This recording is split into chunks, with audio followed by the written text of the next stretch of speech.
Chapter 764. The two of them lay in each other's arms. Li Qingshan told him about what had happened after they parted, while little and just listened quietly most of the time. The moonlight shifted before vanishing in the end, turning into sunlight. This repeated until the sun and moon alternated. That continued until Han Xiongji came looking for him. Han Xiongji stood at the entrance of her dwelling and gazed at the drifting clouds and mist in the Chain Mountains. She thought to herself, Ru Xian's dwelling isn't far from here, but she's already been in secluded cultivation for several years now. I wonder how she's doing right now. The stone door behind her opened, and she turned around, only to see Li Qingshan striding over. However, her gaze could not help but land on little and behind him, and she could not help but become stunned. Even though she was also a woman, she still felt dazzled. Great beauty and white bone, the transition between life and death. Even though it seemed like everything had become empty, it could still manifest the pinnacle of beauty in the world. As her cultivation increased and she grew older, her beauty became even more powerful. It was not the arts of charm, but it surpassed them.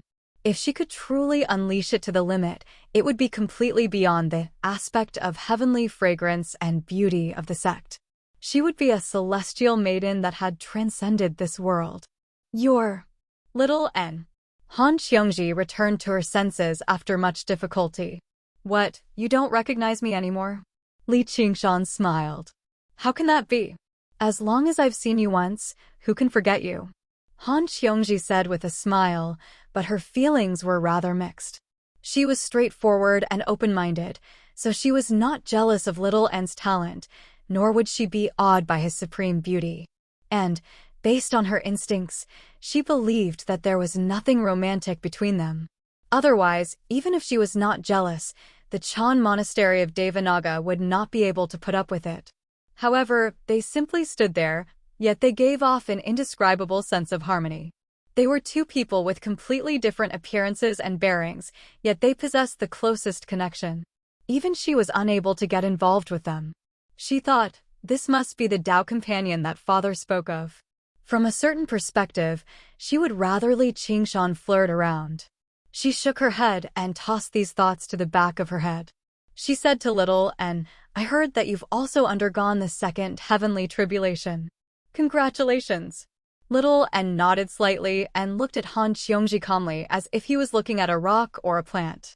Unless it was necessary, she did not like to talk to people, let alone etiquette and rules. She would only deal with it when it was necessary.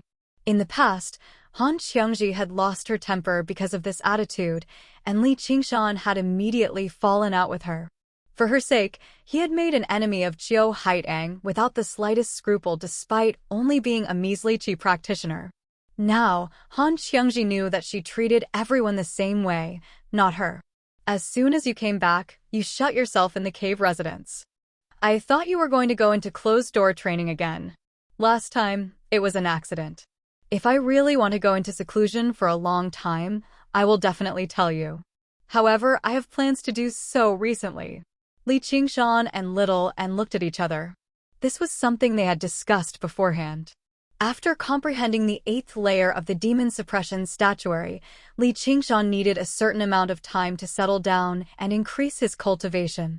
With the several dozen demon hearts Duoj had given him, there was even a chance for him to refine the traitorous demon sword into a true demonic treasure. He could even completely recover the strength of his demon body to the limit. Little N was the same. After undergoing the second heavenly tribulation, he could take a step further with the path of white bone and great beauty. The skull prayer beads, Buddha's slaying sword, blood sea banner, and so on in his possession all needed to be refined again. Li Qingshan had already prepared the required resources for him. He had collected many corpses from the battles over the years. In particular, during the battle on the 8th floor of the Demon Suppression Hall, there had been tens of thousands of demon folk and numerous demon generals and demon commanders. It was enough for her to increase her cultivation further. That way, if the two of them worked together, they would be able to deal with any danger in the South Sea Commandery with composure, even if they did not kill gods and Buddhas who stood in their way. Even if they faced some existences at the third heavenly tribulation, they would not be afraid. Secluded cultivation. Han Qiongji basically had no idea what to say. To cultivators, secluded cultivation was definitely not a bad thing. Unless they had reached a critical juncture in their cultivation where they needed to focus on breaking through bottlenecks, there was absolutely no need for secluded cultivation. All they had to do was maintain their regular cultivation. However, Li Qingshan entered secluded cultivation far too often, and his cultivation would increase rapidly every time he entered secluded cultivation. It was basically enough to make people feel rather numb to it. Li Qingshan said, "But not now. It's best if we focus on rest for now. We'll probably have to wait until the new appointment arrives and we reach the Mist province. Cultivation is more important. Just make your own plans. There's no need to specially contact me. I've grown used to it anyway. It's not like we're mortals, so there's no need to be so intimate with each other." Han Qiongji said in a very free and easy manner, but she also felt a hint of helplessness. Before Li Qingshan could answer, she said, "I've come to find you for something else. Chengzan is going to the Sword Collection Palace." After the battle in Moon Court Lake ended, Yin Xiaoqiu did not immediately move on to the next prefecture. Instead, he received an invitation from Hua Sengzan. That night, neither of them attended the banquet in the brothel. They went to soaring Afterglow Mountain to drink together. Since Hua Sengzan wanted to join the Sword Collection Palace, he obviously went out of his way to befriend Yin Xiaoqiu. He had always possessed extraordinary charm. Although Yin Xiaoqiu's cultivation was higher, he spent most of his time in the Sword Collection Palace, focusing on the path of the sword. His experience obviously could not compare to Hua Sengzan. After a few jars of alcohol, they felt like they were old friends at first sight. When Hua Sengzan mentioned that he wanted to join the Sword Collection Palace, Yin Xiaoqiu immediately patted his chest and guaranteed that there would definitely be no issues with his talent. He sent a message to the Sword Collection Palace the next day. Perhaps due to the stimulation from the Chan Monastery of Devanaga, the Sword Collection Palace replied before long, asking him to undergo a test in the Sword Collection Palace. That night, the empty halls on soaring Afterglow Mountain were ablaze with lanterns. To Li Qingshan's surprise, it did not seem like a gathering of guests like he had imagined. Instead, it seemed rather deserted. Logically speaking, Hua Sengzan had a wide circle of acquaintances, and the Hua family had a deep foundation, so they should have invited many guests for something as important as this.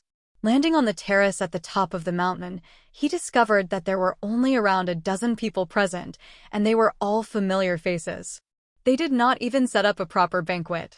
They just drank and chatted like it was a regular gathering. Everyone's gazes were drawn away by Little and beside Li Qingshan. For a moment, they were all speechless. "Fellow, you must be one Will. I've heard of your great name for a long time. Now that I've seen you today, I finally understand what it means to know someone by reputation is not as good as meeting them in person." Yin Xiaoqiu stood up. His gaze was like a sword, hidden with sword intent. Instinctively, he wanted to test her out, but to his shock, he discovered that his sword intent was like a rock that had sunk into the ocean, unable to find a foothold. If he really wanted to strike, he actually had no idea how to swing his sword. Only then did he realize the difference in strength was so great that a breaking water sword could not make up for it. Little and said nothing. Li Qingshan ignored Yin Xiaoqiu and asked Hua Sengzan, "Why is there so little? Why didn't you find more people to celebrate?" Hua Sengzan said, "I still haven't become a disciple of the Sword Collection Palace, so what's there to celebrate?" Chapter 765. Don't tell me you're joking, fellow Yin. I'm a disciple of the Chan Monastery of Devanaga. Li Qingshan was taken aback before smiling uncontrollably. A secular disciple, Yin Xiaoqiu added. Secular disciples possessed very low statuses in the Chan Monastery of Devanaga. They did not even have the right to set foot in the inner courtyard, let alone any great cultivation methods. They did not have any resources either. They only possessed the name of the Chan Monastery of Devanaga, which deterred people from taking advantage of them. Then do you know who my master is? Li Qingshan raised an eyebrow. He was a secular disciple, but he was no regular secular disciple.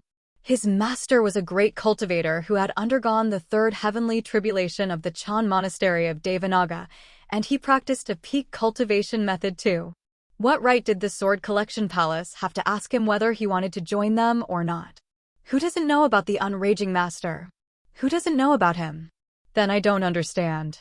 Even if I want to join the Sword Collection Palace, do I really have to get past my master? Li Qingshan asked in surprise. In the cultivation community, the relationship between master and disciple was very important. In particular, when your master came from a large sect and was a great cultivator who had undergone the third heavenly tribulation, a relationship like this was unbreakable. I'm not asking you to become a disciple of the Sword Collection Palace or take someone as your master. Instead, you'll be like Elder Zhou Tong of the Clear River Prefecture, becoming a guest elder, Yin Xiaoqiu explained.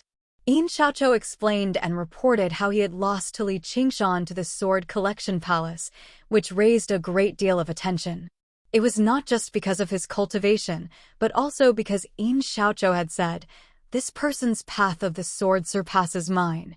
This left the master of the Sword Collection Palace and the elders in disbelief. Yin Xiaoqiu had practiced the sword since he was young, practicing the profound sword techniques of the Sword Collection Palace. He had also inherited the sword intent within the Breaking Water Sword, yet he actually admitted he was not as good as Li Qingshan, which made them interested. Taking in cultivators who had undergone the second heavenly tribulation as guest elders was one of the traditions of the Sword Collection Palace. There was an opportunity regardless of their identity or background. Some guest elders even held the position of sect master of other sections.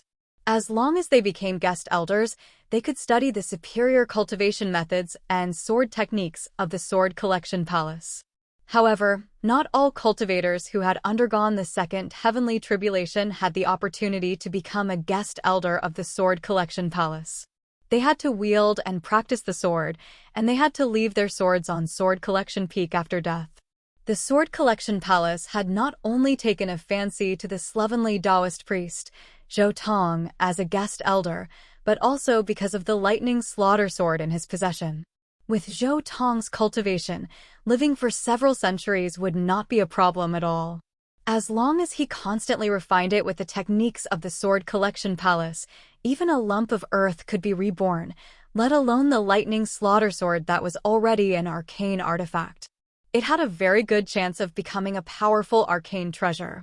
It was exactly through this method that the Sword Collection Palace constantly gathered the renowned swords of the world.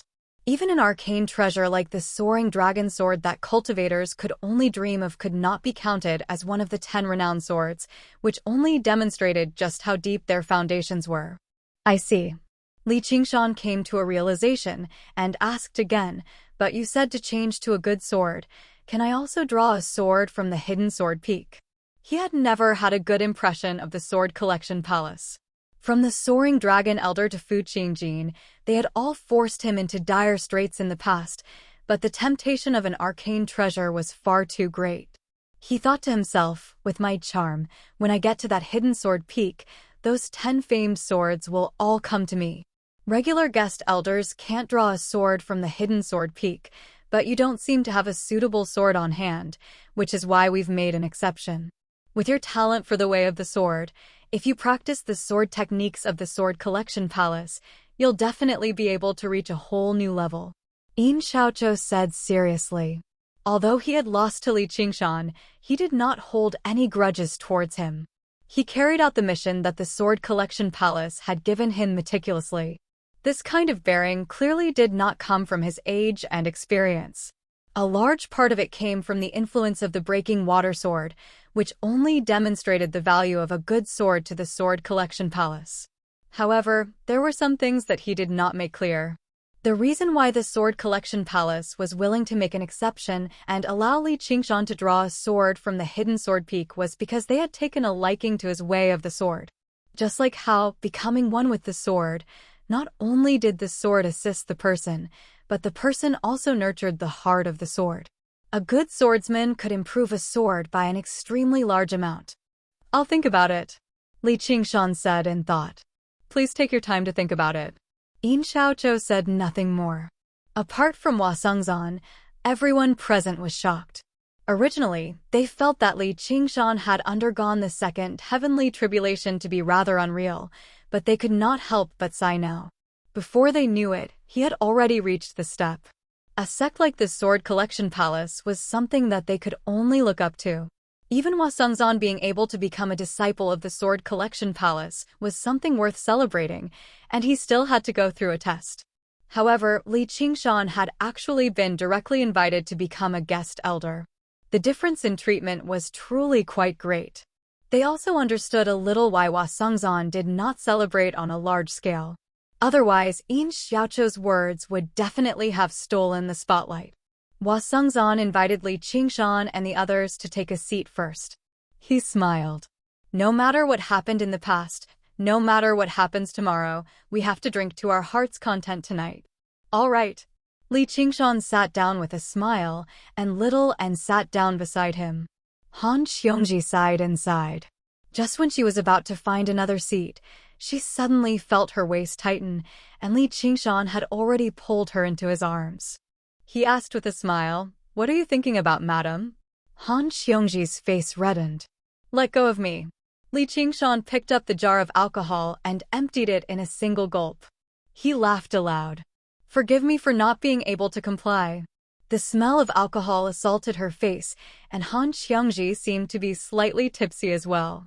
The man who had once made her fall in love at first sight, when she had no idea what love was even more passionate than before. Just a single smile from him was enough to make her fall for him. It was like that in the past, and it was still like that now. Even if they could not become partners of cultivation, even if they spent more time apart than together, she felt no regret at all. Everyone laughed. Li Qingshan watched as her face became redder and redder, almost to the point where she could not contain her embarrassment. Only then did he let go of her and let her sit down beside him. He continued to hold on to her waist, preventing her from running away. Han Xiongji elbowed him viciously. She could only give up as she was unable to break free. She was embarrassed and annoyed, but there was a hint of joy in her eyes. The group of people drank and admired the moon. It was quite a good time. "Qingshan, if you can become a guest elder of the Sword Collection Palace, we can travel together," Wasungzan said. "If it's possible, I'd obviously like to obtain a renowned sword, but I still need my master's permission. I can't make the decision on my own." Then Li Qingshan glanced at Yin Xiaochou. Yin Xiaochou was currently pouring himself a cup and drinking by himself, as if he had gone through the vicissitudes of life to drown his sorrows. However, in Li Qingshan's eyes, he was another pretentious peddler. The legacies he obtained from the sword did not truly belong to him at the end of the day. There was a subtle difference. Since this kid is bold enough to mention it, since the Sword Collection Palace is bold enough to mention it, don't tell me they're certain the Chan Monastery of Devanaga will definitely agree to it? Otherwise, wouldn't they be utterly humiliated? Or perhaps the Sword Collection Palace wants to form an alliance with the Chan Monastery of Devanaga, and they want me to serve as a link? Li Qingshan pondered and gradually made up his mind. Suddenly, he raised his head. "It's going to rain." Everyone raised their heads. The bright moon hung in the sky. Only a few thin clouds drifted through the inky blue night sky. It did not seem like it was going to rain at all. But very soon, fierce winds arrived, whistling past the top of the mountain like an invisible hand had pulled over a great curtain. The clouds were densely packed, shrouding the entire sky in the blink of an eye. They pressed down heavily on the top of the mountain as if it was within reach. "The rising wind before a storm," Li Qingshan said slowly. With the Battle of the Clear River Prefecture over, the 9 provinces gradually fell into turmoil in the past few years. Humans and demons constantly clashed, and demonic sects that had been suppressed for several millennia began to surface once more. They caused a great ruckus in the Cloud, Mist, Frost, and Thunder provinces. The Great Xia Empire's control over the various provinces rapidly declined. This could actually be seen from the White Lotus sect. In the past, even if the White Lotus Mother fled to the Mist province, she would have to tuck her tail between her legs and behave herself. How could the Hawkwolf Guard allow her to rebuild their headquarters so openly? Now, no one cared at all. And this was the border of the Mist province that was very close to the Green province and even the Dragon province. If it were another 100,000 kilometers to the south, it would be easy to imagine what the South Sea Commandery would be like. Once the order collapsed, it would be time to see who had the strength to plunder. The Sword Collection Palace and the Chan Monastery of Devanaga were both so-called orthodox sections. At a crucial time like this, it only made sense for them to strengthen their alliance. Yeah, Hua Sungzan sighed. None of the people present were stupid. They could tell what Li Qingshan was trying to imply, so they sank into their thoughts. For a moment, the platform fell silent. Only the wind whistled past their ears. Everyone had personally experienced the brutality of the Battle of the Clear River Prefecture, but as it seemed now, it was only a small disaster, the mountain breeze before the storm. There was an even greater disaster waiting ahead. Dark clouds obscured the moon, and rain poured down. The surroundings were pitch black. The sound of rain rang out, but surprisingly, there was not a single peal of thunder. The halls at the foot of the mountain flickered with lantern light, but they seemed to weaken as well, swaying in the wind and rain. Although the rain could not land on everyone's heads, without the light of the moon and stars, the atmosphere became rather suffocating. The righteous path of the world and the suffering of all living beings required the protection of the swords in our hands. Yin Xiaoqiu stood up sternly. His black hair drifted in the wind as he radiated with awe-inspiring might. With a clang, he drew the breaking water sword from its sheath and swung it at the pitch-black sky. There was a flash of light, like a bolt of lightning that had ripped through the night sky. A crack appeared silently in the clouds. Moonlight spilled through, and the stars flickered. Nice sword style. Everyone praised loudly. The clouds seemed close, but they were actually far away. Splitting the clouds with a single strike from such a great distance was truly a remarkable feat. I still have to thank you for the defeat you bestowed upon me the other day. It gave me quite a lot of inspiration, allowing me to gain a new comprehension of the path of the sword. Why don't you widen our horizons? Yin Xiaoqiu turned around and stared at Li Qingshan, both to show off the might of the breaking water sword and vaguely to challenge him. Your cultivation might be a realm higher than mine, but you might not be able to achieve what I can do. I'm not your opponent right now, but once I undergo the second heavenly tribulation, you definitely won't be my opponent. Li Qingshan stood up lazily and tossed the empty jar of alcohol in his hand off the cliff, pushing upwards with both hands. Ocean wielding? The cloud parting form.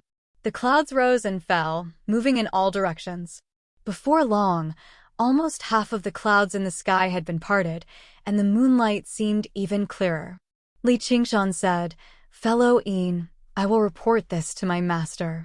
If he has no objections, I'll accompany you to the Sword Collection Palace." After the banquet, everyone dispersed. Chapter 766. Li Qingshan smiled and gazed at the rustling bamboo forest outside the window. As it seemed, he had guessed correctly. His identity as a secular disciple just happened to be useful for something like this. At the same time, he possessed two identities in two great sects of the Green province.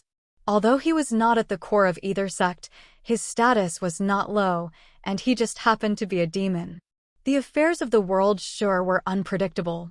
Qingshan, are you really going to the Sword Collection Palace to become a guest elder? Lu Chuanfeng asked from the side. He was careful, as if he was afraid of offending Li Qingshan with the slightest carelessness. Li Qingshan never put on any airs, but after all these years of fighting and killing, he had already established his might. He gave off a natural sense of awe. The Cloud Wisp Association had developed very quickly in the Rui Commandery. Lu Chuanfeng had specially invited Li Qingshan to Cloud Wisp Island today so that he could continue writing. Originally, he wanted him to remember his identity as a disciple of the School of Novels, but he never expected him to actually agree. Li Qingshan had a feeling that the divine talisman of great creation would come in handy one day, so he had brought little and here to relive the feeling of the past. There was no need for him to drink some water of recollection. With his current cultivation, there was nothing he could not remember if he tried to recall. As a result, he became a plagiarist and had little and edited. It was extremely satisfying. How can I turn down someone else's warm invitation? Little and Take your time to edit it here. I'll go see that Yin Xiaoqiu again. Li Qingshan stood up. Right when he was about to take off, he glanced at the school of painting nearby and remembered that Chu Danqiang had not attended Hua Sengzan's banquet on soaring Afterglow Mountain. He wondered how the Three Absolutes calligraphy had been repaired, so he landed on the island and grabbed a disciple of the school of painting. He asked, "Where's your patriarch Chu?" Commanderly. The patriarch is currently in secluded cultivation. He said that no one is to disturb him. The disciple said in a trembling voice. You sure have troubled him, Li Qingshan said. He knew that it would not be easy to repair a treasure like the Three Absolutes calligraphy. If there was a chance, he would make up for it. As soon as Li Qingshan took off, a streak of light flew over from the direction of the Clear River Prefecture and landed on Cloud Wisp Island. It was Hua Chenglu. She frowned slightly, struggling to hide her worry. Lu Chuanfeng hurriedly went forward to welcome him. Commander Hua, why are you here? Is Commander Li here? Unfortunately, he just arrived at the soaring Afterglow Mountain. Then he should already know. Hua Chenglu let out a long sigh. In the bamboo building, Little and stopped writing and looked out the window. Then he lowered his head again and wrote stroke by stroke without any distractions.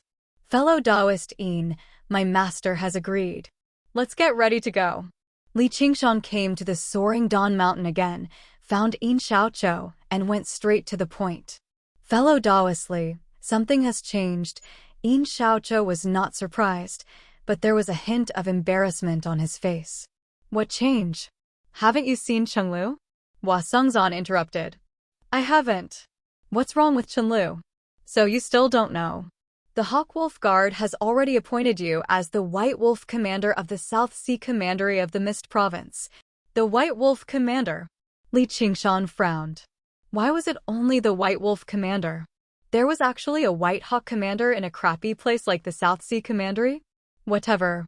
He had come to the Mist Province mainly for Ru Xen anyway, as well as to search for the divine Wudong tree. He did not care about his position.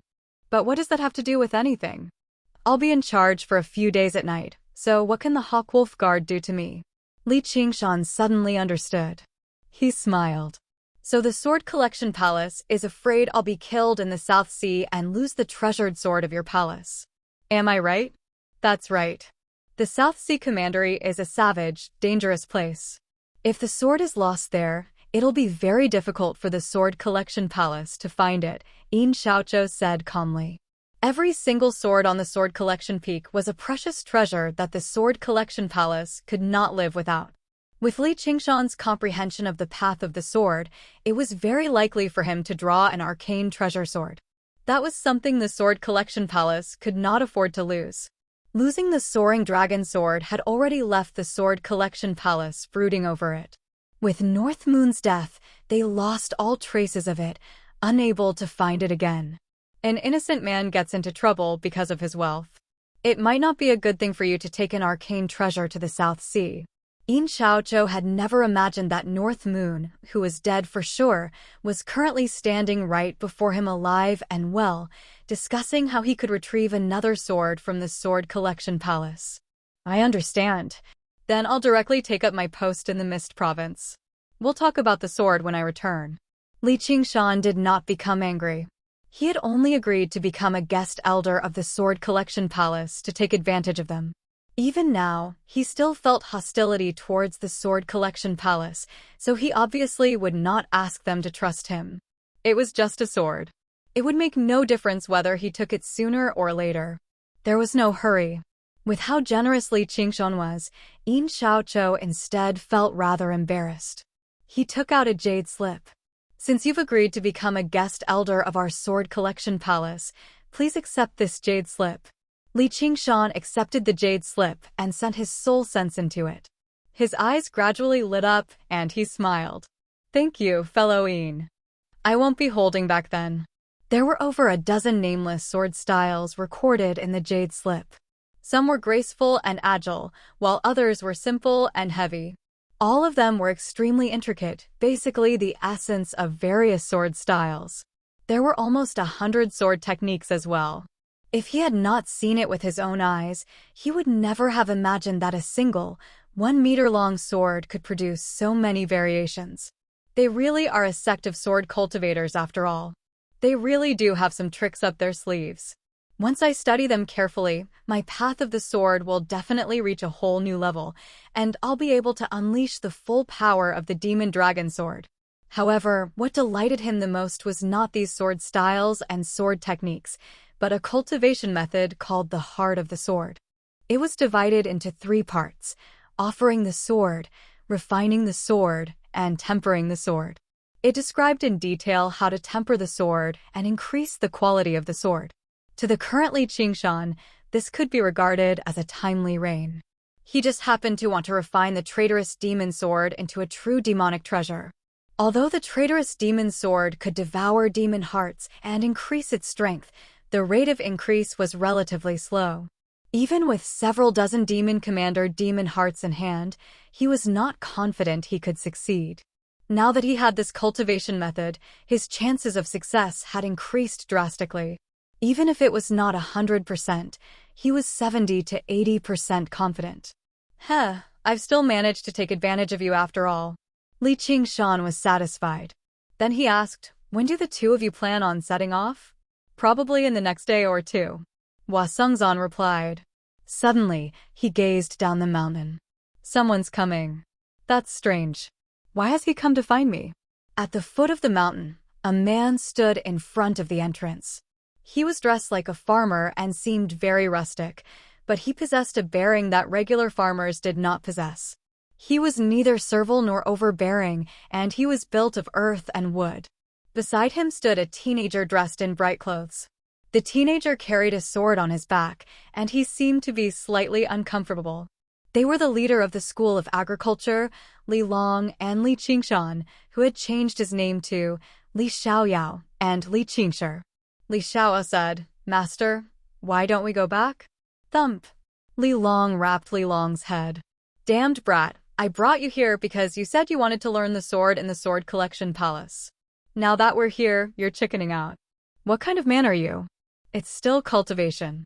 It's the same no matter where. How can it be the same? Our School of Agriculture focuses on farming. We focus on life, so we have to adapt to the changes in life. The sword is a lethal weapon. It focuses on death, so it has to be unyielding and resolute. You're still young right now, so your temperament is still unsettled. If you farm with me for a few more years, it'll be too late, even if you want to learn the sword. Will he want me? Li Xiaoao said uneasily. To those who wanted to learn the Sword Collection Palace could be described as a holy land. Yin Xiaoqiu had defeated the genius cultivators of 22 prefectures consecutively, so he had made a name for himself. He felt quite pressured. How do you know if you don't try? If it doesn't work out, there's still other places. You don't have to be afraid either. He's powerful, but wasn't he still defeated by you? By someone from the same hometown?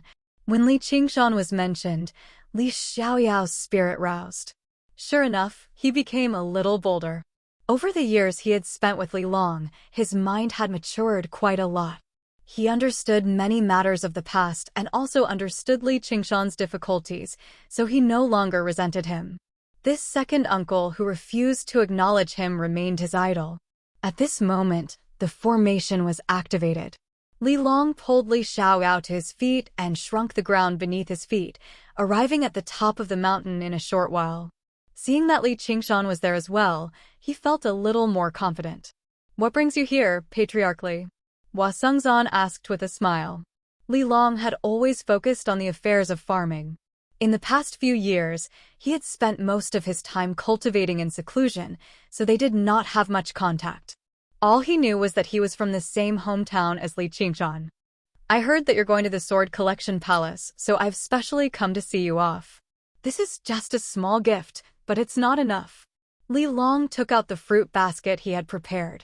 There were apples, pears, and various other fruits. All of them were abundant with spiritual qi and had a bright luster. Hua Sengzan turned it down before accepting it. Only then did Li Long say, I also have a request. This child is my disciple, and he's always been in love with the path of the sword. I wonder if you can take him to the Sword Collection Palace to try it out, fellow Ian. Li Xiaoao glanced at Li Qingshan and no longer dared to look at him anymore.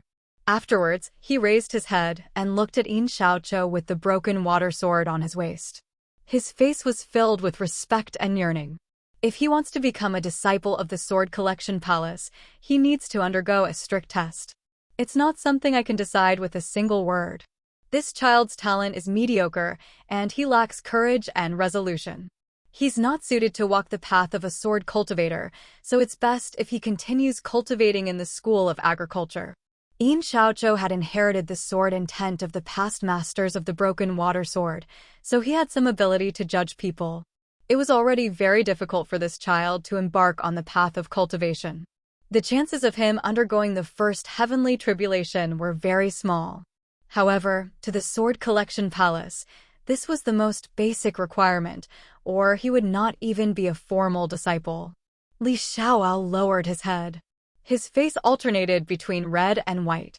He's still young and he's inexperienced. He does have some kindness in his heart, but he's completely focused on becoming a sword wielder. Even I can't persuade him otherwise. Li Long sighed gently and rubbed Li Xiaoyao's head, but he looked at Li Qingshan. Li Qingshan said, "Just let him try, fellow Yin. If he can't pass the Sword Collection Palace's test, then there's no need to mention anything else. Just send him back." I didn't seem to have any extraordinary talent or courage back then. Really? I found you extraordinary the moment I saw you. This child's surname is Li too. Is he a relative from your hometown? Hua Sengzan smiled. Li Qingshan only smiled. I must learn the sword. Li Xiaoao suddenly raised his head and said loudly, "Oh! Why?" Yin Xiaoqiu asked. "My parents were both killed by evil people. You want to avenge them?" Li Long shook his head. "That evil person died a long time ago. Then why?" Chapter 767. Li Xiaoao clenched his fist firmly. Within his weakness, there was actually a sense of determination. Li Qingshan nodded secretly. At least he had not been contaminated by his parents' foolishness and cunning. If that's the case, I'll take you along. However, whether you can become a disciple of the Sword Collection Palace or not will be up to your fate, said Yin Xiaoqiu. Yep. Li Xiaoao nodded firmly, overjoyed. Then he looked at Li Long and became reluctant to part with him. Li Long said, "Stop acting like a little girl. Learn the sword properly. Don't embarrass our crouching ox village." Yes, master. Li Xiaoao glanced at Li Qingshan again and secretly made up his mind. His talent was mediocre, but he believed there was hope as long as he worked hard. Then Yin Xiaoqiu said to Hua Sengzan, "There's no need to linger around. Let's set off right now. I'll be in secluded cultivation for a while after I return to the Sword Collection Palace. Once I undergo the second heavenly tribulation, I'll definitely challenge fellow Li. No, elderly again. All right, but I'll have to draw a good sword from the Sword Collection Peak first." Although Li Qingshan was hostile towards the Sword Collection Palace, he could not help but admire their heritage. Both Fu Qingjin and Yin Xiaoqiu were heroes among men, possessing extraordinary courage. Even the soaring dragon elder was firm and resolute. It was not without reason that he had managed to last for so many years. Hua Sengzan said, "It's a pity that I can't see you off, Qingshan. There's no need to be so polite. The mountains never change, and the rivers never stop flowing. We'll meet again." Li Qingshan clasped his hands and bade farewell. He watched the three of them vanish into the horizon before turning around and saying to Li Long, "It's been hard on you these past few years. It's only natural for my own disciples to work a little harder. How far I can go in the future will be up to me." Li Qingshan returned to Clear River City and arrived at the entrance of the Hawk Wolf Guard, gazing up. Upstairs, Hua Chenglu currently leaned against the back of the chair and gazed out the window. She furrowed her brows in thought as she gently tapped the armrest with her slender fingers. Ever since he had come out of his closed-door training, although they had only met a few times in a hurry, there were many ripples in her heart. However, since it was already too late, she could only accept this outcome calmly. She was not a little girl, nor was she Hua Sengzan. She did not want to be entangled with the word love. It was fine to see him once in a while. It was fine to be teased by him a few times. But now, even that was impossible, as he was going to the Mist province. It would have been fine if it was just separation, but it just had to be the most dangerous South Sea county. How could she not worry about his safety? At this moment, a familiar figure appeared in front of the window and said with a smile, "What are you thinking about?" "Brotherly." Hua Chenglu stood up. Her red lips parted as she considered how she should inform him of this bad news. "I already know. Where's the transfer order?" Li Qingshan stepped into the room and said with a smile when he saw how troubled she was. Hua Chenglu took out the transfer order, and Li Qingshan stowed it away after a single glance. It really was the White Wolf commander. "Oh, right, Chenglu. Your elder brother has set off just now." Sigh. Didn't he say it would take another day or two? Probably because he doesn't want to make a scene like sending him off. He's going to the Sword Collection Palace, so it's time for me to set off too. Li Qingshan gazed out the window with a smile. The sky that had just cleared up after the rain was so blue that it was almost transparent. His heart had already drifted away, no, to the South Sea commandery that he had never met hundreds of thousands of kilometers away. He imagined the boundless South Sea. "What are you frowning for?" "I've been promoted. Aren't you going to hug me in celebration?" Li Qingshan spread his arms. "Brotherly, aren't you worried at all? That's the South Sea commandery, the southernmost region of the 9 provinces. It's a land of wilderness among wilderness. Not only do the Hawkwolf Guard not have any special privileges there, but they'll even receive hostility, yet you're still in the mood to joke around." Hua Chenglu panicked. "If I'm not joking around, am I supposed to cry?" Li Qingshan was rather touched by how concerned she was for him. "Go find Commander Gu and get her to help you out. And your master. You're a disciple of the Chan Monastery of Devanaga after all, and the Sword Collection Palace. Don't they want to make you a guest elder? Anyway, you definitely can't accept this job." Sigh. It must be that bastard Si Qing who's pulling the strings. He's using his identity as a prince to run amok. Hua Chenglu said furiously. "Thank you, but I've already made up my mind. The South Sea Commandery is indeed a land of wilderness among wilderness. It'll definitely be riddled with danger. It's exactly because of that it's worth going. If I don't go to the ends of the world and the corners of the ocean, wouldn't I be wasting my life? As for that kid, Si Qing, there'll be a time for him to cry." Li Qingshan said proudly. He did not take Si Qing seriously at all. He could just find an opportunity to settle this small grievance in the future. "Big brotherly. Now that you said that, even I want to go and have a look. I still haven't seen the real ocean. If it weren't for the fact that I'm afraid of dragging you down, I even want to go with you and become a White Wolf Guard." Hua Chenglu was infected by his lofty sentiments, and her worries vanished. Why would she need to worry about this man? He was Li Qingshan. She could not help but fantasize about the South Sea of the Mist province. Ever since she was young, she had never been one to settle down. As a matter of fact, she even had an urge to go to the South Sea with him regardless of the consequences. "Come. It won't drag you down at all." Li Qingshan studied Hua Chenglu with a smile. After a few years, the little girl had become even more enchanting. Her features were picturesque, her figure was graceful, and her figure was slender and well-proportioned. If she gained a little more, she would be fat, and if she lost a little, she would be thin. She radiated with a delicate beauty. "If I really go with you, Big Sister Han will curse me to death." Hua Chenglu's face reddened under his gaze, and she stuck out her tongue. Why would she curse you? What do you want to do to me?" Li Qingshan took a step back and said in great surprise. "Big brotherly. Haha, I'm just joking. You're still very young. The path ahead of you is still very long. The greatest benefit of the cultivation community is that you'll never be able to imagine just how far you'll be able to go. Although you have to deal with the matters of the Hawkwolf Guard, you don't have to worry too much about it.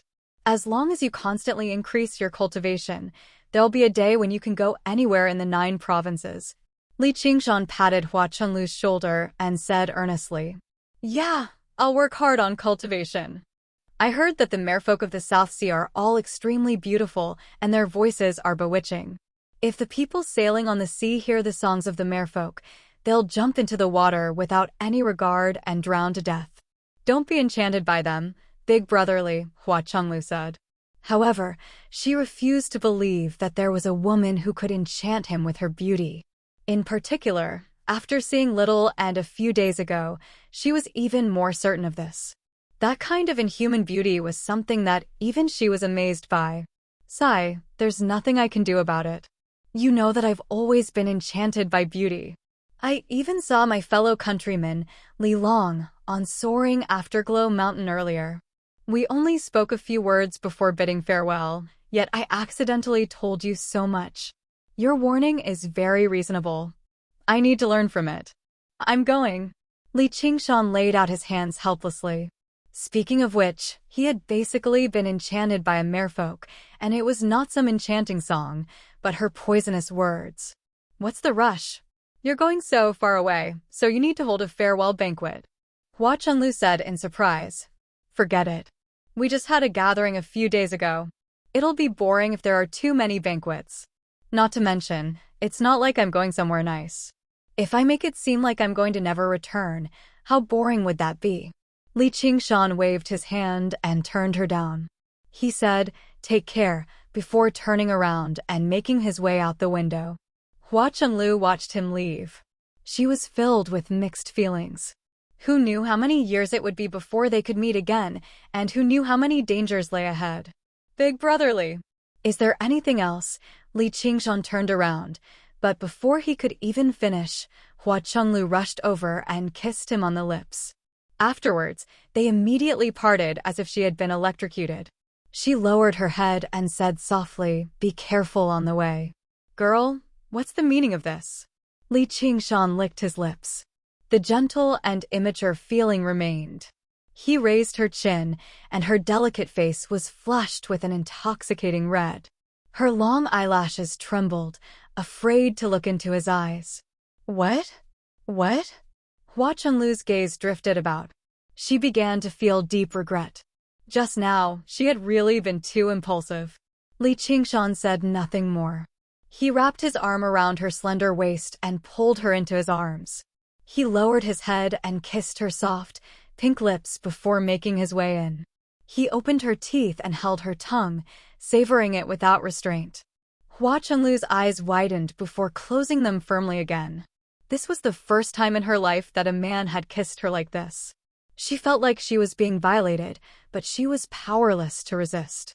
Her body was tense, but as he kissed and caressed her, she gradually relaxed, falling limp in his arms. Now this is called a kiss. Only after quite a while did Li Qingshan smile. When he saw how she was in a daze, allowing him to do whatever he wanted, he began to burn with desire. In the past, he probably would have been tempted to swallow her whole. However, after so many years of experience, he was no longer as lustful as before, so he let go of her gently. Big brother. Hua Chenglu was moved. This is the first time, so I'll punish you slightly. I hope you learn from this. If there's a next time, it won't be so simple. Li Qingshan joked around, but he was very serious. He had never been some kind of gentleman who could remain unperturbed. As a matter of fact, it could even be said that he did not turn down anyone. There was no reason for him not to eat the meat that was already in his mouth. However, Hua Chenglu had saved him before and called him Big Brother for so many years. Their relationship was extraordinary, so he could not do as he pleased. I'll tell Big Sister Han that you're bullying me. Hua Chenglu wiped her mouth forcefully and glared at him viciously. All her years of growth and experience seemed to vanish. She became that girl who was in her teens again. You're still bold enough to play the blame game? All right, let's go talk to her right now and see who's in the right. Li Qingshan grabbed Hua Chenglu's wrist and made his way out. No! Hua Chenglu struggled in a hurry and broke free with great difficulty. She rubbed her wrist and said furiously, Big brother, you're shameless. Li Qingshan laughed aloud. Big brotherly, you still owe me something, said Hua Chenglu. I almost forgot about it if you didn't mention it. Think about it properly while I'm in the South Sea. Li Qingshan left, and Hua Chenglu returned to her seat. She continued to think, but she was troubled by something else. Chapter 768. They had only just begun their journey after flying through the mountains. Finally, they arrived at the border of the Green Province again. The boundless blue sea extended south to the ends of the world.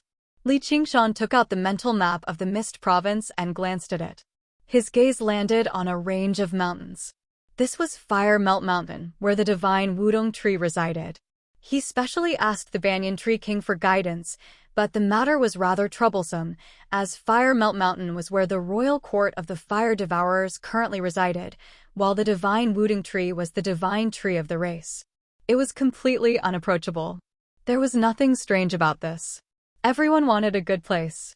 In the end, it would definitely belong to the strong. After the phoenix had flown away, anyone who could become the new master of the divine Wudong tree would definitely not be weak. Li Qingshan said to Little and beside him, "Let's go to Cloud Dream Marsh first and see how Ru Xian is doing." All right. The great marsh of Cloud Dream was shrouded in clouds and mist, rising and falling. The marsh was filled with dense spiritual qi, vaguely condensing together. The vast expanse of light was controlled by a tiny water god seal. She seems to be cultivating, Li Qingshan sensed. Why don't we wait until we reach the South Sea Commandery and clear away the danger before letting her go over? Little and said. That works too. We'll let her properly cultivate here for a while. Li Qingshan nodded. Controlling such a large region of water was a rare opportunity for her with the bloodline of merfolk. Compared to cultivation, everything else could be set aside for later. As a result, the two of them flew over Cloud Dream Marsh and continued south.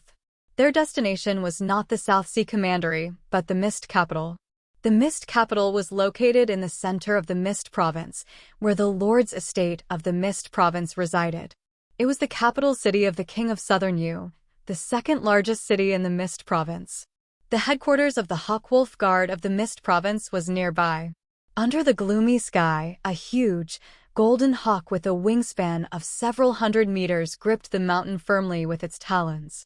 Its eyes gazed at the Mist Capital in the distance, giving off a heavy sense of surveillance and warning. The Hawkwolf Guard had always been an important force that the Empire used to deter the outskirts of the wilderness. However, after several thousand years of trials and tribulations, even the Golden Hawk that had been refined with great effort seemed to pale in comparison. The Great Xia Empire had already lost control over the Mist Province. All that remained now was submission in name. As for the Hawkwolf Guard that was originally awe-inspiring, it had instead become a target of public criticism. Not a single organization welcomed it. It basically only had the organization of commanderies left in the Mist Province, and they were all cowering away. At this time, Li Qingshan and Little and were standing at the foot of the mountain, looking up at the golden eagle standing proudly at the top of the mountain. After being reported under the guidance of an attendant, he set foot on the mountain. The vegetation on the mountain was lush, and the trees formed a forest. The scenery was beautiful. The pavilions, terraces, and buildings were all grand, and they were not influenced by the customs of the Mist Province. Instead, they bore the strong imprint of the Dragon Province. However, there weren't many people around, making it seem rather deserted. Occasionally, he would see a few people, but they were all chi practitioners who were not much stronger than mortals. They served as attendants and maintained the basic operations of this place. Li Qingshan arrived at the top of the mountain. There was a chain of halls here, splendid and magnificent. However, after walking around there, he did not see the Golden Eagle Commander. He learnt he was in secluded cultivation. In the end, under the guidance of an attendant in black, he collected his uniform and waist tablet as a White Wolf Commander. Afterwards, he did not receive any special treatment, so he descended the mountain again. He felt rather confused. He was a White Wolf Commander after all. That was an important figure in the Green Province. He could be regarded as one of the upper echelons of the Hawkwolf Guard, yet he was actually treated so coldly in the Mist Province. However, he had already understood the underlying meaning. No matter what kind of trouble you encounter, don't expect anyone to stand up for you. Even if someone kills you, no one will avenge you. Got it? Li Qingshan smiled and said to Little, "And if there's no place for me here, there'll definitely be a place for me." Let's go. As a result, he did not linger in the mist capital at all. He immediately made his way to the South Sea Commandery. The two of them moved and stopped from time to time. After over a dozen days of flying, they finally arrived at the commandery city of South Sea at dusk. The air became hotter and more humid. When they breathed in, they felt like they had inhaled water vapor into their lungs. Huge trees that stood several dozen meters tall could be seen everywhere, and trees over 300 meters tall were not rare either. If this were his past life, they would be skyscrapers that stood 100 stories tall, forming a primitive and three-dimensional world, and the commandery city of South Sea was built in there. More accurately, it was a huge tree that stood almost 1,500 meters tall. The trunk was covered in holes, and there were plank paths built around the trunk. People in strange attires moved in and out of the holes, walking on the plank paths like tiny ants. Incomparably thick branches propped up buildings and strongholds. People walked on the bridges woven from vines, moving between the branches. It was bustling and bustling, no different from an ordinary human city. Before he made Li Qingshan come to the South Sea Commandery, he had done some homework. He knew that the closer they were to the south, the taller and thicker the trees were. People all lived in the trees, and unless it was necessary, they would never go to the ground. Some people had never even set foot in their entire lives. It was very difficult for sunlight to penetrate the dense canopy, so there was no daylight on the ground. Thick mist constantly drifted about. That was a fatal miasma. Layers of fallen leaves piled up, forming a terrain similar to a swamp. That was a paradise for various demonic beasts and venomous insects. Even the plants that lived in the shadows all year round were filled with aggression. In such an extreme environment, let alone mortals, even cultivators were in danger. It was impossible for barbarian tribes composed of mortals to exist. Only powerful shaman tribes could survive, but they were forced to face the test of death at all times. As a result, the lines of good and evil became extremely blurry here. Only survival came first. Most people who survived in such an environment possessed indomitable, cruel, and cunning natures. For the sake of survival, they would do anything. Whether they were men or women, young or old, they all crazily pursued power. Demonic arts and evil arts that could rapidly increase their strength were widespread, no matter how bloody the cultivation method was or how severe the consequences were. A neutral and peaceful method of cultivation would never work here. If they could not even survive today, how were they supposed to think about 10 years later? Gambling with one's life went without saying. Life was worthless, whether it was someone else's or their own. The more people treasured their lives, the less they could live. As a result, regardless of whether demonic cultivators were powerful or weak, they could never be eradicated. No matter what cultivation method they practiced, the powerful cultivators who emerged from this land would all bear the deep imprint of demonic cultivators. From today onwards, we'll be spending our days in a place like this. It feels pretty nice. It's a pity that we're still very far away from the sea. Once we pass through the Hawkwolf Guard, let's go to the seaside and have a look. Li Qingshan said eagerly. He had practiced the arts of the boundless ocean for all these years, but he had never seen the sea of this world before. The true sea surged with great waves, boundless and boundless. As a symbol of the Hawkwolf Guard, a silver-white hawk stood on a thick branch high up on the huge tree. At first glance, it seemed rather balanced, just like a regular hawk perched on the top of a tree. Li Qingshan flew over and attracted countless gazes. An alert voice rang out from the Hawkwolf Guard. Who is it? Chapter 769. On the tree branches at the feet of the White Eagle statue, there were many buildings. They were all book houses that grew out of the tree branches. There were also huge baskets made of vines hanging under the branches, and there were figures moving about in them. A tree branch had been completely transformed into a garden in the sky. It was filled with a wonderful and exotic atmosphere. A group of white wolf guards wearing white clothes with white wolves embroidered on them walked out of a strangely shaped building. Although they were all cultivators who had passed the first heavenly tribulation, the handsome clothes they were wearing looked like stolen clothes no matter how one looked at them. They either rolled up their sleeves or tied their clothes around their waists. Most of them were barefooted. 8 out of 10 of them were looking at Little and beside Li Qingshan. They didn't look like cultivators at all. They looked like lechers who had never seen a woman in 8 lifetimes. As for the remaining 2, one of them was gloating, as if it had nothing to do with him and was just watching the show. The last one was full of surprise and said in a strange tone, "White Wolf Commander? Where's the White Wolf Commander?" "Of course it's the White Wolf Commander of the South Sea Commandery. Get your White Eagle Commander to see me." Li Qingshan was also a little surprised. He had been appointed as the White Wolf Commander, but this group of White Wolf guards did not know, or were they deliberately pretending not to know? "Your Excellency, you sure talk big. You're just a White Wolf Commander. You should be the one paying a visit to our commander," a sloppy White Wolf guard said. His ears and nostrils were pierced with countless rings, and his face was painted with dark green paint. It was obvious that he was from the witch tribe, and his expression was full of disdain. "Who do you think you are? How dare you talk to me like that?" Li Qingshan frowned. A mere White Wolf guard dared to provoke him, so he must have something to rely on. Could it be that the White Eagle Commander was testing him? Or perhaps he had some powerful background. Seeing that he had such a cultivation at such a young age, he must have had a master's legacy. Perhaps he was from a demonic cultivator sect. "You will naturally know my name in the future. Lord Commander, why don't you tell us the name of the beauty beside you?" The White Wolf guard had a lazy expression on his face. He did not take Li Qingshan seriously at all. Little and glanced at Li Qingshan. Li Qingshan smiled. His figure suddenly disappeared and reappeared in front of the White Wolf guard. He reached out and grabbed. "You." The White Wolf guards did not expect this either.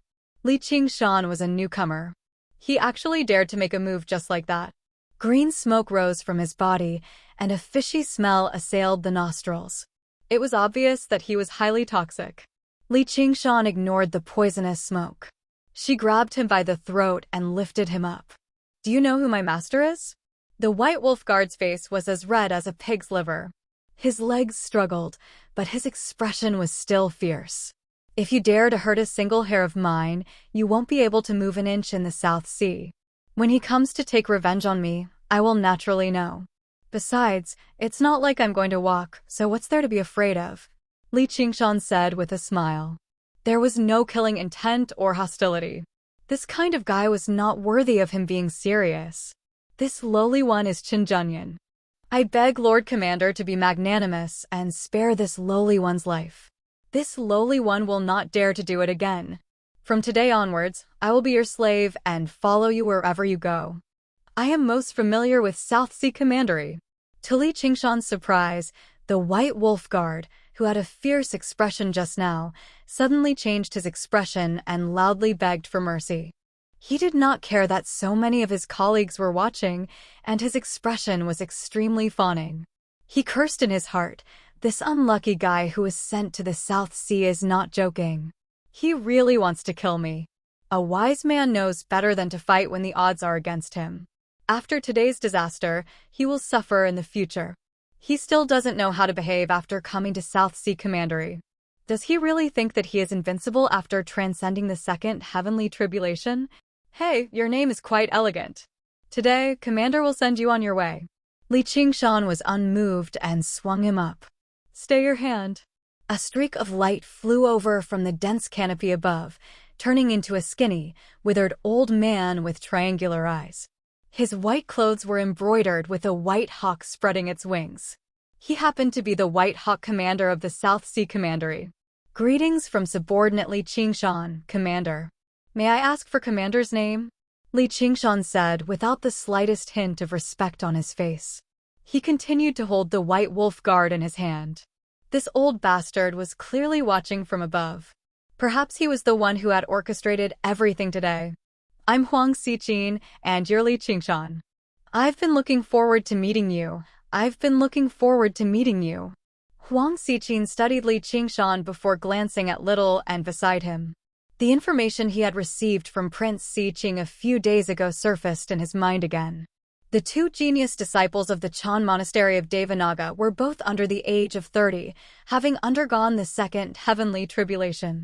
Their futures were limitless. Because he had offended Prince Siqing, he had been sent here. Prince Siqing wanted him dead, promising to reward him heavily afterwards. He could even transfer him back to the Dragon Province. Huang Siqing had no interest in returning to the Dragon Province. After being sent here many years ago, he had already completely adapted to life here. He maintained contact with the various organizations in the South Sea Commandery, and he even served as a guest elder for a few sects in private. Now that the empire had declined and the demonic path had risen, his status had risen with it. No matter who wanted to unite the demonic cultivators of the South Sea Commandery, they would need him to liaise with them. Even the Mist capital needed him.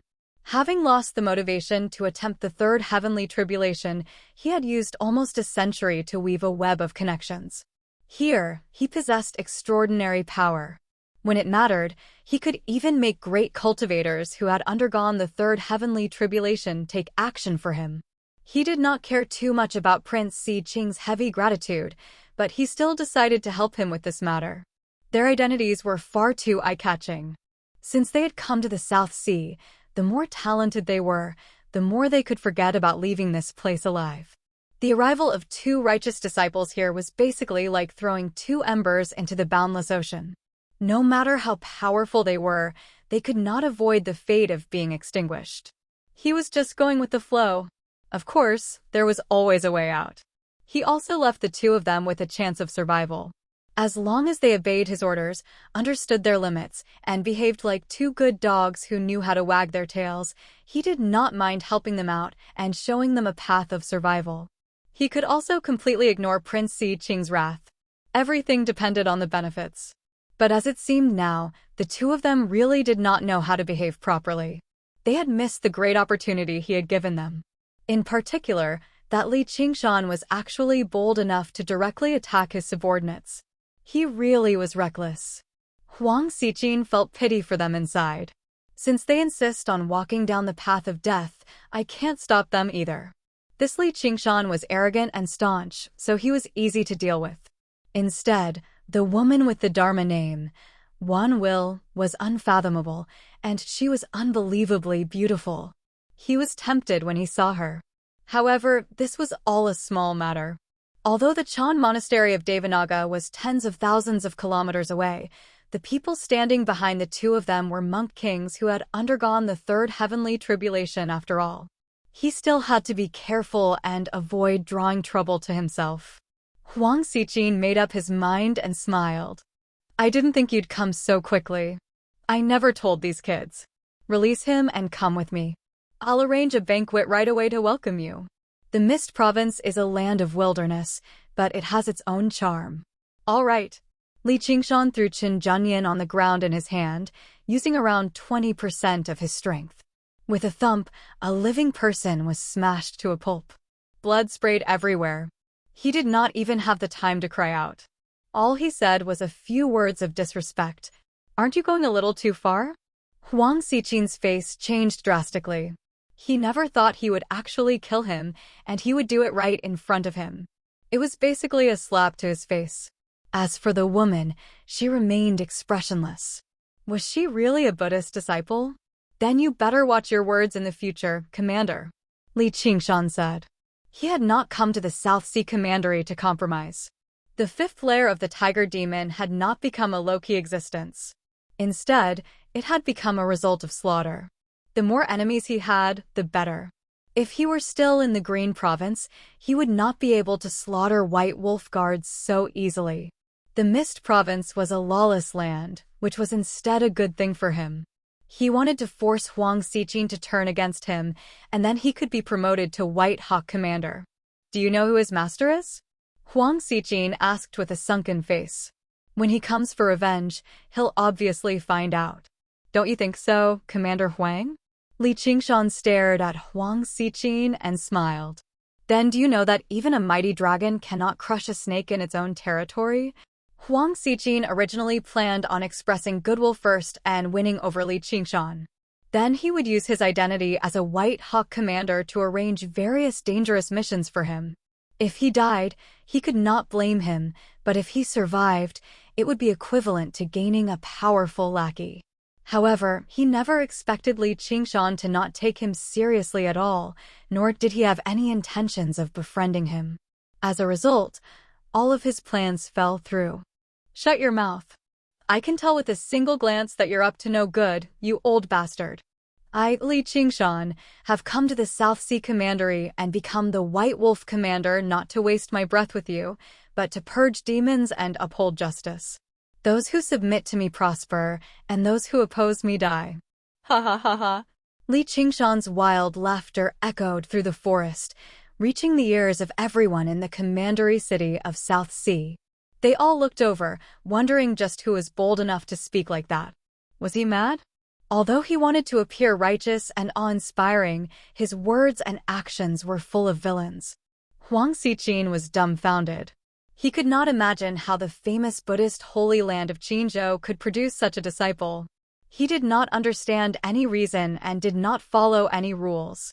Huang Xiqin, as the White Hawk commander, not only do you hold a position without doing anything, but you also collude with demons to harm the common people. Today, your crimes are unpardonable, and you cannot escape death.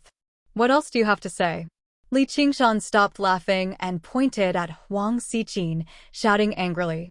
His eyes revealed a magnificent red light, and his body exuded a monstrous demonic aura. Although he did not know whether Huang Xiqin colluded with demons or not, who cared? He could be promoted if he killed him. In the future, when he saw that wretched woman, we would be on the same level. What evidence do you have? You're slandering me. Huang Xiqin was furious, and a great sense of crisis suddenly arose in his heart. Chapter 770. Li Qingshan rebuked righteously. The surging demon Qi suddenly shrank and condensed, turning into a demon commander. With the traitorous demon sword in hand, he stared straight at Huang Xiqin with a single demonic eye, completely fixated on him. Who the fuck is the demonic cultivator here? All of the White Wolf guards cursed inside. Normally speaking, demonic cultivator was just a general term. Those who practiced demonic arts and evil arts were demonic cultivators, and those who disobeyed the laws of morality were also demonic cultivators. However, whether it was the cultivation method or the way Li Qingshan behaved, it was basically a classic commentary for the term demonic cultivator. Yet, a person like that was actually accusing others of being demonic cultivators. Even though none of the people present were kind-hearted, they all felt the urge to curse out loud. Huang Xiqin had basically understood. This bastard had never planned on making things easy for anyone right from the beginning. He had come to cause trouble. Li Qingshan, are you bold enough to look down on me just because you have two people on your side? When I underwent the second heavenly tribulation, you weren't even born yet. Huang Xiqin's voice was old and hoarse in the beginning, but towards the end, it had already become as resounding and majestic as a bell. His figure swelled up, and fangs protruded from his mouth. White fur grew all over his body, and a tail extended from behind him. A while later, he went from a skinny old man to a half-human, half-ape. His two thick arms supported him from the ground as he stared at Li Qingshan murderously. He actually possessed the bloodline of demons. Many races lived together in the Mist Province. It was not like the Green Province, where humans and demons were clearly separated. Demons and humans, or even other folk and humans, procreating happened from time to time. As a result, many humans possessed the bloodline of demons. Some people's fathers or ancestors were humans, but in times of danger, they would actually activate the bloodline of demons.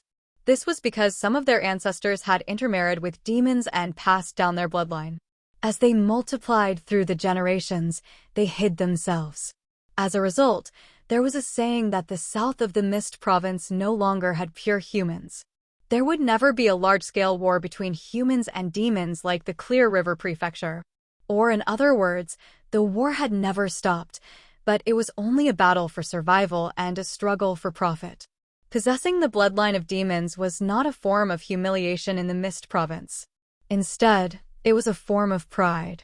To be able to produce offspring with a human, one had to be at least a demon general of the powerful demon clan.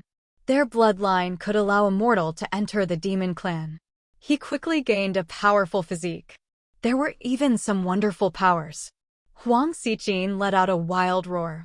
A powerful aura mixed with demonic chi soared into the sky, and the thousands of green leaves on the treetop swayed and rustled.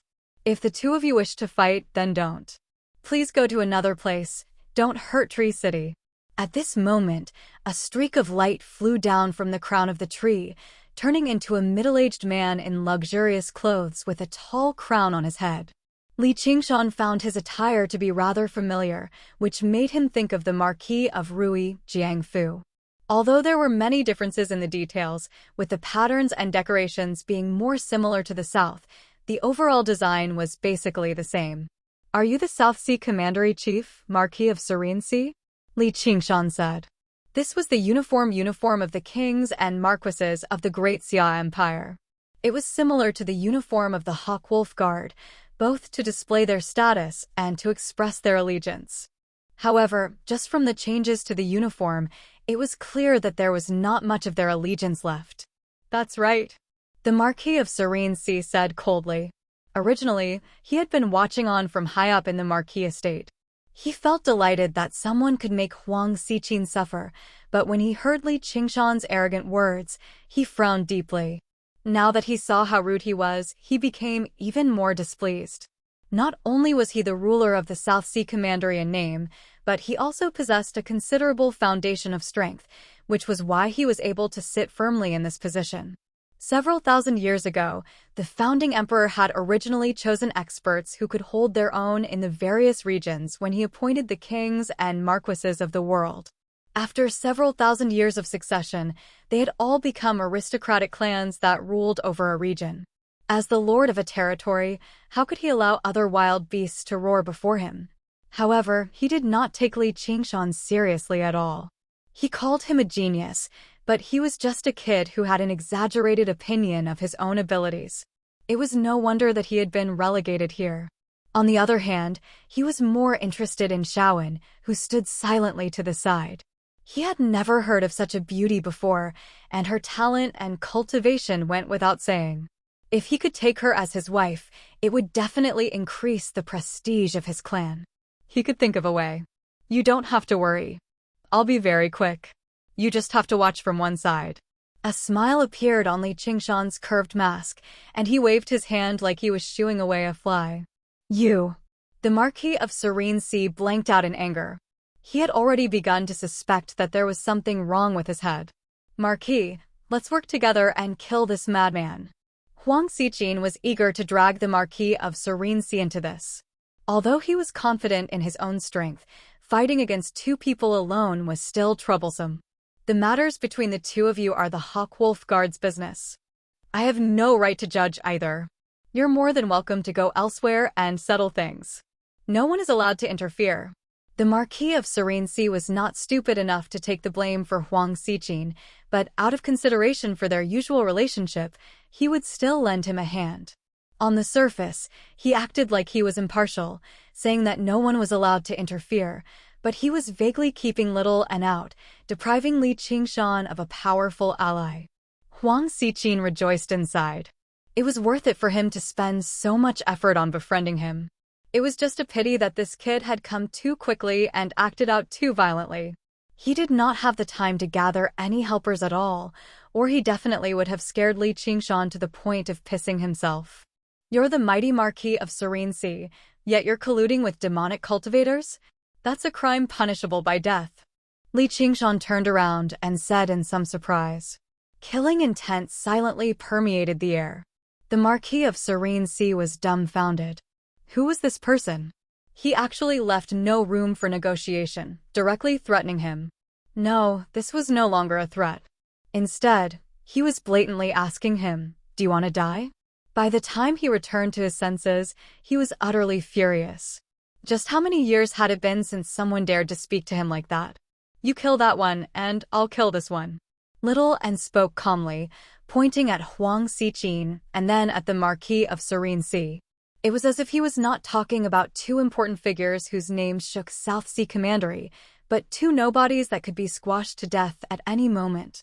The Marquis of Serene was enraged, and his killing intent continued to rise. In the next moment, he was about to launch an attack like a raging wave. No need.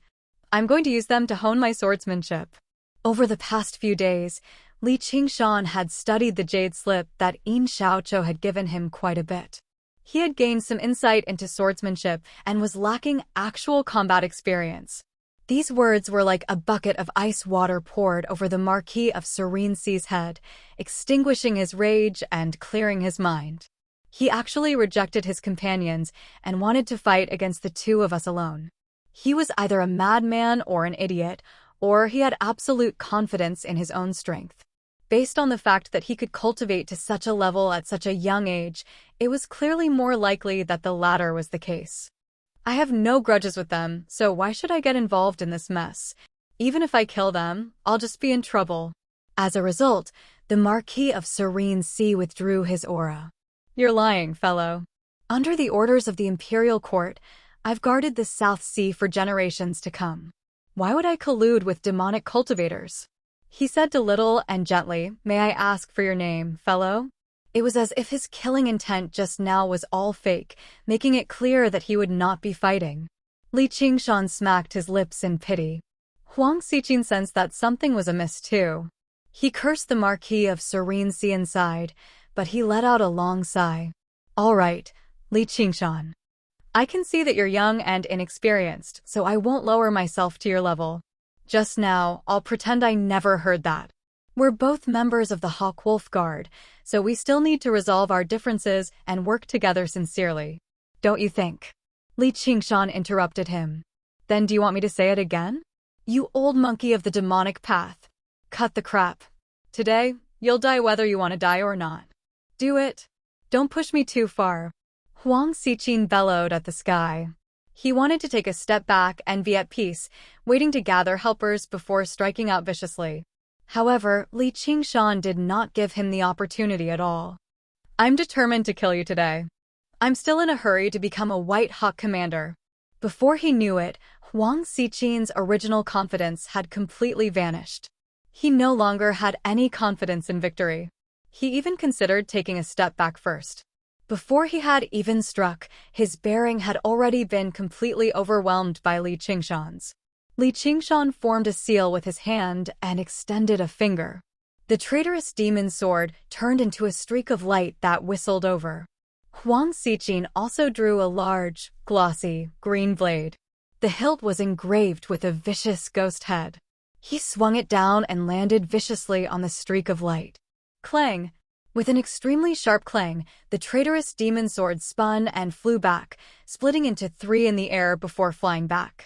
Under the control of Li Qingshan's soul sense, they constantly slashed at Huang Xiqin. Clang, clang, clang, clang. Huang Xiqin brandished the ghost head blade into a circle of astral blades, constantly knocking away the traitorous demon sword. It was unable to get close at all. He relaxed inwardly. This kid talks big, but his strength is only SOSO. I was nearly fooled by him. Li Qingshan focused and constantly channeled his sword seal. The traitorous demon sword would occasionally transform into a streak of sword light that swam about and occasionally spit out sword chi. Clearly, he was using all his strength and was not deliberately showing weakness. The spectating Marquis of Serene also let out a sigh of relief. His sword kinesis is not bad, and his comprehension of the way of the sword can be said to be exquisite. For his age, he can already be considered a genius. Unfortunately, the sword can only be considered an arcane artifact. There are only a few sword techniques he can use. It's a fool's dream to think he can kill Huang Xiqin with this. Kid, hand over your life. Huang Xiqin was certain that this was all that Li Qingshan was capable of. He knocked away the traitorous demon sword with a swing of his blade and leapt up, conjuring a huge ghost that wielded a dark green blade aura over 30 meters long and swinging it at Li Qingshan. Not only was the slash extremely swift and fierce, sealing off all of Li Qingshan's room to dodge or maneuver, but the huge ghost let out a howl at the same time. It was soul-stirring. Having lost his sword, Li Qingshan seemed to be affected for a moment. He seemed rather lost. Seeing how the blade was about to land on Li Qingshan's head, Huang Xiqin instead hesitated. It was not because he had suddenly become kind, but because he was worried. Although the forces of the Chan monastery of Devanaga could not reach the South Sea, if a monk king took action and targeted him, everything he had established in the Mist province would fall apart even if he managed to survive. Originally, I wanted to keep you around a little longer, but you don't even have the determination to kill me personally. Such a weak opponent is really disappointing. Die for me. Chapter 771.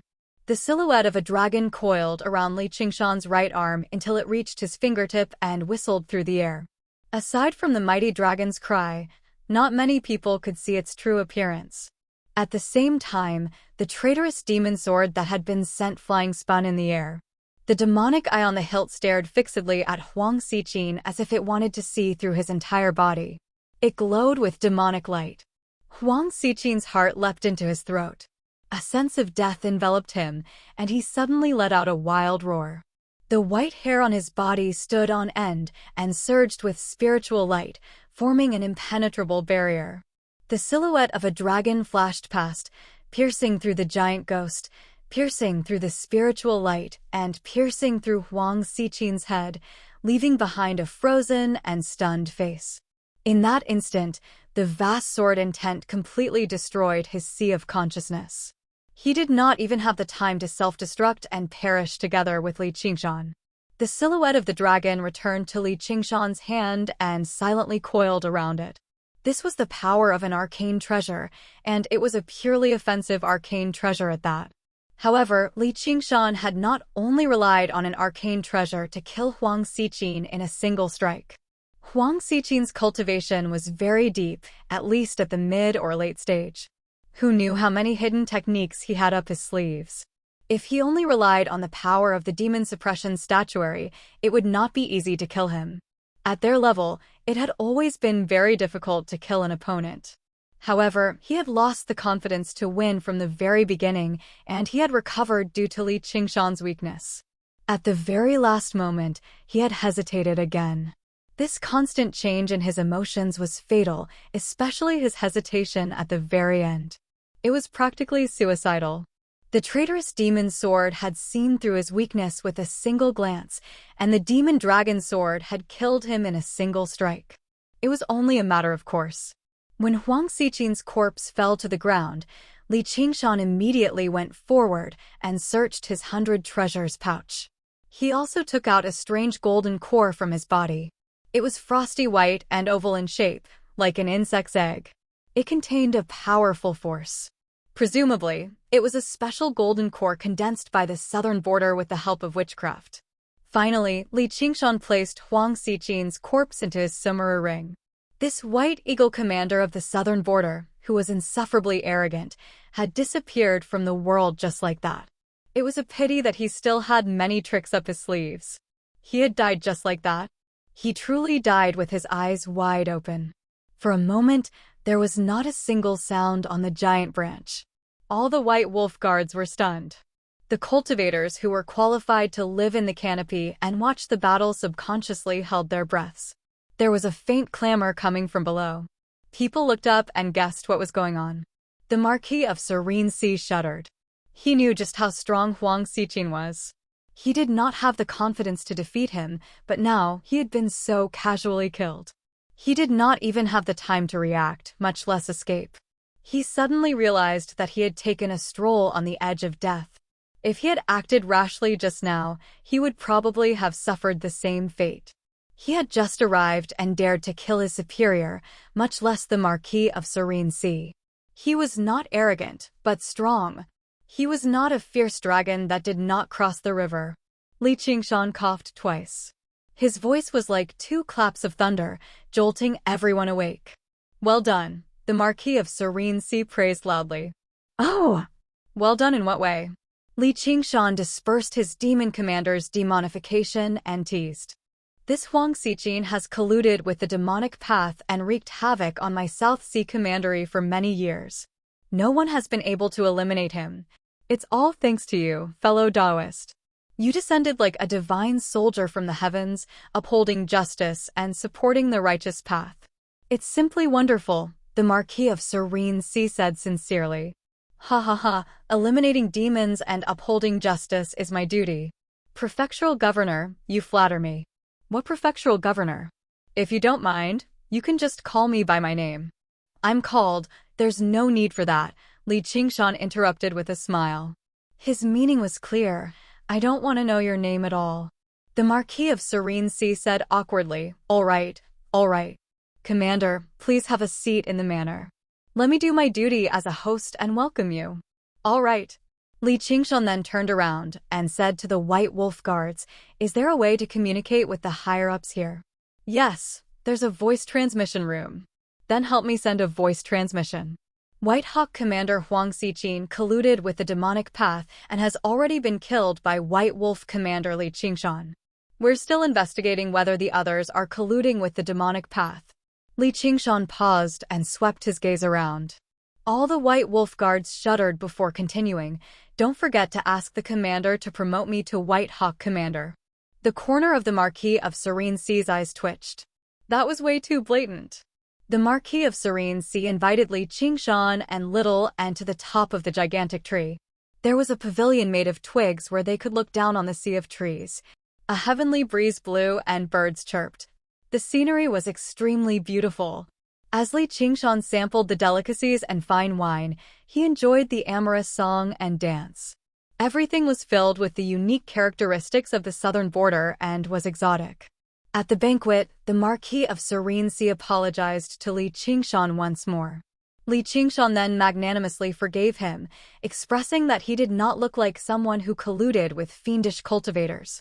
The Marquis of Serene smiled apologetically and carefully investigated Li Qingshan's background. Actually, what he wanted to ask the most was whether that flash of a dragon earlier was an arcane treasure or not.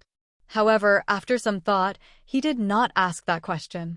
He was afraid of offending Li Qingshan, but he also had an answer. If it was not an arcane treasure, how could it have penetrated Huang Xiqin's defenses so easily? As expected of a genius from a major sect in the Green Province. He even has an arcane treasure. As the Marquis of Serene, only the seal of mountains and rivers looks like an arcane treasure. If news of this spreads, he'll definitely become the target of public criticism. Everyone will come to snatch it from him. However, the Marquis of Serene thought about it again and decided to keep his mouth shut. If he was faced with an ordinary person, all he had to do was to deny it. They would not fall out with him just because they suspected him. However, this unreasonable murderer, Li Qingshan, would probably not listen to his explanation at all. As long as he had the slightest suspicion, he would be bold enough to kill him just because he said, "You look like you colluded with fiendish cultivators." In short, this person is too sharp. I'd better avoid him for now and wait for the day he seeks his own death. Outside the Mist Capital, in the Hawk Wolf Guard, an attendant hurried to the back of the mountain, arriving before a towering tree. The tree stood over 1,000 meters tall, not particularly eye-catching in the forest. However, the attendant bowed towards the tree politely. "Commander, the South Sea Commandery has sent a message." "What is it?" The tree suddenly opened its eyes. A tiny, golden hawk tablet hung from the top of the tree, shining brightly. "The South Sea Commandery has sent a message. The White Hawk Commander, Huang Xiqin, colluded with demonic cultivators and has already been executed by Li Qingshan. The others are still under investigation. They request to be promoted to White Hawk Commander." "Oh! Looks like he suits the South very well." If this were the Green Province, a White Wolf Commander killing a White Hawk Commander would definitely lead to a great uproar. It was even possible for the headquarters of the Hawk Wolf Guard in the Dragon Province to investigate it. However, this was the Mist Province. The South Sea Commandery was the southernmost part of the Mist Province, a land of chaos.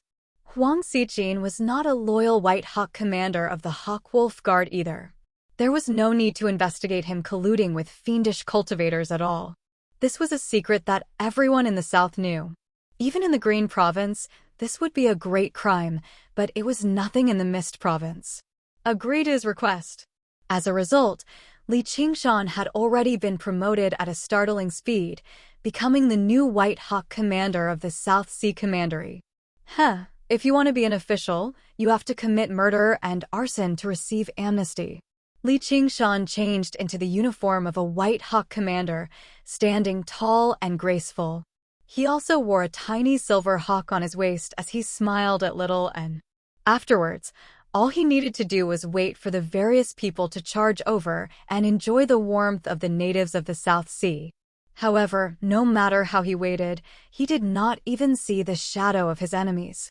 Even the master of the White Wolf Guard he had thrown to his death did not come to avenge his disciple. His days here were basically even more peaceful than in the Green Province. Li Qingshan was perplexed. Was this still the extremely dangerous South?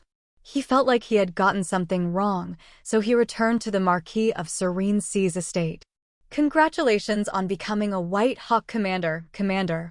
May I ask why you've graced us with your presence today? The Marquis of Serene Sea asked carefully.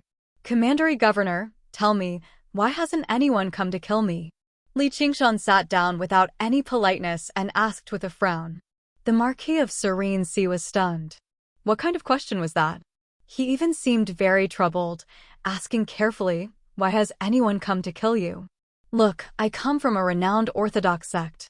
That day, I even said I was going to purge demonic hordes and purge them for the sake of righteousness. Those who submit to me will prosper, and those who oppose me will die. That should have spread. What are those demonic cultivators waiting for instead of killing me? You want them to kill you? The Marquis of Serene Sea said in disbelief. Of course. Otherwise, why would I say those things? Hee, how embarrassing. What's that for? The Marquis of Serene Sea looked at Li Qingshan like he was looking at a monster. As it turned out, he had said those things intentionally to mock the demonic cultivators of the South Sea Commandery and draw their hatred to kill him. What was wrong with him? I want to kill someone. It doesn't have to be a person. Anything will do. Li Qingshan said calmly. Now that it had come to this, he no longer wanted to hide his true intentions. He no longer wanted to say some nonsense about upholding justice. His main objective in coming to the South Sea Commandery was to fight to his heart's content. He wanted to satisfy the tiger demon's lust for slaughter to its fullest. Isn't the first precept of Buddhism the abstinence from killing? The Marquis of Serene Sea was taken aback for quite a while. Li Qingshan sniggered. Purge demons for the sake of righteousness. Purge demons for the sake of righteousness. The Marquis of Serene Sea was very tempted to say, you don't need to explain anymore. You've probably been stifled in the Chan Monastery of Devanaga. The South that others viewed as a land of danger was a place he had come to find an outlet. As a result, he let out a long sigh. Probably no one will come to kill you for now. Why? I heard that Huang Xiqin has quite a lot of friends. Isn't there a single one that's loyal? The Marquis of Serene Sea coughed dryly. He could be regarded as one of Huang Xiqin's friends. After some indirect questioning, Li Qingshan finally understood why no one had come to make trouble for him. First of all, the powerful strength he had displayed when he killed Huang Xiqin was enough to intimidate the vast majority of demonic cultivators. Huang Xiqin certainly had a network of connections, but a dead person was like an extinguished lamp. This was the South, and no one would work for a dead person. Meanwhile, Li Qingshan's words and actions, which he thought could draw hatred, had completely backfired. Such arrogance and tyranny, killing without batting an eyelid, he was clearly a demon. Even the cultivation technique he cultivated was full of demonic qi. Even if he was a disciple of a famous Orthodox sect, he was still one of his kind in hiding. As a result, the demonic cultivators and demonic cultivator forces that had the ability to threaten Li Qingshan felt that they could befriend and rope him in. Chapter 772. Li Qingshan shook his head. Sure enough, life was not always smooth sailing. In the past, when he had wanted to keep a low profile and cultivate, there had not been much trouble. Now that he had finally achieved initial success, this dangerous wilderness had become a place of peace. The Marquis of Serene Sea also felt that it was a pity. If Li Qingshan had let Huang Xiqin go and allowed him to go back to make arrangements, there would definitely be countless troubles waiting for him. Huang Xiqin was a schemer, had a complicated network, and had endless plots and schemes. When the time came, Li Qingshan only needed to step into the first trap. Even if he could kill his way through, he would definitely become a public enemy in the end and end miserably. Li Qingshan's seemingly rash battle was like hitting a poisonous snake where it hurt, making him famous. Now, even his own family had to deal with him carefully, afraid that this lawless madman would suddenly kill him. All right then. These days, you can't take shortcuts. You have to do things step by step. If you want to kill someone, you have to do it in their home. How can you expect them to come to you? Li Qingshan slapped his thigh in reflection. The Marquis of Serene felt a chill in his heart. This was his home. His hands in his sleeves clenched into fists. Don't worry, I'm not someone who will kill the innocent. Heh, probably. Li Qingshan smiled and said words that did not reassure the Marquis of Serene at all. Then, he stood up and left the manor. The Marquis of Serene was stunned for a while. He sighed in relief and unclenched his fists. There was a small seal in his hands. It was his strongest weapon, the seal of mountains and rivers. The forced friendliness on his face immediately turned ferocious. When had he, the great Marquis of Serene, been bullied like this by a foreign boy? As long as this boy did not die, he would never have a day of peace. The feeling of living in the same tree city with such a person was terrible. However, the Marquis of Serene also felt that killing him was troublesome. He had been thinking about this problem for the past few days, but he could not think of a foolproof plan. It was not that he could not think of a way. The problem was that if he failed, even if there was just a bit of news, this madman would definitely kill him at all costs. A man of wealth would not sit under the eaves. With his status, there was no need for him to take this risk. In the end, the Marquis of Serene let out a long sigh. I'll put up with you. Let's see how long you can be arrogant. In this world, even gods and ghosts are afraid of the wicked. Li Qingshan returned to the branch where the silver eagle stood. He glanced back at the Marquis of Serene's manor high above. He could naturally clearly sense the Marquis of Serene's wariness towards him. He sighed with a smile. Kind people get bullied and kind horses get ridden. If a person was too weak, the people around him would involuntarily bully him, even if there was no benefit to it and it was purely to satisfy their sense of superiority. When facing those vicious and evil people, even if they suffered losses and were bullied, they would choose to endure it. They would curse in their hearts and hope that fate would punish this person. The sky was hazy and the surroundings were dark. It was almost night, and the humidity in the air was getting thicker. The mist province was prone to rain. Even when it was not raining, there were very few sunny days, let alone in the southern region that was close to the South Sea. Hua! The heavy rain poured down, landing on the tens of thousands of green leaves. There was a kind of quiet noise. The rain finally passed through the canopy after so much difficulty and turned into a gentle drizzle, dancing through the air and merging with the rising mist. They were indistinguishable and became hazy. Shaun held a book and sat on the wooden floor. Her white monk robes and black sandalwood hair flowed down her back. The rain outside the window constantly drifted in. She quietly flipped another page. Tall bookshelves surrounded her as she stared at this visitor she had not seen in a very long time. This was the archives of the Hawkwolf Guard. It recorded the various cases and missions ever since its establishment. After several thousand years, even with the protection of formations, the pages had already yellowed, and the words had already become blurred. Since ancient times, the number of cases had decreased, and the records had become sloppy, filled with half-heartedness. Didn't I give you a jade slip? What are you still reading these stupid books for? Li Qingshan walked in and sat down beside her. He had obtained a lot of spoils from Huang Xiqin's 100 treasures pouch. Pills, arcane artifacts, and talismans went without saying, but there were many specialties of the South as well as a jade slip that recorded the various information about the Hawkwolf Guard of the South Sea Commandery. I've already taken a look at that. Little and leaned against him and flipped through another page. What did you find? Li Qingshan put his arm around her shoulder and leaned over to read the words in the book. Qingshan, let's go into secluded cultivation, all right? Little and nudged him with her head. Sure, but we need to find a suitable dwelling first. Living on a tree feels like a monkey. Do you have any places you like? Li Qingshan looked away from the book and smiled at her. There are a few places. Let's go take a look. Little Anne's eyes shone brightly.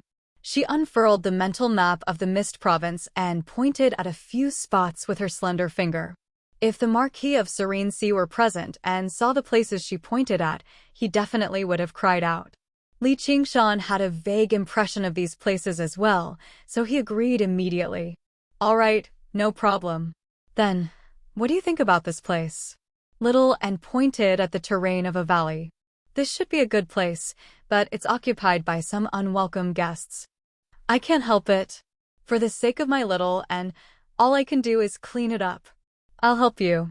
As a result, the two of them happily made up their minds. Their first stop, Savage Mountain, the lair of demons. The path of cultivation consisted of wealth, companionship, method, and location. Although location ranked last, it was still indispensable. A good dwelling could drastically increase the speed of a cultivator's cultivation. Whether it was absorbing the spiritual chi of the world or comprehending the laws and ways, it possessed an innate advantage. Large sects like the Chan Monastery of Devanaga, the Sword Collection Palace, and the Umbral Insect were all established in such blessed lands, which was why they could continue to exist for centuries, millennia, or even tens of millennia. The South was extremely vast, but the number of true blessed lands was still limited. There were no weaklings who could occupy these places. They were either cultivators with great cultivation or sects with great influence. The two were often one and the same. Among all the blessed lands in the south, Savage Mountain ranked in the top 5. However, it was not a cultivator who occupied it. Strictly speaking, it was not a sect either. Who knew how many years ago, for the sake of Savage Mountain, the cultivators of the south had kicked up a storm of blood? However, even if someone managed to become its master, they would often die a violent death before long. The sect that occupied this place for the longest time was a powerful demonic sect in the past. Their influence almost rivaled the greatest sect of the South, the Myriad Poison Cult.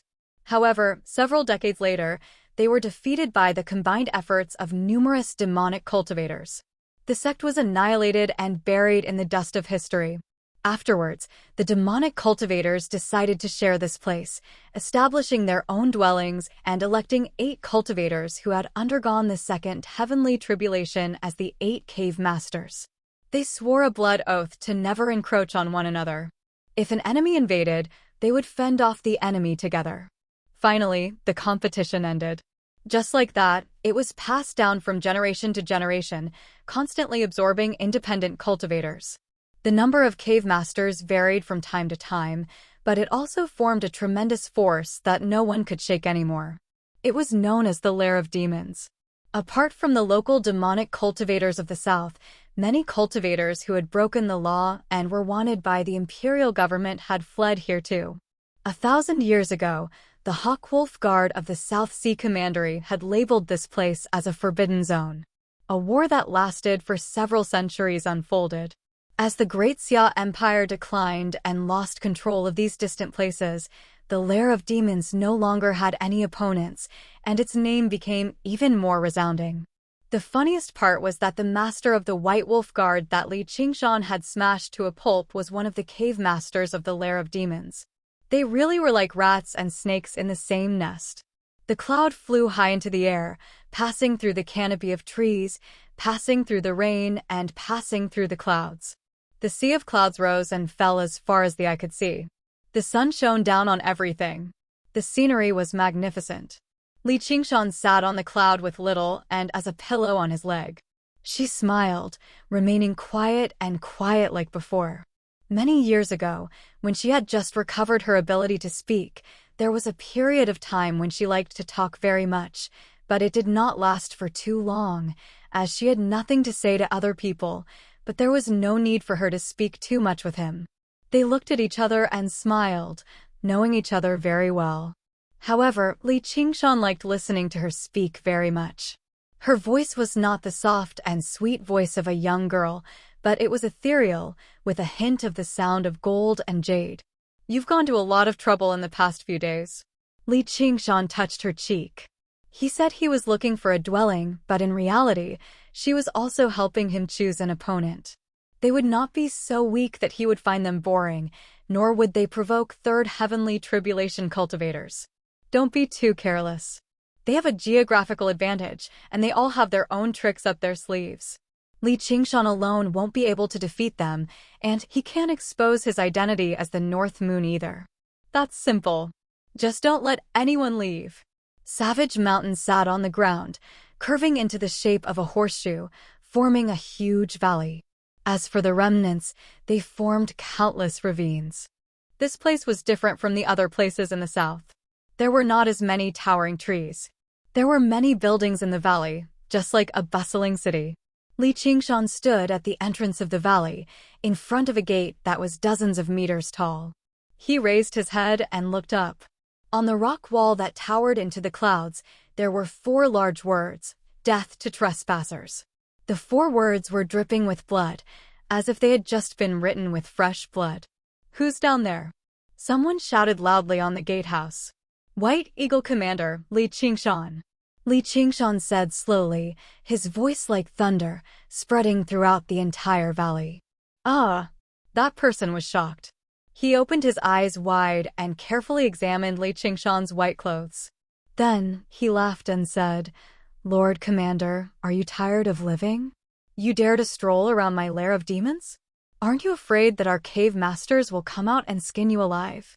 A roar of laughter came from the gatehouse, completely unafraid of Li Qingshan's identity and cultivation. "I was just about to visit the cave masters. Open up." The laughter on the gatehouse became even louder. They had fought against the Hawk-Wolf Guard for so many years. Although they had already achieved complete victory, never had a White Eagle Commander come to visit them.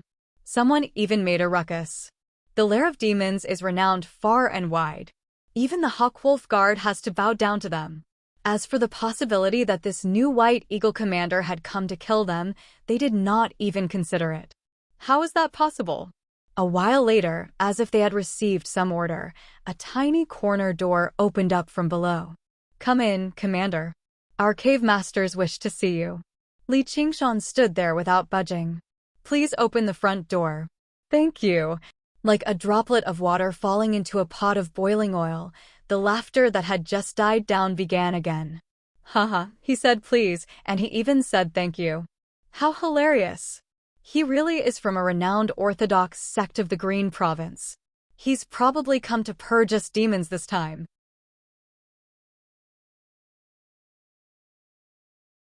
Chapter 773.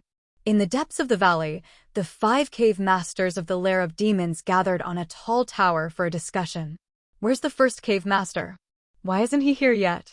said an ascetic. His forehead bulged, his cheekbones were high, and his eye sockets were sunken, completely bloodshot. His lips were blue, and there were 2 fleshy feet on his forehead. At first glance, he did not seem human at all.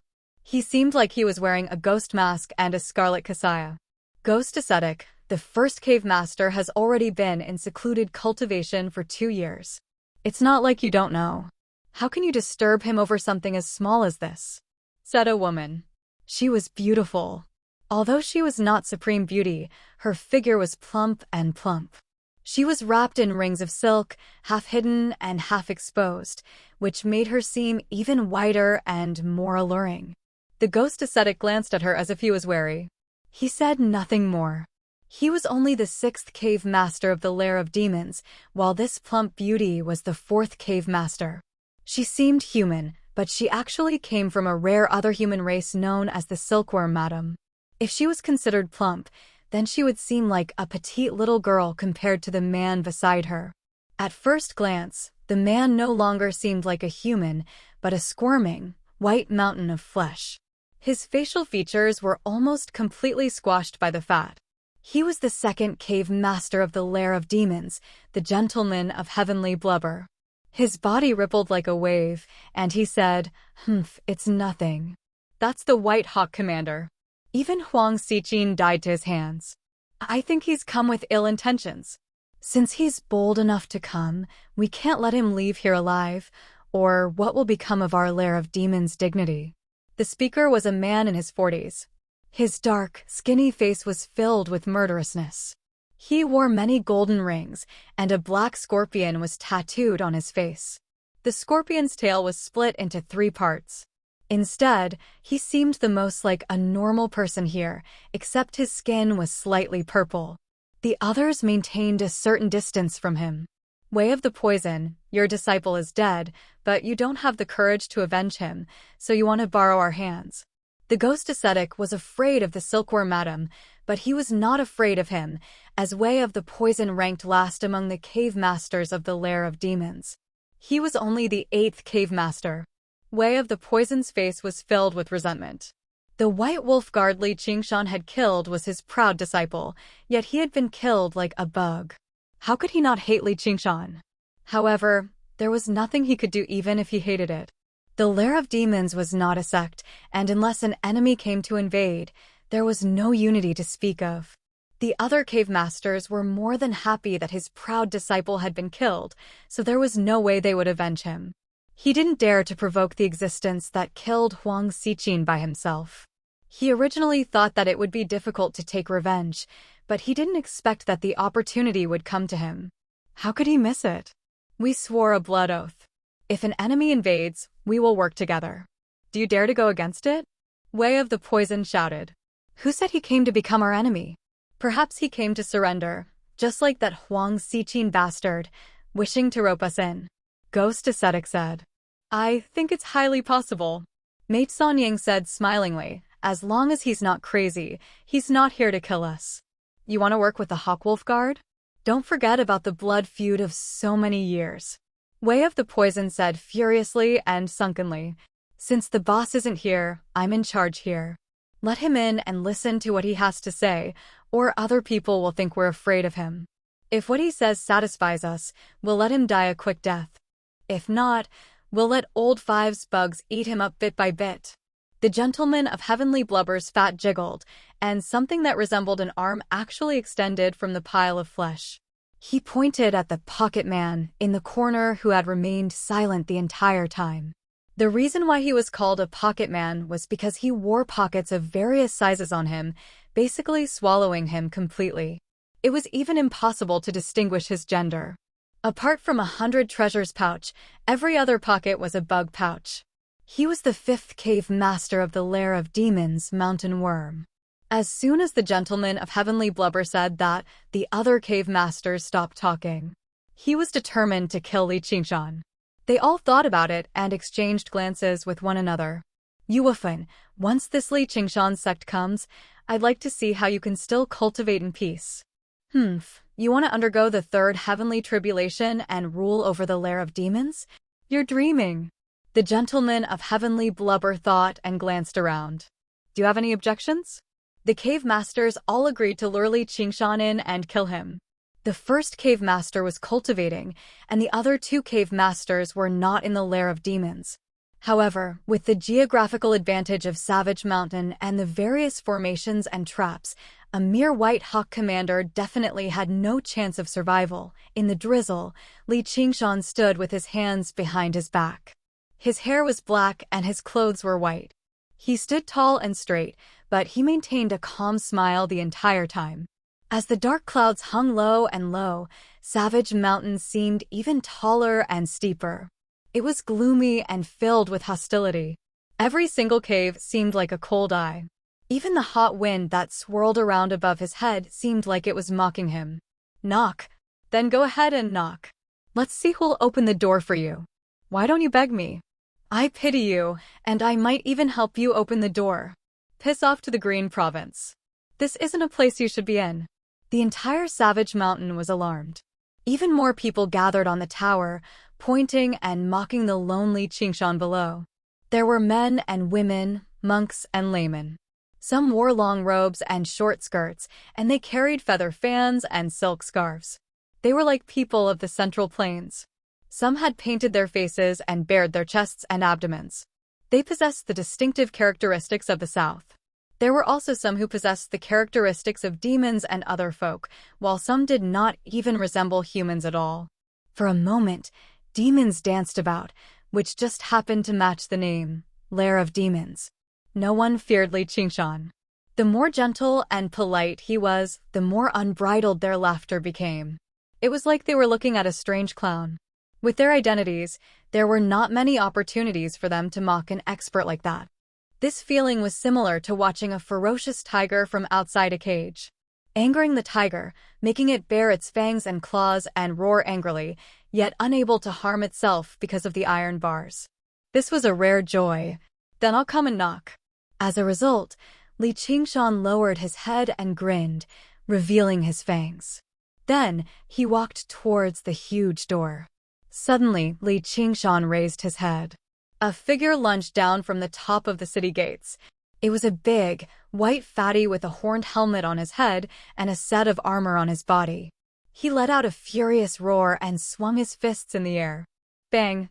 Bang! Bang! The air exploded, and the fatty's descent rapidly slowed down. In the end, he landed heavily in front of Li Qingshan. "You've got guts." Li Qingshan raised his eyebrows. This guy clearly hadn't even passed the first heavenly tribulation. The fatty sat up and saw Li Qingshan the moment he laid eyes on him. His pale face immediately paled even further before reddening again. He rapidly backed away and turned around, cursing at the top of the walls, "Who the fuck pushed me?" His ancestor. A string of obscenities mixed with the dialect of the southern border. He had been like this just now, standing on top of the city wall and yelling happily. Caught off guard, a palm struck his back, and his body flew out uncontrollably. "Hey, Fatty Luo fell down. He's fucking finished this time. Maybe this hero from Qingzhou will be merciful and not kill him." Roars of laughter erupted from the top of the city wall again. No one sympathized with his plight. Instead, they did their best to belittle him. Was there anything more exciting than watching a tiger on top of a mountain than someone falling down? Apart from the person directly involved, everyone was very excited and eager. Fatty Luo suddenly turned around and pointed at Li Qingshan. "I'm warning you, don't move. My master is the gentleman of heavenly blubber, the second cave master of the Lair of Demons. He's in there right now. If you harm me, he won't spare you." Li Qingshan smiled without saying anything. He pointed at the corner gate. As if he had just been pardoned, Fatty Luo turned around and fled. When he was about to enter the corner gate, he did not forget to turn around and say, "At least you know your place." There was a series of regretful boos from the top of the city walls. Fatty Luo's arrival on top of the city walls led to another hubbub. They became even more contemptuous of Li Qingshan below. Benevolence was not acknowledged here. The more vicious one was, the more respected they were. Li Qingshan finally arrived in front of the city gates and raised his hand.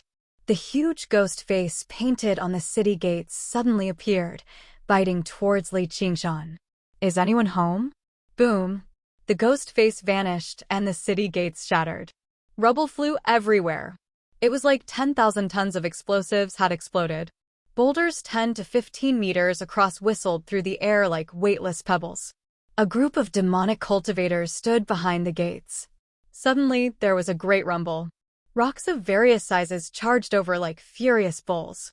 Before they could even unleash their cultivation, they were struck by the boulders and immediately reduced to mincemeat.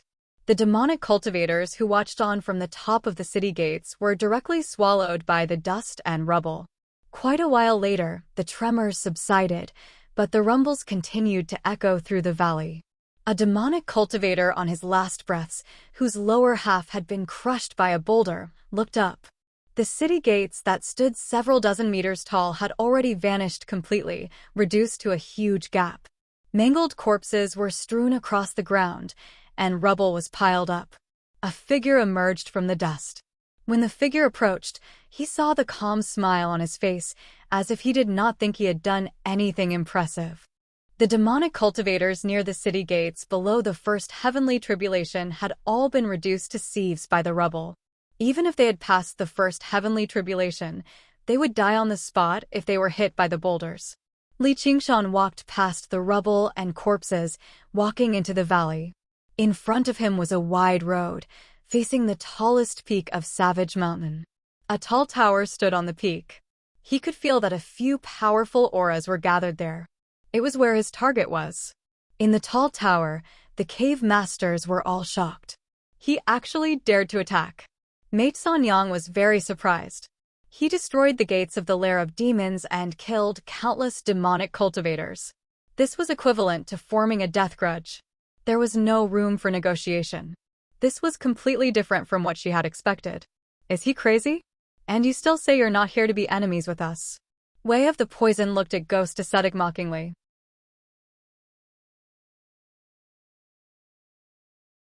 Chapter 774. What a dense spirit chi. Li Qingshan walked along the main road with large strides. The deeper he went into the valley, the denser the spirit chi became. Just taking a breath of the air made him feel refreshed. Compared to this place, the cave abode in the Chain Mountain was simply too inferior. There weren't as many towering trees in the valley, so his field of vision was much wider. Savage Mountain, thousands of meters tall, was filled with all kinds of strange flowers and plants. There were even green pines welcoming guests, strange rocks, birds singing, and butterflies dancing. A few streams meandered between the mountains, turning into waterfalls that flowed straight down, passing through the clouds and falling into the green ponds, splashing thousands of pearls and jade. The scenery was beautiful, like an immortal realm. And in this immortal realm sat a large city.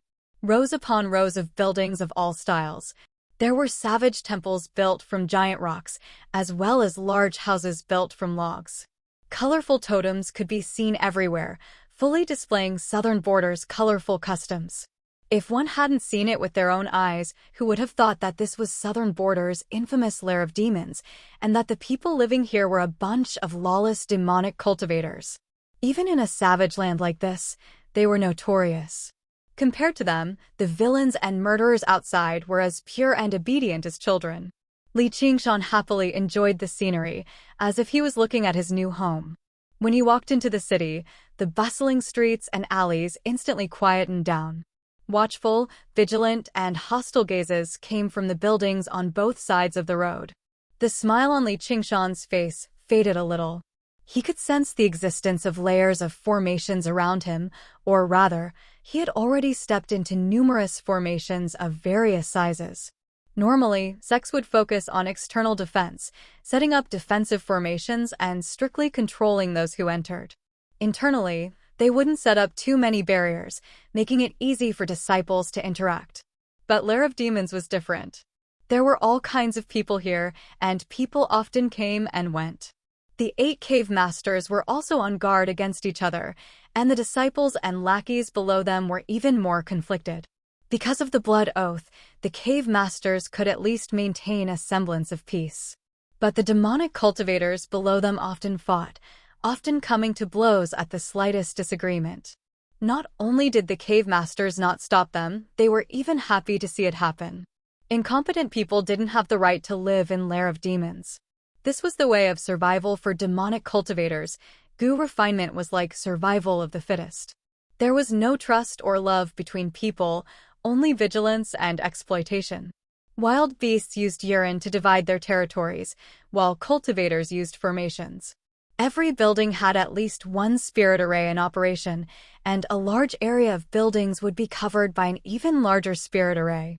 This is probably the place with the densest concentration of spell formations in the world. It's only because this is a paradise that these spell formations can be activated, and their power is probably far greater than normal. No wonder they dared to open the side door and let me in. It was like walking right into a trap. Are you waiting for me to sink even deeper? If it's just Li Qingshan, it'll be a narrow escape. After being silent for so many years, it's time for North Moon to come out and stretch his muscles. Suddenly, the sound of a child crying came from up ahead. Li Qingshan walked up and saw a child wearing red clothes and a tiger head hat sitting in the middle of the road, crying loudly. His voice was full of energy, and his voice was loud and clear. In this silent city, there was a trace of strangeness. "Little guy, why are you crying?" Li Qingshan smiled. He even crouched down, as if he was completely unaware of the strangeness and danger. He had always been kind to children. My puppy is going to die. The child continued to wipe his tears with his head lowered. Oh, where's your puppy? Let me take a look.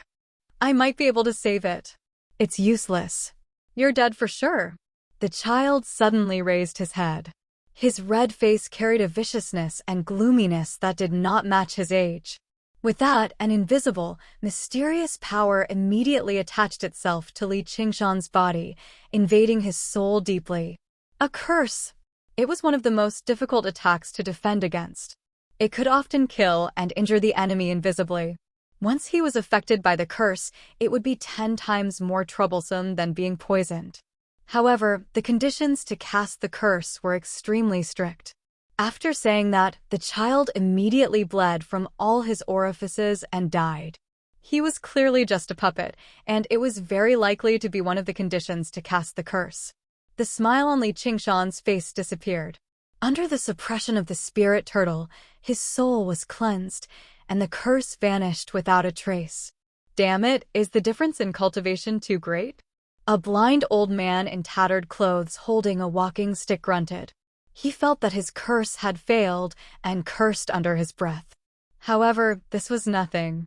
As the first person who dared to attack directly, his actions would definitely be rewarded by the cave masters. Even if the curse failed, the other party could do nothing to him. Boom! A strong gale swept up the broken pieces of wood, filling the room. A large hole appeared in the thick wall. Li Qingshan passed through over 10 layers of walls and 7 or 8 formations.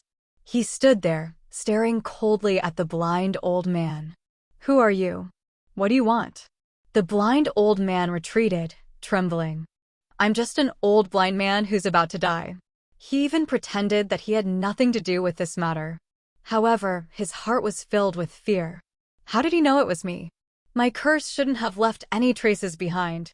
Don't worry, I've always been a person who respects the old and cherishes the young. Come, give me the walking stick.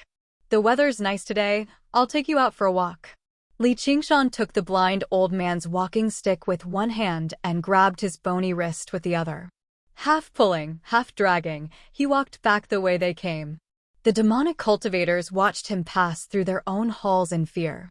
The blind old man was trembling. He was no longer pretending.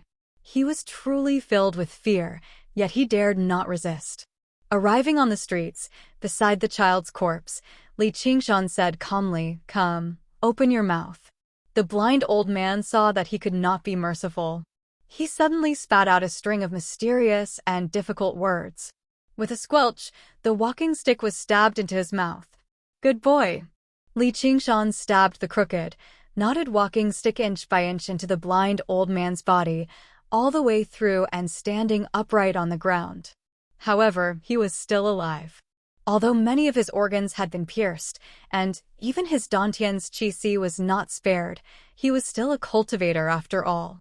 His crooked body curled into a ball from the pain. Whoever dares to touch him can accompany him, Li Qingshan said. He left behind this strange marking to attract the gazes in the darkness. He continued forward. Many restless figures in the buildings on the 2 sides of the road cowered. Li Qingshan felt like he was in a much better mood. After walking for a while longer, just when he was about to reach the end of the valley, he stopped and raised his head to look at the tall tower on the mountain. 5 pairs of eyes stared at him from afar. The spiritual energy in the air grew denser and denser. The region at the bottom of the valley was the center of Savage Mountain. It was a beautiful place. The dwellings of the 8 cave masters were all built here. Regular disciples could only build dwellings on the 2 sides of the mountain. This place was like the bottom of a pocket, the end of a trap. The formations laid down here could not be compared to the formations in the city, be it in terms of quality, scale, or power. Even if they did not take action, they could trap a second heavenly tribulation cultivator, or demon commander, to death. The 5 cave masters were all waiting. They were waiting for Li Qingshan to take another step forward. Then, it would be his death. A great battle was about to erupt. However, Li Qingshan just happened to not move. He just stood there, his lips curling into a smile. Esteemed guest, Why don't you come up the mountain for a chat and state your intentions? The gentleman of heavenly blubber's voice rang out from the tower. Li Qingshan finally moved, but he did not move forward. Instead, he turned around and made his way to the left. A building that stood 100 feet tall was called Drunken No Return. It was richly ornamented, with overhanging eaves and corners. With a gentle breeze, wind chimes rang out. It was so exquisite and magnificent that it did not seem like something from the south. And, despite knowing that Li Qingshan had arrived, the restaurant was still bold enough to open its doors. "Boss, bring me some alcohol." Li Qingshan stepped over the doorsill. There was not a single customer in the restaurant, but many tables still had food and drinks on them. As far as the eye could see, there was only a girl around 16 or 17 standing behind the counter, clattering away at her abacus. She did it a few more times, as if she had calculated a satisfactory result. Only then did she raise her head and smile. "There's no boss, only the lady boss." "Sir, do you know whether it's a man or a woman?" She had bright eyes and white teeth, and she was bold and bold. As she shook her head, the silver accessories on her head clinked together. She walked out from behind the counter. She was dressed in blue, embroidered clothes, and a flower-patterned, brocade skirt. "I don't care if you're a man or a woman. I only care if your alcohol is good or not. If it's not good, I'll tear down your restaurant." Li Qingshan arrived at the center table and sat down. He thought, the lair of demons sure is filled with masters. "I killed one earlier, and here comes another. Of course, if I didn't have some skill, I wouldn't have the courage to face him. Though, she probably isn't as young as she looks." "Sir, you're so fierce. I have plenty of good alcohol here. I guarantee you won't go back until you're drunk. Though, sir, you're not going to see us cave masters, but instead come to my tiny restaurant to drink. Don't tell me you're afraid and want to muster up some courage," the lady boss said with a smile. She seemed very innocent and very curious. As long as it was a man, they would never be willing to be called cowardly or afraid, especially by a beautiful woman. Li Qingshan was a man too. He shook his head. "That's not right. It's not that I'm afraid of your cave masters, but your cave masters are afraid of me." "What do you mean by that?" The lady boss swayed her hips and walked over in a few steps. She directly sat on the table in front of Li Qingshan and asked with her body turned sideways. "I'm the guest, and they're the host. I'm 1, and they're 8. I'm sitting in their main hall right now, but they actually don't dare to come out of their bedroom to see me. They're as shy and timid as little girls. Tell me, who's the one who's afraid of who?" Li Qingshan said with a smile. I can't win against you in an argument. If you want to drink, then drink. But we have to settle the bill first." The lady boss bent down and moved closer to Li Qingshan. Her breath smelled like orchids, and the ravine on her chest was faintly discernible. "I just sat down, and I haven't even had a cup of tea. Where did the bill come from?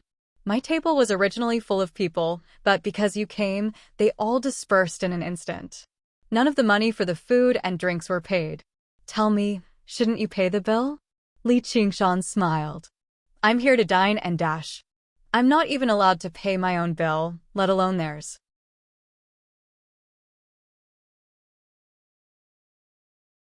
Chapter 775. Oh, how impressive. There aren't many people who dare make me pay when I want to dine and dash.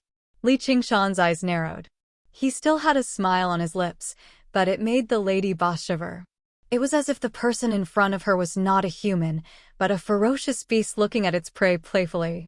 Even if he did not show any killing intent, the pressure from the top of the food chain was enough to suffocate her. How fierce! "If you want a drink, I'll treat you." "What are you staring at me for?" The lady boss pushed Li Qingshan's shoulder and said flirtatiously, but her expression and movements were rather stiff and unnatural. "You don't have to be afraid. If the alcohol is good and the food is good, I'll still pay the bill. Perhaps I'll even pay double." Li Qingshan sat up straight. The smile on his bronze face remained the same. "Who's afraid? You can't find a second place in the southern border for the wine and food here. Just be careful not to get drunk." The lady boss raised her voice. "It's not your fault if you get drunk. It's your fault if you don't." Isn't this place called Drunk No Return? Today, we're not going home until we're drunk. We'll give you cave masters some courage. Let's see if they dare to come down the mountain and drink with me. The lady boss looked deeply at Li Qingshan. This man was not simple. Daring to barge into Savage Mountain was already courageous enough, and even rarer was that he could advance and retreat as he pleased. He did not seem like he was venturing into a dragon's lair at all. It was as if he was the dragon or the tiger, returning to his own lair, treating the 8 cave masters like women and the several thousand demonic cultivators as if they were nothing. This heroic spirit suppressed the entire lair of demons. Out of all the men she had seen in her life, not a single one could compare to him. The lady boss swayed her hips to get the wine. Her butt was round and perky under her skirt. It was truly a flirtatious sight when she moved. Li Qingshan snickered. He loved being charmed the most. However, when he thought about how little N was nearby, he could only look away with some regret. Chef, an esteemed guest has come to visit. Hurry up and cook. If it doesn't taste good, I'll slap you.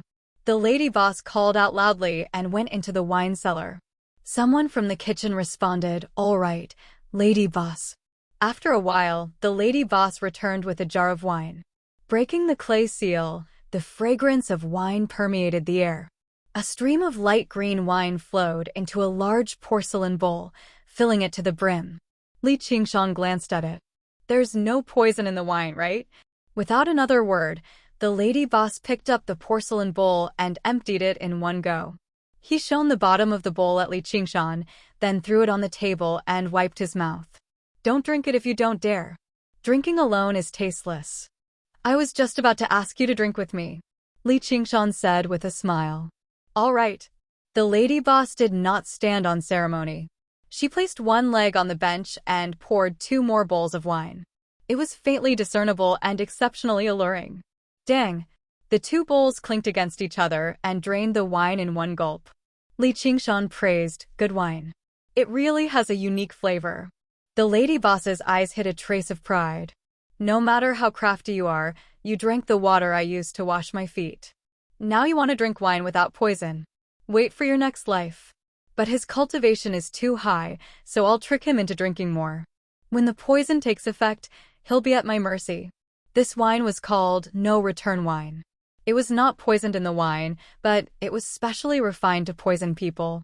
It was still a first-class wine, but it could only be tasted with an antidote.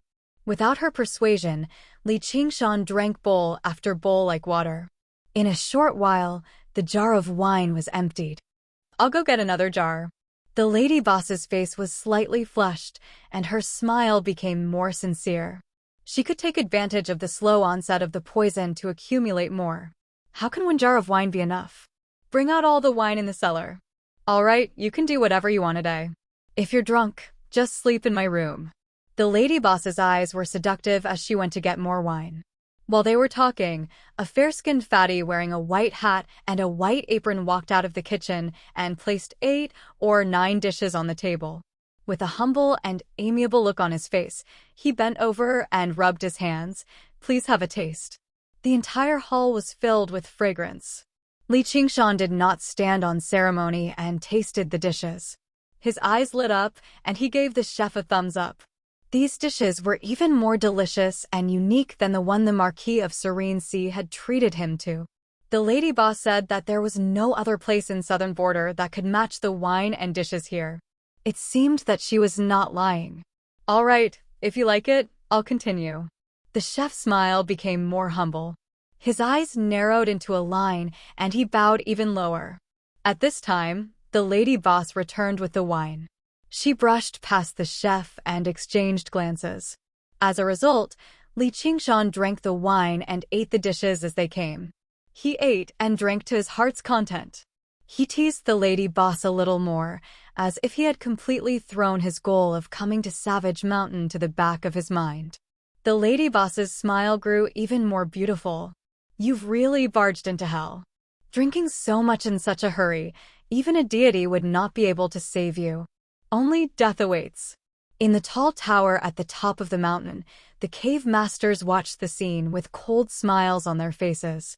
In the beginning, Li Qingshan's refusal to continue forward had caught them off guard. For a moment, they did not know if they should take the initiative to attack. When Li Qingshan entered, drunk no return, and began to eat and drink to his heart's content, they sat still, the cold smiles on their faces growing more and more intense. He really dares to eat and drink here. Does he think he can resist all poisons just because his cultivation is high? Way of the Poison grinned, full of delight. Goo and poisons were inseparable. Southern Border accounted for at least half of all the rare poisons in the world. The greatest sect in the south was the Myriad Poison Cult. Let alone a mere golden core cultivator, some of their poisons could even kill demon kings with tough bodies.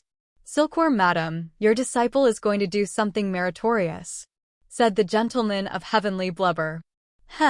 This Li Qingshan seems to be eating your disciple's cooking. He seems to be quite happy. The human chef's culinary skills are renowned throughout the entire South Sea Commandery. Let him eat slowly. The gentleman of heavenly blubber laughed so hard that his fat jiggled.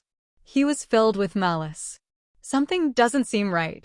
The ghost ascetic frowned. The lady boss had discovered this too.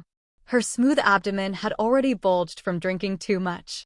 She did not drink as much as him, nor could she refine it in time. She had ingested a large quantity of antidotes beforehand, and she was almost unable to hold on any longer, so why was he still standing? Let alone dying from the poison, he did not even feel any discomfort. Instead, his eyes shone brighter and brighter. She became more and more excited. She began to panic slightly. There's no more alcohol. Go get more. Li Qingshan emptied the jar of alcohol in his hand and casually tossed it onto the ground. The jar rolled around with a gurgle along with the other 20 or so empty jars. The lady boss hesitated. The refinement of no return was not easy. Li Qingshan had already drunk all of it, so where was she supposed to give him more alcohol? And, even if she did, it would probably be useless. She did not see him circulate his cultivation. Did his body just happen to be able to suppress the poison of no return? Smack. Li Qingshan smacked her perky bottom and smiled. What are you blanking out for? Why don't you go? It hurts. What are you doing? The gates are wide open, yet you're trying to take advantage of me. The lady boss grumbled as she clutched her bottom. She let out a sigh of relief inside. As it seemed, he had not discovered the poison in the alcohol. Otherwise, with his strength of smashing through the gates of the valley in a single punch, she would have died on the spot. Cut the nonsense. Go, go. Li Qingshan waved his hand. All he wanted to do right now was drink alcohol. Even if it was poisoned, it did not matter. Yes, yes, sir. Sir. The lady boss snuck to the back of the building. The smile on her face disappeared. She took a deep breath and calmed herself down. She was already prepared to leave. This was the only move that could threaten him. If it was useless, then she would continue to stay. She would definitely not be able to escape the consequences. As for human chef, he could only pray for his own good. This Li Qingshan did not look like a violent and murderous person. As long as he did not discover what was in the food he ate. There were many layers of arrays in this restaurant. She was not afraid of being discovered by his spiritual sense. Just as she was about to leave, she heard Way of the Poison's voice. Don't go. Put the poison in his alcohol. At the same time, a small porcelain bottle was sent to her through the array. The lady boss hurriedly rejected. 8th Cave Master, he is not afraid of poison.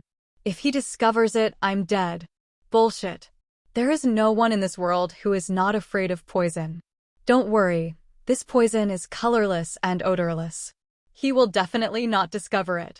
Way of the Poison used both the carrot and the stick. Master, Mate Sanyang said. Just do as I say. The few cave masters are people who know when to reward and when to punish. They will not mistreat you after this. 8th Brother Wei, my disciple is taking such a huge risk to avenge you. You have to show your gratitude. This is a poison dispelling pearl. If you swallow it, you will be immune to all poisons. Let him continue to drink, the more the better. Way of the Poison did not care about the cost. The lady boss's eyes lit up. The poison dispelling pearl was especially valuable in the southern border. Since things had already come to this, she might as well go all the way. She swallowed the poison-dispelling pearl and put the poison in the alcohol.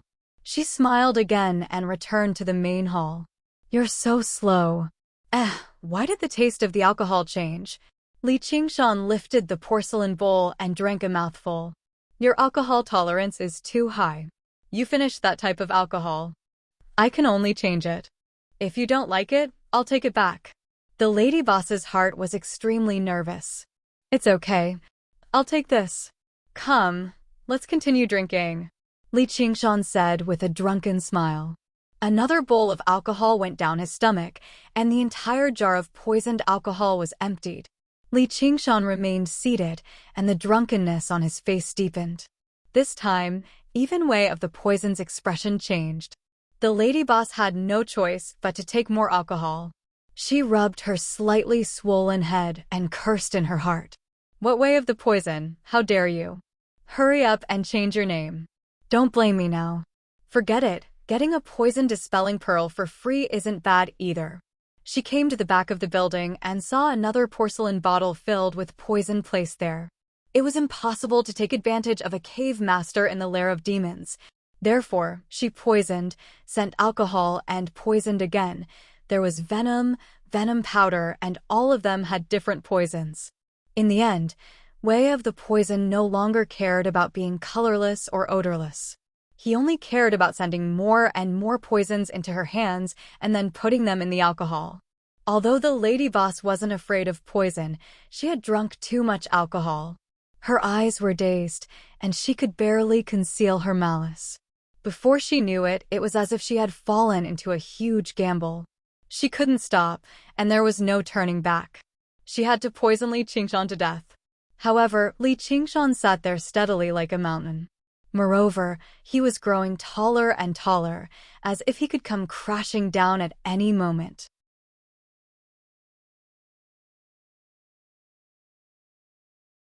Chapter 776. "Please, dear customer, I really can't drink anymore. As long as you don't let me drink, I'll do anything." The lady boss's face was rosy, but there was a faint trace of green in it. Her eyes were blurred and carried a trace of fear. Although the poison-dispelling bead could repel hundreds of poisons, there was still a limit. It didn't mean that she would be fine no matter how many poisons she ate. From just now until now, she had drunk countless bowls of wine and eaten at least 20 to 30 deadly poisons. Even the poison-dispelling bead couldn't take it anymore. "Is that so?" Li Qingshan wrapped his arm around the owner's waist, and the owner conveniently sat in his arms. She wrapped her arms around his neck and wiggled her perky bottom. She said coquettishly, "Oh my, you're taking advantage of me again. Forget it, I'll give up." She looked like she didn't care what he did. "Who do you think you are? How dare you call yourself my mother? It doesn't matter. If you don't want to drink, I'll feed you." The smile in Li Qingshan's eyes deepened, and another bowl of wine was sent to her lips. The lady boss's expression changed, and she struggled with all her might. However, the arm around her waist became like an iron hoop, as if it was going to break her. Inexplicably frightened, she reluctantly drank another bowl and forced a smile. "Dear customer, you really can drink. How could I dare to be your mother? I'd be more like your wife. I think I've drunk enough. Send me back to my room to rest." Li Qingshan didn't seem to hear it and smiled as he picked up the second bowl. She tightly closed her lips and shook her head to resist. She rubbed against Li Qingshan's arms and said coquettishly, "I don't want to drink. I don't want to drink. It's not up to you now." Li Qingshan smiled as he covered her mouth and poured the wine down her throat. The wine spilled onto her blue embroidered clothes, causing white smoke to rise. It corroded at a speed visible to the naked eye, revealing a large patch of white skin that was still protected by the poison-dispelling bead. The lady boss's expression changed. Li Qingshan laughed. "This wine is so strong." As he spoke, he picked up another bowl. From this moment on, he did not touch a single drop of alcohol. He poured bowl after bowl into her mouth like a forced duck. The alcohol flowed down from the side of her lips. More than half of her clothes were corroded. Even her embroidered skirt fell apart. She was almost naked. A white ball struggled and twisted in Li Qingshan's arms. However, this lively scene didn't have the slightest bit of charm. Gradually, her face turned green. A layer of green qi floated around their bodies. This was a sign that he could not suppress the poison in his body any longer. Sir, please spare my life. I won't do it again. Tears streamed down the lady boss's face. Eh? Is there poison in the wine? I don't have the antidote, so how can I spare you? Li Qingshan smiled as he enjoyed the beauty in his arms. However, his hands were not soft at all. Bowl after bowl, he put her to death. It was drizzling outside the door, and the fragrance of wine filled the air, mixed with the sweet smell of poisonous gas. Master, save me. The lady boss spat out a mouthful of alcohol and cried out miserably. Li Qingshan, do you know what was in the dishes you just ate? Chef's voice came from the kitchen. Oh, what? Human meat. Adults and children's, men's and women's. Do you think it's beef, lamb, pork, or fish? Ha ha ha ha. The human meat that I, Ren Chef, make is the best in Savage Mountain. How does it taste? Ren Chef laughed wildly, no longer showing any humility or politeness. Although there was no poison in the dishes, the evil intentions were even worse than poisoning the wine. Li Qingshan would definitely be shocked and furious, vomiting in disgust. After all, cannibalism was a rare cruelty even in the southern border, let alone in Qing province. As a Buddhist disciple, he might even develop a heart demon. As long as he was angered, he would immediately escape up the mountain and lead him into a trap. Unexpectedly, Li Qingshan raised an eyebrow and said calmly, I see. I was wondering why the taste was so special. He lowered his head and patted his stomach. I ate your flesh to take revenge for you. At the end, he stood up straight, and 2 beams of light shot out of his eyes. He waved his hand. Come back. Ren Chef was overjoyed to see his plan succeed. No matter how strong he was, he would need a breath's time to pass through the layers of formations. It would be enough for him to escape. A sudden shout rang in his ears, and his head buzzed. His body stopped abruptly, and blood flowed out of his eyes, ears, mouth, and nose. A black chain whistled over, wrapping around his waist and pulling him back violently. By the time he returned to his senses, Li Qingshan was standing sternly in front of him. He even held the completely naked owner of the shop in his arms. Her face alternated between green and purple, and her white, smooth skin showed faint signs of festering. Li Qingshan used 2 chains of demon suppression to tie them up and walked out of the restaurant. He glanced at the tall tower at the peak of the mountain, smiled slightly, and actually turned to leave. Those few cave masters were really able to keep their composure. Seeing that their own disciples were about to die, they still refused to descend the mountain. To devil cultivators, not to mention their disciples, even their parents and children were not as important as their own safety. They still held on to a sliver of hope that the drunk Li Qingshan would be infuriated and charge up the mountain to settle the score with them regardless of the consequences.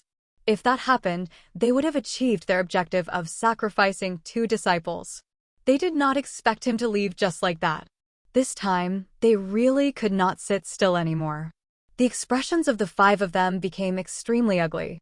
If they let a white eagle commander break through the mountain gate, kill countless demonic cultivators, capture 2 disciples, and then leave so easily, the lair of demons of Savage Mountain would really become the biggest joke in the world.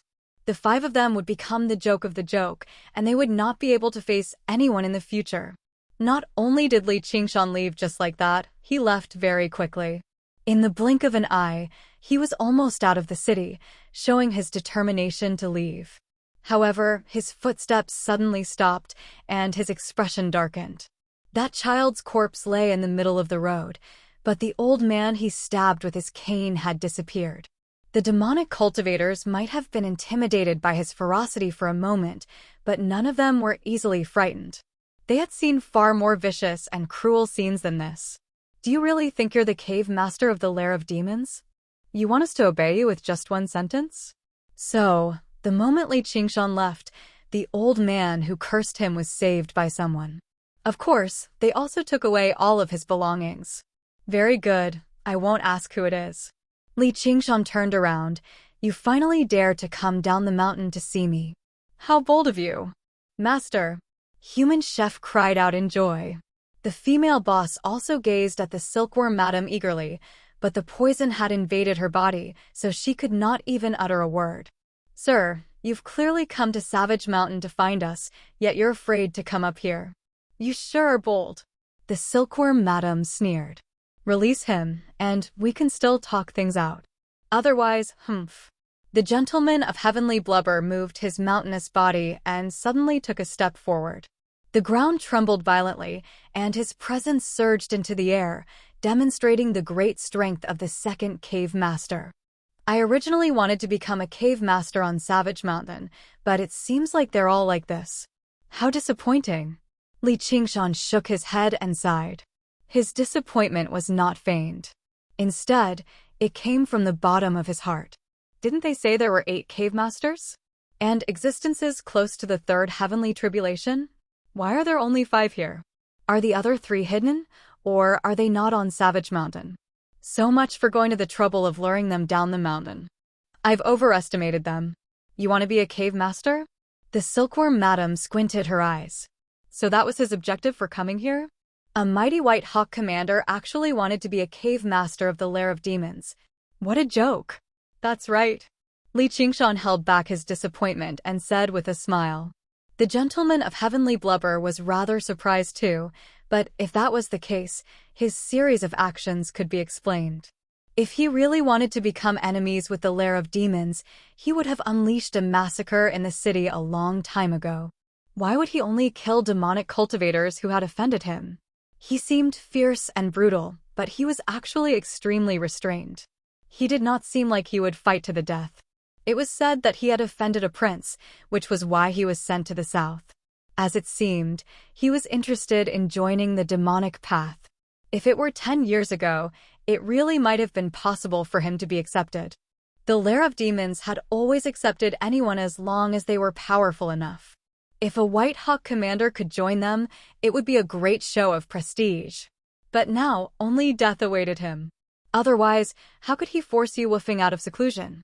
Anyway, he had to trick him first, so he said, I see. Then it really has been a misunderstanding. Our lair of demons has always been tolerant and accommodating. It's just that your identity is far too sensitive, which made us overly suspicious.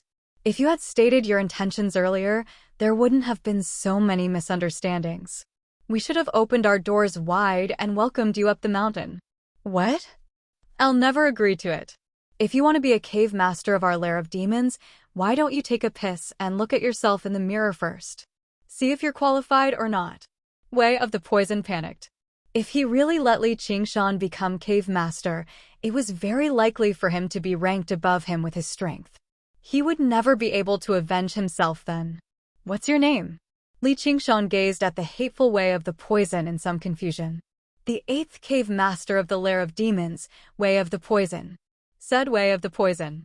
Oh, you must be that Chin Something's master. Li Qingshan recalled. That's right. Today, only death awaits you. Way of the Poison said sinisterly. It was not like the 2 people in Li Qingshan's hands were his disciples. He was eager for Li Qingshan to kill them so that the gentleman of heavenly blubber and the silkworm madam could taste the pain of losing a beloved disciple. This is a major matter for our lair of demons. Even the 1st cave master will nod his head if he's here. Who cares if you agree or not? The gentleman of heavenly blubber shot a vicious glance at Way of the Poison, and Way of the Poison shut his mouth. This wretched disciple of mine can't hold on for much longer. Please release her so that we can sit down and discuss this slowly.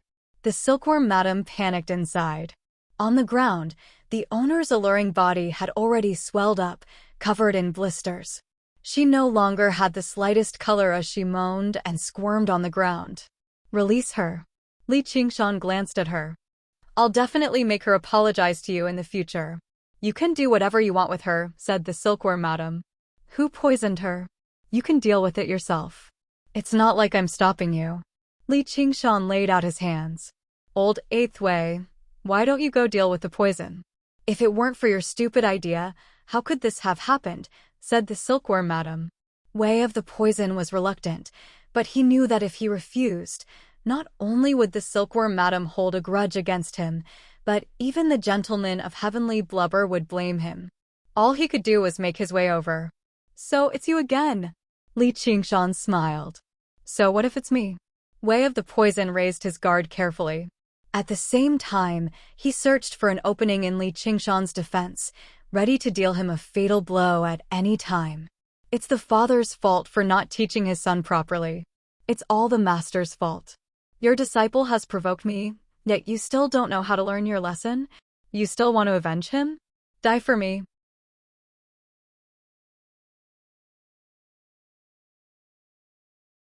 Chapter 777. No one expected Li Qingshan to attack without the slightest hesitation. Was it just a feint when he said he wanted to be the cave master of the lair of demons earlier? Wei of the Poison was already prepared, but he never expected the punch to arrive so quickly. It was so fierce. In that instant, it filled his entire field of vision like a black cloud had enveloped the land. Black lightning crisscrossed within the black cloud. It was a crack formed by the power of tremors ripping through the air. Before the punch had even arrived, it had already completely shattered Wei of the Poison's confidence. He's actually so powerful. Didn't he just undergo the second heavenly tribulation recently? There was no time to dodge, no time to counterattack, no time to call out. Wei of the Poison pushed his poison arts to the limit. Green-black smoke rose up around him, thick and solid as if it was tangible. He hoped it could block the punch for a moment before immediately retreating so that the other cave masters could come to his rescue. However, the defense formed by the poisonous smoke collapsed as soon as it came into contact. Let alone block it, it did not even weaken the punch at all. Bang! The upper half of Wei of the Poison's body turned into a bloody mist, flying towards the cave masters. Only his two lonely legs remained standing there. The four remaining cave masters had only just assumed a posture to provide assistance when they all froze where they were, dumbfounded. Wei of the Poison was the weakest among the 8 cave masters, and he was more skilled in killing his enemies with poison instead of direct combat. However, he was still a powerful cultivator who had undergone the second heavenly tribulation after all, yet he had actually been killed by a single punch like that. Let alone block it, he could not even blow up his golden core in time. Just how terrifying was that? Li Qingshan, why, you? The gentleman of heavenly blubber's fat jiggled as he pointed at Li Qingshan and bellowed furiously, but he subconsciously shrunk back. Don't be afraid. This person has grievances with me. He's constantly plotting against me. I only killed him because I had no other choice. If I became a cave master of the lair of demons, I would rather not be associated with trash like him. I'd rather not be associated with trash like him. Li Qingshan patted his hands with a smile and stowed away Wei of the Poison's 100 treasures pouch and greenish-black golden core as he said nonchalantly. My disciple clearly did something wrong, so I helped him clean up the mess. Not only is he ungrateful, but he's even bold enough to seek revenge. You can't be that unreasonable, right? As Li Qingshan spoke, he kicked the lady boss. Right now, she looked like a huge tumor that crashed into the human chef's body. She flew out and exploded in midair. The human chef let out a blood-curdling scream. The pus mixed with dozens of poisons poured all over his body. His whole body was sore, itchy, and numb. Rolling on the ground, he crawled to the gentleman of heavenly blubber and extended his hand. Master, save me. However, the only person who could possibly save him had already been turned into a mist of blood. He couldn't be more dead. The gentleman of heavenly blubber took a step back, afraid to let him touch him. His face reddened. He glared at Li Qingshan with a murderous look. You. Very good. Then he let out a long sigh and said, I will give you a quick death. He raised his hand and prepared to strike down with his palm. Who gave you permission to give him a quick death? Li Qingshan took a step forward and threw another punch at the gentleman of heavenly blubber. The gentleman of heavenly blubber drifted backwards, demonstrating a lightness that completely contrasted with his size. Li Qingshan's punch landed in the air and produced a thunderous rumble. Right when the gentleman of heavenly blubber was about to say something, a tremendous force appeared through the air, sending him flying. Bang! Bang! Bang, bang. He smashed through several dozen structures. The ghost ascetic retreated. The silkworm madam retreated. The mountain insect retreated. None of the three cave masters were bold enough to take advantage of this opportunity to attack him. Instead, they chose to retreat immediately to avoid becoming his next target. If it was way of the poison, then so be it, but who is the gentleman of heavenly blubber? He had actually been sent flying by a single punch. It was my disciple who offended you first, fellow. We won't hold it against him. Please stop, fellow. Let's sit down and talk. Don't tell me you really want to fight to the death with our lair of demons? You definitely won't benefit from it, the silkworm madam said as she retreated. In the beginning, she had pretended to talk to Li Qingshan to lure him into a trap.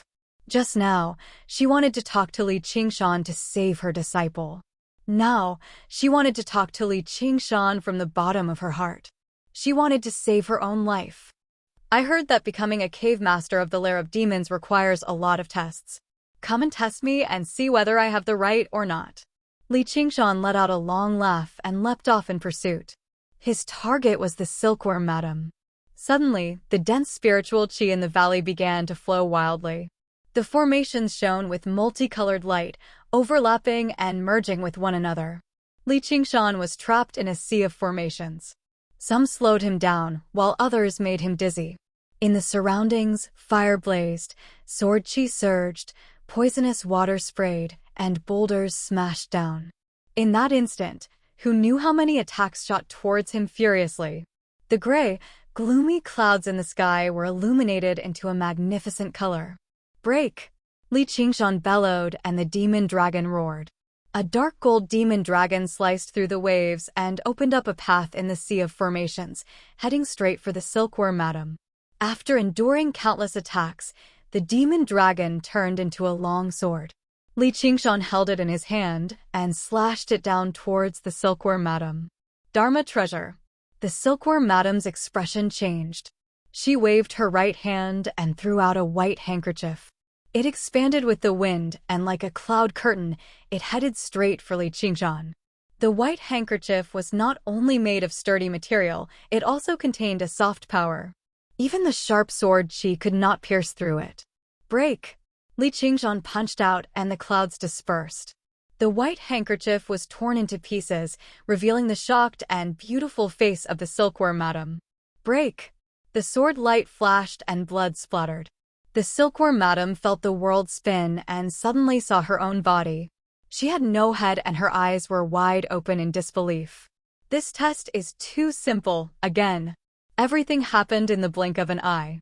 Li Qingshan's eyes turned and he saw the back view of the ghost ascetic running. He laughed sinisterly. At this moment, the attacks formed by the layers of formations came at him again. Destroy!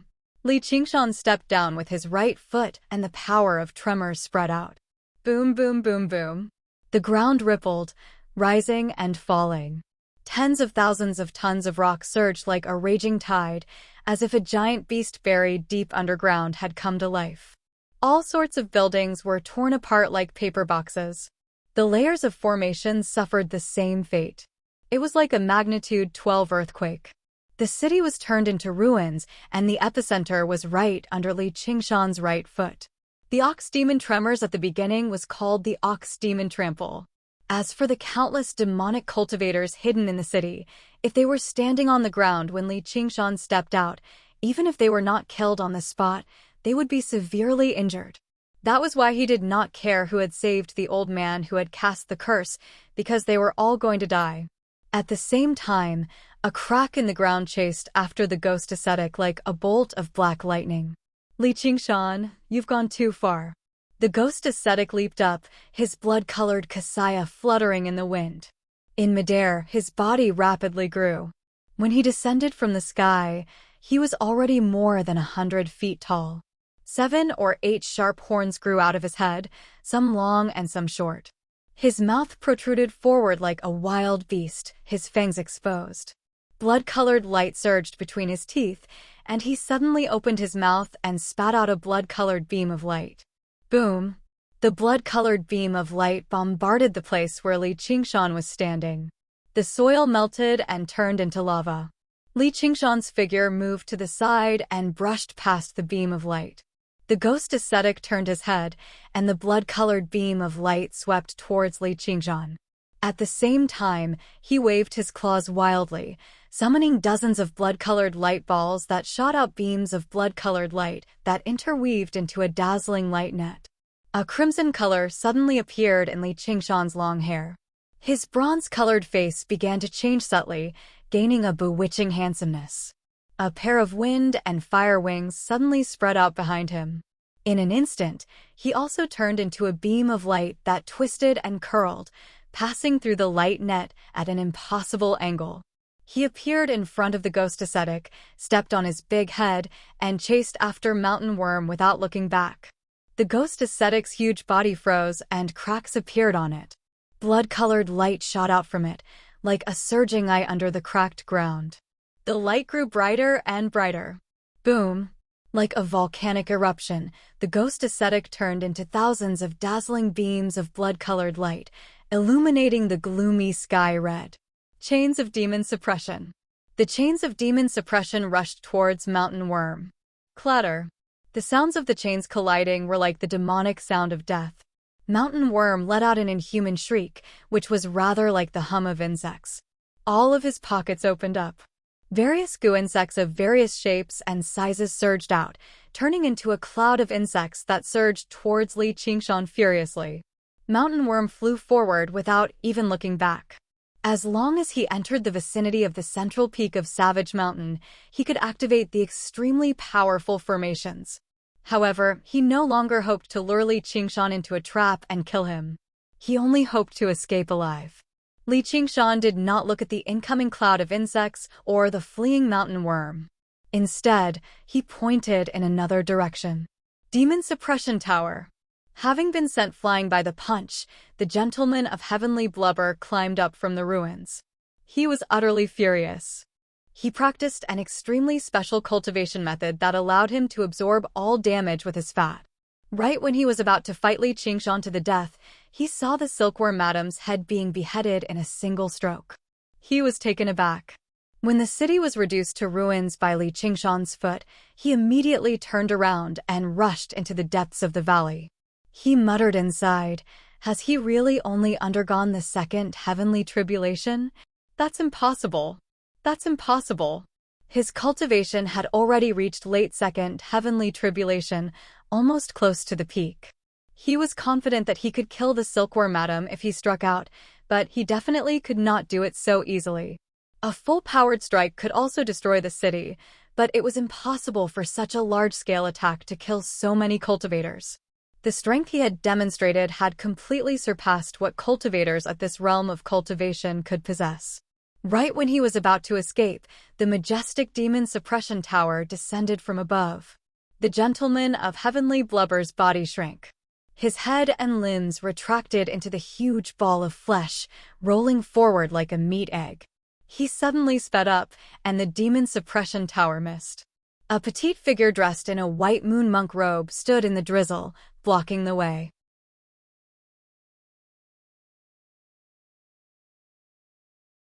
Chapter 778. When the demon suppression tower missed, Li Qingshan said, "Oh no. If the Gentleman of Heavenly Blubber really did roll back into the depths of the valley, then it would be troublesome." He could tell from the chi that the power of the formations could not be compared to the messy formations in the city at all. Things like formations had always been about quality, not quantity. The reason why he could stomp through the hundreds and thousands of formations in the city with a single step was not entirely because of his strength, but because the formations interfered with one another. They were in a precarious situation, yet they operated at full speed without any regard for the consequences.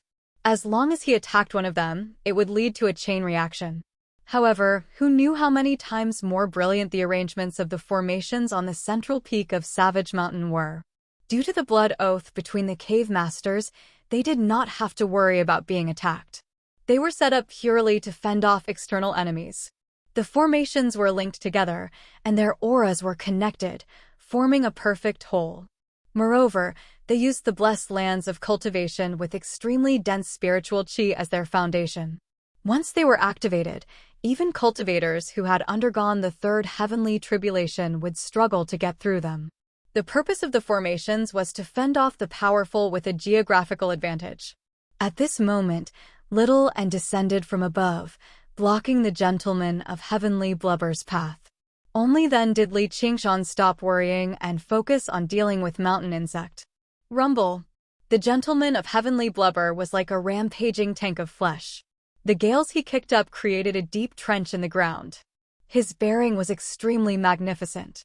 Even if a mountain stood before him, it would be forcefully smashed through. He was full of confidence in this move of his. There were not many people in the world who could match up to his head-on collision, let alone stop him from entering the spell formation. This girl who overestimated herself was definitely not one of them. Little and seaweed-like hair drifted in the wind. Her eyes remained as calm as deep pools the entire time. She took out a small, blood-red banner from her sleeve and waved it gently at the gentleman of heavenly blubber. The surging sea of blood seemed to contain an extremely vast world. It was the blood sea banner with a handle of white bone and a sea of blood. The gentleman of heavenly blubber ran headfirst into it. He vanished. Li Qingshan threw a punch too, but before his punch had even landed, Mountain Insect's body collapsed. He actually survived. Instead, he turned into countless black insects and fled. At this moment, a crimson streak of light soared into the sky. Streaks of light flew out from the ruined city and the caves on both sides of the cliff, fleeing in all directions. They were the remaining demonic cultivators of Savage Mountain's lair of demons. Originally, they had hoped that the cave masters would be able to take down Li Qingshan. Who could have thought that in the blink of an eye, Li Qingshan would be killed? 5 cave masters. 3 people died. Even the strongest gentleman of heavenly blubber had fled, and it seemed like he had failed to escape. It was only at this moment that he suddenly realized. The Hawkwolf Guard was their great enemy, the newly appointed White Hawk Commander. They weren't here to join the lair of demons. They were clearly here to exterminate the lair of demons. Their previous actions were clearly to lure the cave masters down the mountain so that they could kill them. The cave masters could not be blamed for being careless. They could not even escape back to the middle peak in Savage Mountain. Now, all they could do was flee in the face of disaster. Fortunately, there were quite a lot of people left. Those who could set up dwellings on the mountain and survive under Li Qingshan's foot were all masters who had undergone the first heavenly tribulation. They turned into over 100 streaks of light and dispersed. No matter how powerful Li Qingshan was, he could not split himself up at the end of the day. If he could kill 20 or 30 of them, then that would be impressive. The scarlet streak of light that flew up first moved extremely quickly, like a meteor. It arrived at the top of the mountain in the blink of an eye. Clearly, it was very confident in its escape technique, which was why it stood out like this. Right when it was about to flee from Savage Mountain, a huge, white, bone claw suddenly extended out from the top of the mountain, grabbing at the scarlet streak of light and revealing the figure of a demonic cultivator. Before it could even beg for mercy or put its life on the line, the bone claw closed and crushed like a firefly. The light was extinguished, and the mangled corpse was tossed into a mouth filled with sharp teeth, which roared with flames. A string of prayer beads was missing from Little Anne's hand, the skull prayer beads. A huge, vicious skeleton demon extended out from the top of the mountain. Its teeth chattered as it let out a strange cackle. Laughter rang out from everywhere at the same time, echoing through the entire valley. It was a song of death that made all demonic cultivators shiver in fear. Skeleton demons crawled out from the top of the mountain. There was even one guarding the entrance to the valley, surrounding Savage Mountain tightly. Li Qingshan could vaguely remember that every single one of them possessed strength equivalent to a corpse commander. After Little and underwent the second heavenly tribulation, they seemed to grow in strength as well, becoming even larger and stronger. Under Little Anne's command, they were like a super army. They worked together with great teamwork, advancing and retreating freely. They sealed off all paths of escape, smacking and crushing the streaks of light like they were catching flies. Not a single streak of light managed to escape safely. At the end of the day, fighting alongside you gives me the most peace of mind. The phoenix cried out. Li Qingshan looked away. The phoenix wings blazed with flames, spanning several dozen meters across. With a flap of the wings, the flames of the phoenix dispersed the cloud of insects. Only a single black insect remained. It turned into a streak of black light and flew forward without any regard. 300 meters, 30 meters, 15 meters. It seemed like it only needed a split second to escape alive. It came to a screeching halt. The thumb and index finger of Li Qingshan's right hand pinched the black insect. He squeezed it gently, and the insect exploded. The fifth cave master of the lair of demons, Mountain Worm, was dead. Right now, Li Qingshan was surrounded by flames. Even his scarlet hair rose up like a ball of blazing flames. He had completely turned into a glorious, blazing phoenix, radiating with an incomparable aura of nobility and purity. He had also incinerated all the remaining toxins in his body. Originally, his body was tough, but it was not immune to toxins. At most, his resistance was a little stronger. The toxins from Helicoverpa rosa in the past had made him suffer quite a lot. Even the spirit turtle could only purify them after some difficulty. The spirit turtle was extremely effective at suppressing auras and soul senses, but it was much weaker when used to suppress toxins. However, after reaching the first layer of the Phoenix's scripture of Nerva and undergoing Nerva rebirth, this shortcoming was made up for. Not only could the endless flames heal his wounds, but it could also ward off disasters and eliminate all factors that wanted to kill him. The death represented by toxins was still unable to contend against the life represented by the Phoenix. Although he could not claim to be immune to all poisons, a mere poison from way of the poison was still unable to harm him. Otherwise, with how bold and careful he was, he would never take such a risk. Right now, he was still very far away from beyond the 9 heavens. Although he had yet to master any of the transformations of the 9 transformations of the demonic and divine, he could be regarded as having achieved something in the world of the 9 provinces. The battles and slaughters of the ox demon and tiger demon had strengthened his body more and more. His will became firmer and firmer. The suppression and recovery of the spirit turtle and phoenix made his aura more and more pure, and his mind clearer and clearer. They complemented one another, forming a perfect whole. That was the current Li Qingshan. Qingshan, there's still one more. Little and shook the blood sea banner, and the gentleman of heavenly blubber flew out, hurtling towards Li Qingshan like a mountain of flesh. After undergoing the second heavenly tribulation and condensing the white bone Sarira, all of her arcane treasures had become stronger and operated more freely, but she had not been able to refine them further. As a result, it was very difficult for her to trap a cultivator like the gentleman of heavenly blubber for long. Of course, the Buddha-slaying sword appeared. Killing him was nothing difficult, but she obviously had to leave something like that for Li Qingshan to enjoy. The gentleman of heavenly blubber rampaged about in the sea of blood. He never expected her to actually possess an arcane treasure that could create a space of its own. Just as he was hesitating about how to get out, the sky suddenly lit up again. All he saw was a peerlessly handsome man with scarlet hair and eyes, smiling at him. All right. Li Qingshan smiled. By now, Li Qingshan had already vanished completely. The pair of curved horns on his head were engraved with the name, North Moon. This was a declaration he had intentionally left behind. He swung his fist again. This was his strongest weapon. With a punch, he was unstoppable. Li Qingshan. All right, all right, all right. If you want to kill me, then I'll throw my life at you. I refuse to believe you have a spatial arcane treasure too. The gentleman of heavenly blubber was surprised and doubtful at first before making up his mind.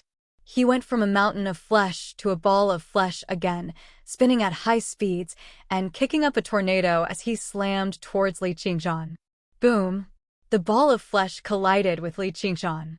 With Li Qingshan as the center, all the soil and rock within a range of 5 kilometers immediately broke free from the ground and flew into the air.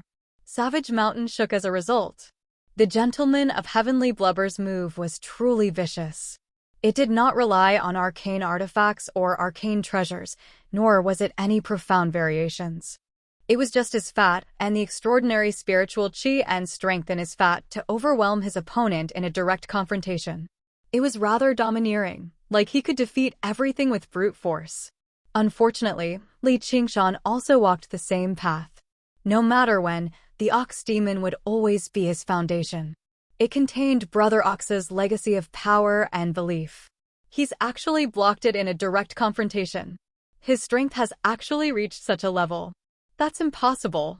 Even the strength of demon kings is nothing more than this. It's just a momentary eruption. I'd like to see how long you can last. The gentleman of heavenly blubber was in disbelief before immediately making up his mind. This move of his was indomitable. There was no way back. Li Qingshan's iron fist sank deeply into the gentleman of heavenly blubber's fat. The gentleman of heavenly blubber circulated his cultivation method furiously, and his fat trembled like waves, absorbing Li Qingshan's terrifying strength like a sponge. I have to crush him. I have to crush him. The gentleman of heavenly blubber roared inside, but Li Qingshan's power was endless. The vast earth was like a loving mother, endowing him with power. No one could defeat her prodigy through strength alone. Die! Li Qingshan bellowed out. At that moment, it was not just the ox demon. There was also the tiger demon, the spirit turtle, and the phoenix. The four powers fused into the punch and sent the gentleman of heavenly blubber flying, slamming him heavily against the wall.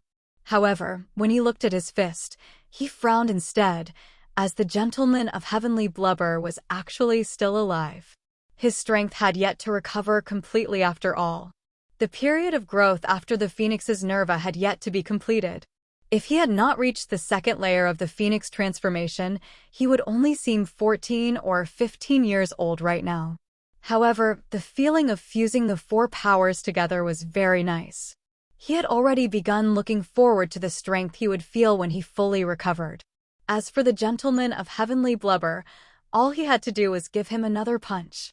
Don't kill me. I'm willing to serve you as my master. The gentleman of heavenly blubber called out. The gentleman of heavenly blubber, who was as fat as a mountain of flesh, had clearly become much thinner. His figure was close to that of a super fatty, which made him seem less deformed. If it were not for his special cultivation method and his fat to block the damage, he would have followed in way of the poison's footsteps already, directly reduced to a bloody mist.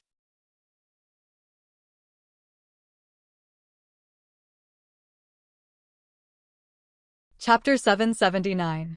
The gentleman of heavenly blubber was truly frightened. Ever since he became a fatty, he had never suffered so much. He could not fight back at all. His opponent was clearly the White Hawk commander, but in the series of battles just now, he had clearly been using demon chi even though he had been suppressing and hiding it, and he was not a regular human-demon hybrid. The purity of his demon chi was on par with Demon King's. His gaze landed on the pair of curved horns, and his eyes suddenly filled with great surprise.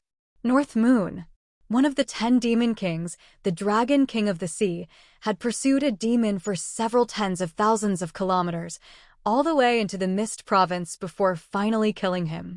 Although the south was very far away, news of something as great as this had spread far and wide among the upper echelon of the cultivation community.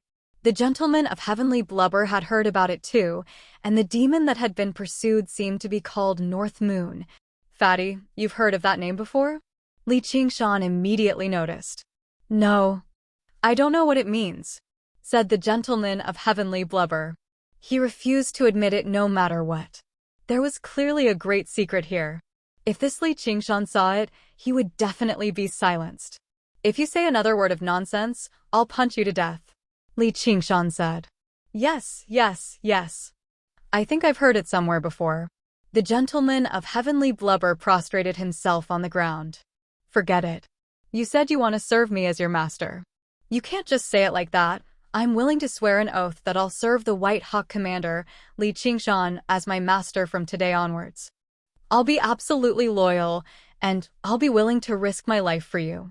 If I break my oath, my guts will be torn apart, and I'll die a horrible death. I'll suffer the pain of samsara for all eternity. The gentleman of heavenly blubber raised his hand and said seriously, Do you take me for a child? I'll count to 10. Think of a way for me to accept it or die. Li Qingshan stomped down on his huge head. Only someone sick in the head would believe a demonic cultivator's oath. There should be a blood oath scroll in Savage Mountain, said Little N. The blood oath scroll was an extremely famous artifact of the southern border.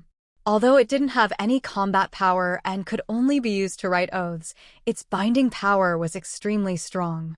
Once an oath was broken, the blood oath scroll would cause a backlash and one's soul would scatter. It was almost a powerful curse, and it was also the foundation upon which the lair of demons was established. It maintained the most basic trust between cave masters. Little and had read through the records of the Hawkwolf Guard before choosing Savage Mountain as his first target. A large part of the reason why he wanted to obtain the Blood Oath Scroll was because of this Blood Oath Scroll. If nothing went wrong, this item would play a rather important role during his trip to the Mist Province. I can't do that. If the oath on the Blood Oath Scroll is forcefully erased, I will also die from the backlash. The Gentleman of Heavenly Blubber was alarmed. Originally, he planned on fooling around before finding an opportunity to escape. As long as he was alive, there was hope. However, if he swore an oath on the Blood Oath Scroll, then it would truly be troublesome. You swore a blood oath to fight against foreign enemies together. Now that you've betrayed us and defected to the enemy, you didn't die from the backlash, Little N said. The Gentleman of Heavenly Blubber was left speechless. He definitely did not truly want to serve Li Qingshan as his master, nor had he committed any actual acts of betrayal. He was only stalling. Of course, that was not breaking the blood oath. This created a paradox.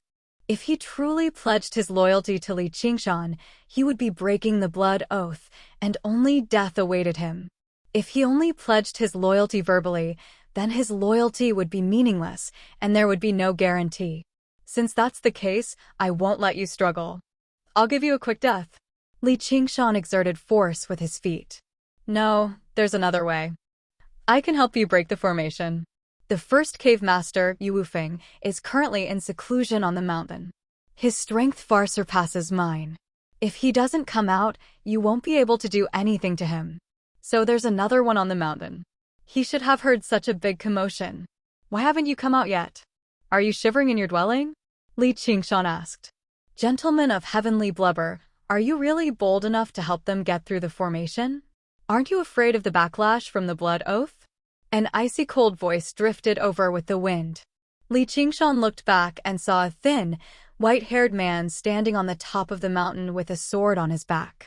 His sleeves and clothes were in tatters, fluttering in the wind. Yu Wufeng, you're watching us get killed without lending a hand. Aren't you afraid of the backlash from the blood oath? The Gentleman of Heavenly Blubber roared furiously. You want to restrain me, Yu Wufeng, with a mere blood oath? Gentleman of Heavenly Blubber, you can just die obediently for the sake of my lair of demons. As for you, Li Qingshan, or should I say North Moon, if you're willing to obey my orders obediently, then so be it. Otherwise, I'll announce this identity of yours.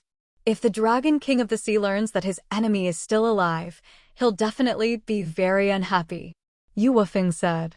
Commander Li, I'll get through the formation for you right now and help you kill that bastard Yu Wufeng. The Gentleman of Heavenly Blubber let out a furious roar and suddenly stood up. He swung his plump hands at Savage Mountain, and the formations began to operate, shining brightly. However, under the Gentleman of Heavenly Blubber's control, they showed signs of dispersing. At this moment, a bloody handprint suddenly pressed against the Gentleman of Heavenly Blubber's chest. Blood sprayed wildly from his mouth and he was blown away. Every single pore on his body oozed with blood, and he became drenched in blood in the blink of an eye. It happened so quickly that even Li Qingshan failed to react in time. The Blood Oath Scroll had come into effect. However, the Gentleman of Heavenly Blubber actually sat up again with a flip. He wiped away the blood on his face and continued to get through the formation, except he had become much thinner again. He seemed almost like a regular fatty now. You've actually also... Yu Wufeng paled in fright. Yu Wufeng, do you think I can't do what you can? If you want me dead, then let's see who dies first. The Gentleman of Heavenly Blubber smiled viciously with his bloody mouth. Oi, your blood oath doesn't seem to be of much use. Li Qingshan scratched his head. As it turned out, while the Blood Oath Scroll possessed a very powerful binding force, the Blood Oath Scroll in Savage Mountain was ownerless. None of the cave masters could be at ease with letting someone else refine this arcane treasure, so they sealed it in the center of the mountain. If a new cave master joined them, they would need the agreement of at least half of the cave masters, and only then could they work together to open the restriction. The Blood Oath Scroll was not a symbol of fairness and justice in essence. Instead, it was specially refined by ancient demonic cultivators, a tool to control enemies. Although it was placed in the depths of Savage Mountain, which was dense with spiritual qi, it still maintained a powerful binding force. However, with Yu Wufeng's cultivation, he could slowly eliminate the curse of the Blood Oath Scroll as long as he put in a lot of effort. The Gentleman of Heavenly Blubber's cultivation was a little weaker, but he could still weaken the curse to a level where he could endure it. If it had been refined and wielded by someone else, they would never have been given this opportunity. As soon as they showed this inclination, they would be punished immediately. The power that an ownerless arcane treasure could unleash was limited at the end of the day. The light from the formations dimmed very quickly. As the second cave master of the Lair of Demons, the Gentleman of Heavenly Blubber knew these formations like the back of his hand, and he possessed the authority to control them. Getting through the formations was basically as easy as opening the door to his own house with a key. Yu Wufeng, who originally thought he was undefeatable, darkened.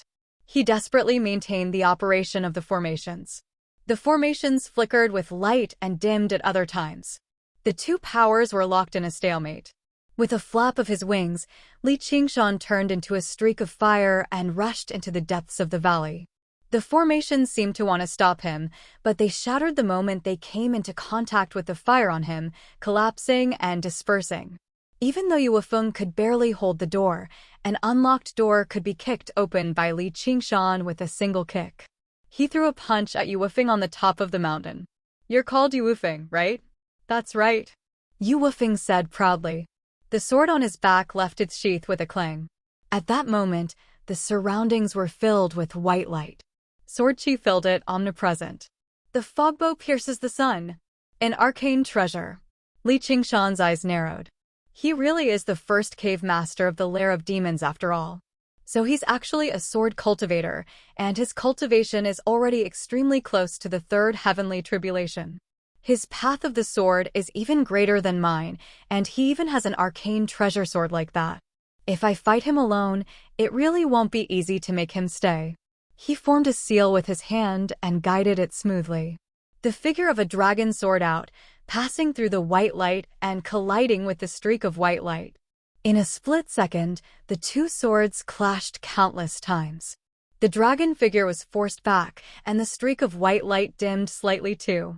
The iron fist tore through the air, filling Yu Wufeng's eyes. The heavy aura it contained felt like a mountain had smashed down. Yu Wufeng was stern. Just now, he was watching silently from the sidelines. He was already amazed inside, but only when he personally clashed with him did he realize how ridiculously powerful he was. His swordsmanship was impressive, but it was only impressive before him. His fist was the truly terrifying weapon of slaughter. It made people feel like they could not face it head-on. "No, I can't continue fighting, or my life really will be in danger today." Boom! Rubble flew and dust filled the air. A hole appeared on the top of the mountain. A streak of white light rushed out of the dust. Yu Wufeng had become one with his sword before fleeing into the distance with lightning speed. He had actually chosen to flee without the slightest hesitation. "Commander Li, you mustn't let him escape, or we'll be in endless trouble in the future." The Gentleman of Heavenly Blubber clenched his fists firmly and called out loudly. His face was filled with delight. He quickly glanced at Little N's back from the corner of his eye. He was clearly not as excited as he was on the outside. His main objective was still to use Yu Wufeng as bait to draw away the two of them, and then use the opportunity to flee. "Don't run," Little N said without even looking back. His voice was as calm as water. It was neither a threat nor an order. It did not even seem like he was talking to the Gentleman of Heavenly Blubber. He was simply narrating something. "I've already sworn an oath. I'll never go back on it." The gentleman of heavenly blubber's fat jiggled, immediately dismissing the thought of using the opportunity to flee. He had never seen such great beauty in his life, but what it evoked in his heart was not lust, but an indescribable fear. The white streak of light that Yuwufeng had transformed into had flown less than 5 kilometers away when he was forced to stop. Huge skulls rose up in the surroundings, cackling strangely as if they had been waiting for a very long time. They flew around and assembled into the skeleton demon formation, trapping Yuwufeng in there. Since when? Yuwufeng looked back in shock, meeting a pair of calm, unwavering eyes in the valley. Flames blazed furiously as iron fists filled the surroundings. This time, Yuwufeng was unable to dodge.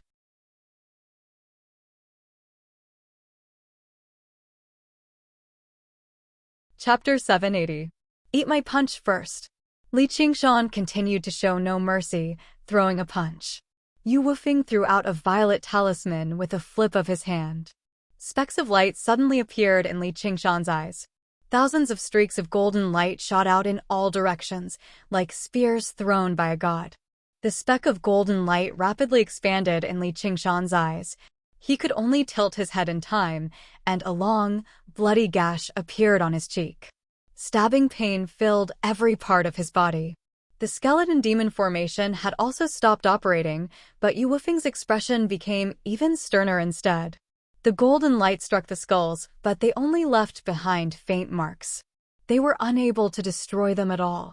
As for Li Qingshan, he allowed his blood to spurt out. The blood turned into flames in the air before returning and merging with a ball of fire. His wounds healed instantly, without leaving behind a single mark. Even his aura was unaffected. Yuwufeng originally wanted to stall for time before using the violet talisman to break through the formation, but he never expected Li Qingshan to be so vicious. Boom! A thunderous rumble echoed through Savage Mountain for a very long time. The fogbow sword flew through the air and stabbed into a boulder. First Cave Master, do you think I have the right to be the cave master of this lair of demons? Li Qingshan grabbed Yuwufeng by the throat and asked with a smile. Sir, your strength is startling. I'm nowhere near as powerful as you. Since I've already fallen into your hands, you can do whatever you want of me. Yuwufeng closed his eyes. His clothes were tattered and drenched in blood. He was powerless to speak. Clearly, he was quite injured. Although his cultivation was higher than the gentleman of heavenly blubbers, he did not have a body of fat to nullify the damage. He was already fortunate enough that he had not been killed by the punch. He was powerful enough. I won't force you. If you want to die, I'll give you what you want. If you want to live, I'll give you a way out. Li Qingshan was not worried that Yuwufeng would refuse. If he really were determined to die, he would not be talking to him here. Sir, you mustn't. Yuwufeng is extremely crafty, and he's close to undergoing the third heavenly tribulation. If you don't kill him, you'll definitely suffer a backlash in the future. The gentleman of heavenly blubber flew over from afar and called out loudly. Before he finished speaking, Little and, who was behind him, said, to retrieve the blood oath scroll, we need at least half of the cave masters. Otherwise, we will have to break the formation by force. The gentleman of heavenly blubber immediately became speechless. Killing Yuwufeng was equivalent to eliminating a great enemy, and the seal of the blood oath scroll was not that easy to break through. As long as he was not bound by the blood oath, he still had a chance to escape. He never thought she would see through it again. Half. I've killed 4 of them, so there are still 4 left. The 2 of you add up to exactly half. Let's go, cave masters. We're going to retrieve the blood oath scroll, Li Qingshan called out with a smile. I haven't agreed yet. Yuwufeng suddenly opened his eyes and said, I can submit to you, but you have to promise me one thing. Otherwise, I'd rather die. Fat Cave Master, fulfill his wish. Li Qingshan cut to the chase. Let's go negotiate with the King of Hell. The gentleman of heavenly blubber was taken aback. Only then did he realize that Fat Cave Master was referring to him. Right now, he only seemed like a slightly plump, middle-aged man with a protruding belly. For a moment, he became rather hesitant. He was absolutely willing to kill Yuwufeng, but this bastard would definitely blow himself up and take him down with him. Hold on, Yuwufeng said in a hurry. He never thought Li Qingshan's temper would be so tough. He sighed helplessly. If he possessed that kind of strength, his temper would definitely be very tough too. He glanced at the ruined city below the mountain. My great cause of unifying Savage Mountain has actually come to an end just like this. Master, I've let you down. In the end, when faced with life and death, Yu Wufeng still chose to live wisely. A large part of it was because he did not want to die to the gentleman of Heavenly Blubber's hands. That would be a great humiliation to him. With the gentleman of Heavenly Blubber leading the way, the four of them followed the secret path and entered the depths of Savage Mountain. The gentleman of Heavenly Blubber and Yu Wufeng worked together and opened the numerous seals, making their way all the way to the center of the mountain. Their field of vision suddenly widened, and a primitive hall appeared. The density of spiritual qi had reached a limit. However, the pitch-black hall was filled with dazzling light in Li Qingshan's eyes. The spirit turtle sent a warning. The danger hidden within was enough to threaten him. A formation was constantly operating. Here, even the most ordinary formation can unleash 10 times the power, and a formation that can be cast down here definitely possesses extraordinary power. If I have to forcefully get through the formation, even I would find it extremely troublesome. Raising his head and gazing over, there was a stone pedestal that was 3 feet long and square in the center of the hall. There was a pitch-black scroll refined from the hide of some unknown creature. There were many cracks on the edges. At first glance, it did not seem particularly surprising, but the evil nature within it could be clearly sensed even through the obstruction of the formation. "I'll be troubling the two of you then," said Li Qingshan. The gentleman of Heavenly Blubber and Yu Wufeng could not help but exchange glances. Even now, they were still the masters of Savage Mountain. They could still control the formations that filled the entire mountain. In particular, the formation before them was called the 8-point formation. It was extremely powerful. If the two of them worked together, they still stood a chance. However, their gazes parted as soon as they met. After fighting openly and covertly for so many years, their hatred had already been deeply planted. Neither of them could trust the other. Moreover, the smiling Li Qingshan and the silent little and behind them made them afraid to act recklessly. The two of them raised their hands and received the recognition of the 8-point formation very soon. They bellowed out at the same time, and under their control, light began to ripple, surging over like the tide. Inscriptions drifted about, and 8 vicious beasts vaguely appeared. Their roars echoed through the center of the mountain. "We're injured. We can't last for too long. If you want to retrieve the book, please come up quickly," said Yu Wufeng. Li Qingshan smiled and took a step forward, entering the 8-point formation calmly and fearlessly. Little N's dark eyes turned into the samadhi flames of white bone, blazing as he stared at the two of them. The Buddha slaying sword was already in his hand. If they dared to make any strange movements, he would kill them immediately. The 8 vicious beasts opened up a path, but they were still filled with reluctance. They bared their fangs and brandished their claws, ready to lunge over at any time. Li Qingshan arrived before the stone pedestal and picked up the blood oath scroll before backing away. Yu Wufeng and the gentleman of Heavenly Blubber sat on the ground, gasping for air, but their eyes were glued to the blood oath scroll. The arcane treasure they had dreamed of for all these years was right within reach right now. Li Qingshan opened the blood oath scroll, and an evil, demonic qi flooded his face. In that moment, a hideous, inhuman, black head actually appeared in his eyes, staring at him with its empty eye sockets as 2 streaks of bloody tears flowed out. In the blink of an eye, the illusion vanished, only leaving behind a pitch-black background and a line of bloody words. It was the blood oath contract that bound the cave masters of the Lair of Demons. At the very bottom of the contract, 8 figures could be vaguely seen. 4 of them seemed to have been gouged out of the background, leaving behind the outlines of the silkworm madam and the other 3. The other 2 were extremely blurry, as if they had been rubbed away bit by bit with an eraser. One of them even had a bloody handprint. It went without saying that they were Yu Wufeng and the gentleman of Heavenly Blubber. Only 2 remained clear. They were the 3rd and 7th cave masters who were away. The blood oath scroll seems to be made from the skin of a demon folk, and it's a demon king at the very least. As Li Qingshan said that, he passed the blood oath scroll to little N. If they were going to establish an oath, it would obviously be up to the meticulous her to do it. When Yu Wufeng and the gentleman of heavenly blubber saw this, they were both extremely surprised. An arcane treasure like that has actually been given away so casually. Don't they have any wariness towards one another? Little and accepted the blood oath scroll. The samadhi flames of white bone surged, enveloping the blood oath scroll. Although it was ownerless, it was still an arcane treasure after all. It took him quite the effort to refine it. A tiny skeleton appeared at the very top of the blood oath scroll. This was the imprint she had left behind. Li Qingshan said, "How's it? Is this thing easy to use?" Yu Wufeng and the gentleman of heavenly blubber were extremely nervous too. Their lives, freedom, and everything else all depended on the blood oath scroll. The number of cave masters of the Lair of Demons has always been maintained at around 8 people. Even at the very most, there won't be more than 10. That's basically the limit of the blood oath scroll's restraint. Once they undergo the third heavenly tribulation, the blood oath scroll can still be used, but it won't pose any life-threatening threat anymore. In other words, the blood oath scroll can turn 10-second heavenly tribulation cultivators, demons, and other folk into servants. It can be regarded as a decent arcane treasure. We'll need these people. I see.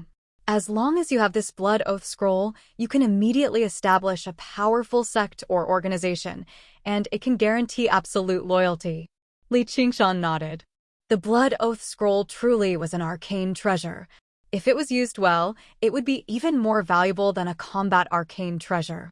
Then he said with some pity, "Sigh, if I had known earlier, I would have been a little gentler just now." However, cultivators could not be compared to mortals.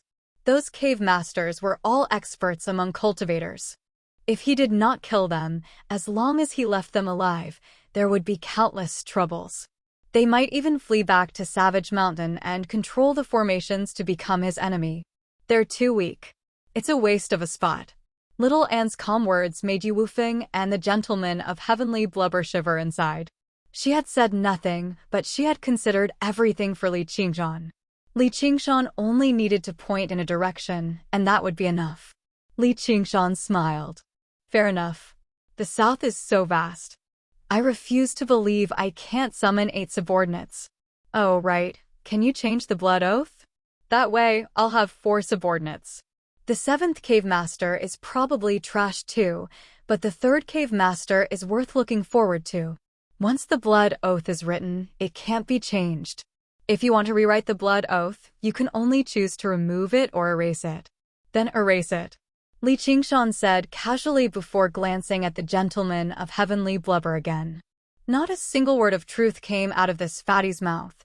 All of the gentlemen of heavenly blubber's fat jiggled. He said in a hurry, "You're wise, sir. I've never refined the blood oath scroll either, so I didn't know there were so many tricks in it."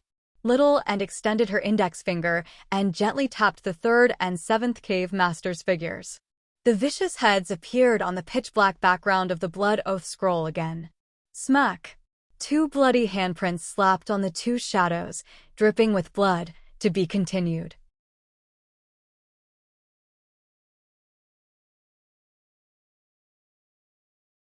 Chapter 781. Somewhere in the south, there was a great swamp. There were no towering trees, only churning mud and miasma. A tiny, dark green flower bloomed quietly in the swamp, giving off a strange fragrance that tenaciously seeped out from the heavy stench of blood in the surroundings. Blood splattered across the man's chest. He stood among the remains of corpses and bones, gnawing on a thigh. His mouth was filled with sharp teeth, and his muscles were knotted with a faint gray color, as if he had been carved from stone. He gave off a vicious and brutal aura as he ate. "You pigs, how dare you touch my Xidigarba flower? You're sick of living. Yes, yes, yes. We deserve to die. We didn't know this was Cave Master Stone's Xidigarba flower. Please be magnanimous and spare us pigs." The group of people lay on the ground, trembling all over. In order to find this 1,000-year-old Xidigarba flower, they had paid a great price. They never thought they would run into such a vicious person, killing almost half of their clansmen the moment he struck. They were filled with grief and fury, but all they could do was kneel and beg for mercy. Spare you? You can all die. Cave Master Stone sneered and raised his hand. Seeing how their lives were in danger, everyone's eyes were filled with fear, but none of them attempted to resist. This power was not something they could contend with. All they could do was close their eyes and wait for death. Smack! The sound was like a clump of wet mud being tossed onto the ground from high up in the sky. The attack they imagined did not arrive. Some people mustered up their courage and raised their heads. The awe-inspiring Cave Master Stone had vanished, replaced by a pile of bright red flesh. It was as if an invisible hand had descended from above, flattening Cave Master Stone in a single strike. Everyone was dumbfounded. They all thought it was a miracle. In the moment Little and killed the two cave masters, Yu Wufeng and the gentleman of heavenly blubber both felt a sense of sympathy. Of the 8 cave masters of the lair of demons, only the 2 of them remained now. Little and brushed the blood oath scroll gently, and the bloody words were wiped away, only leaving behind a pitch-black background. Afterwards, after a moment of thought, he began to set down new rules. The head of the dead demon king appeared on the blood oath scroll. 2 streaks of bloody tears flowed from its empty eye sockets, spreading across the pitch-black background. It was so bright that it was almost blinding as it flowed into bloody words. In the cultivation world, there were actually many ways to control the life and death of others. However, the person being controlled would definitely try to escape this situation at all costs. If they were forced into a corner, they would not hesitate to perish together with the controller. It was very easy for them to suffer a backlash.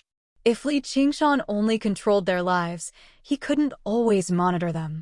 They might not dare to go against him head-on, but it was very likely that they would betray his secrets or think of all sorts of methods to deal with him. This kind of control is a waste of mental energy. The gains are not worth the losses. However, things were different with the Blood Oath Scroll. As long as the restrictions were clearly stated, anyone who dared to violate the Blood Oath, even if they were thousands of kilometers away, would immediately die from the backlash, nipping the betrayal in the bud. The content of the Blood Oath Scroll was obviously very important. The Blood Oath Scroll was not very large, and the size of the bloody words was also fixed. It could only contain 100 or 200 words at most. It had to cover all aspects and not leave any loopholes.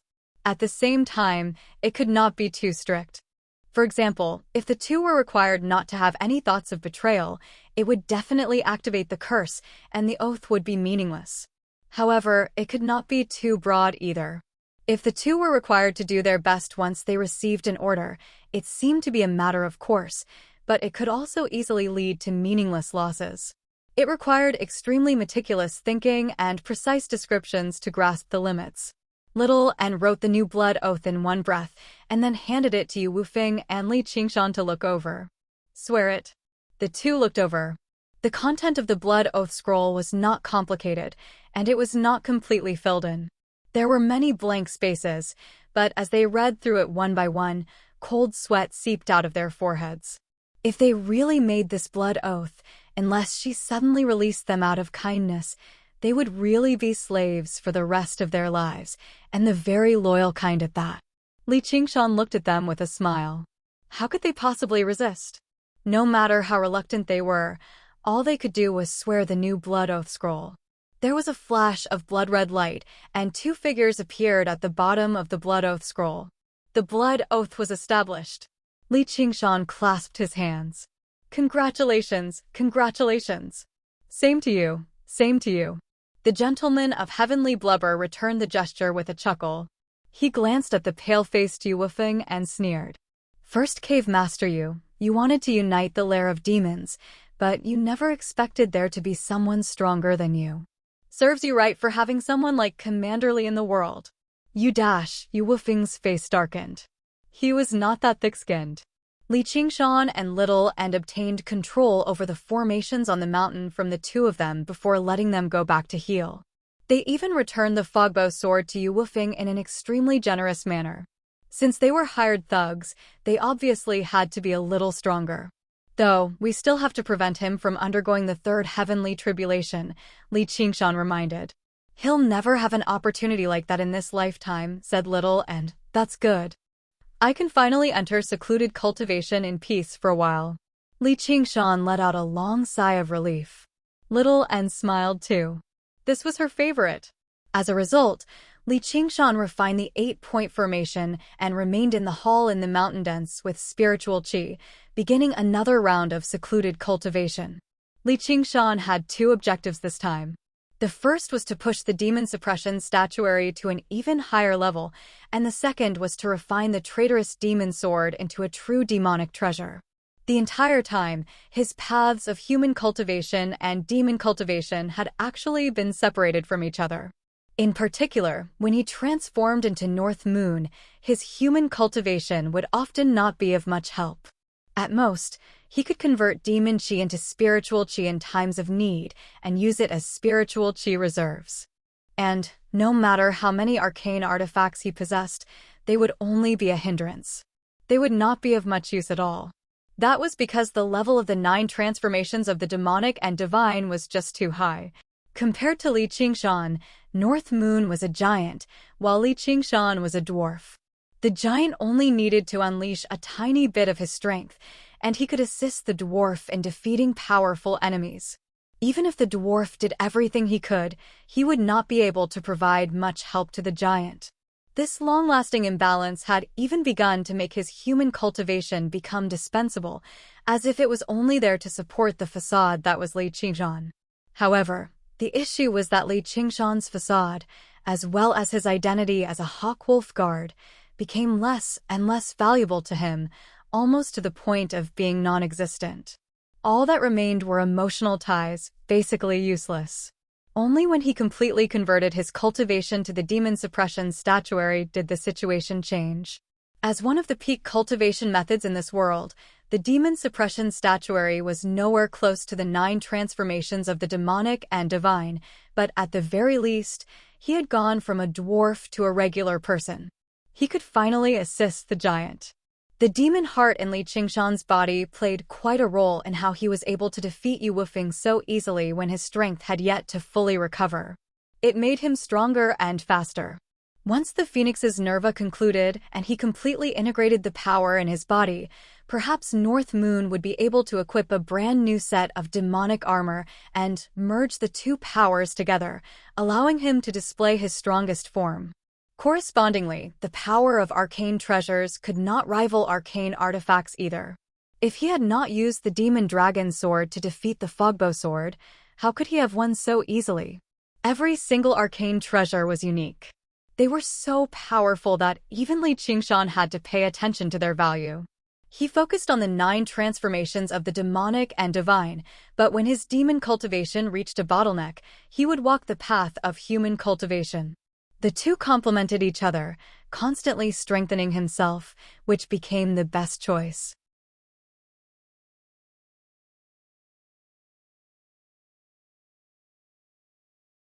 Chapter 782.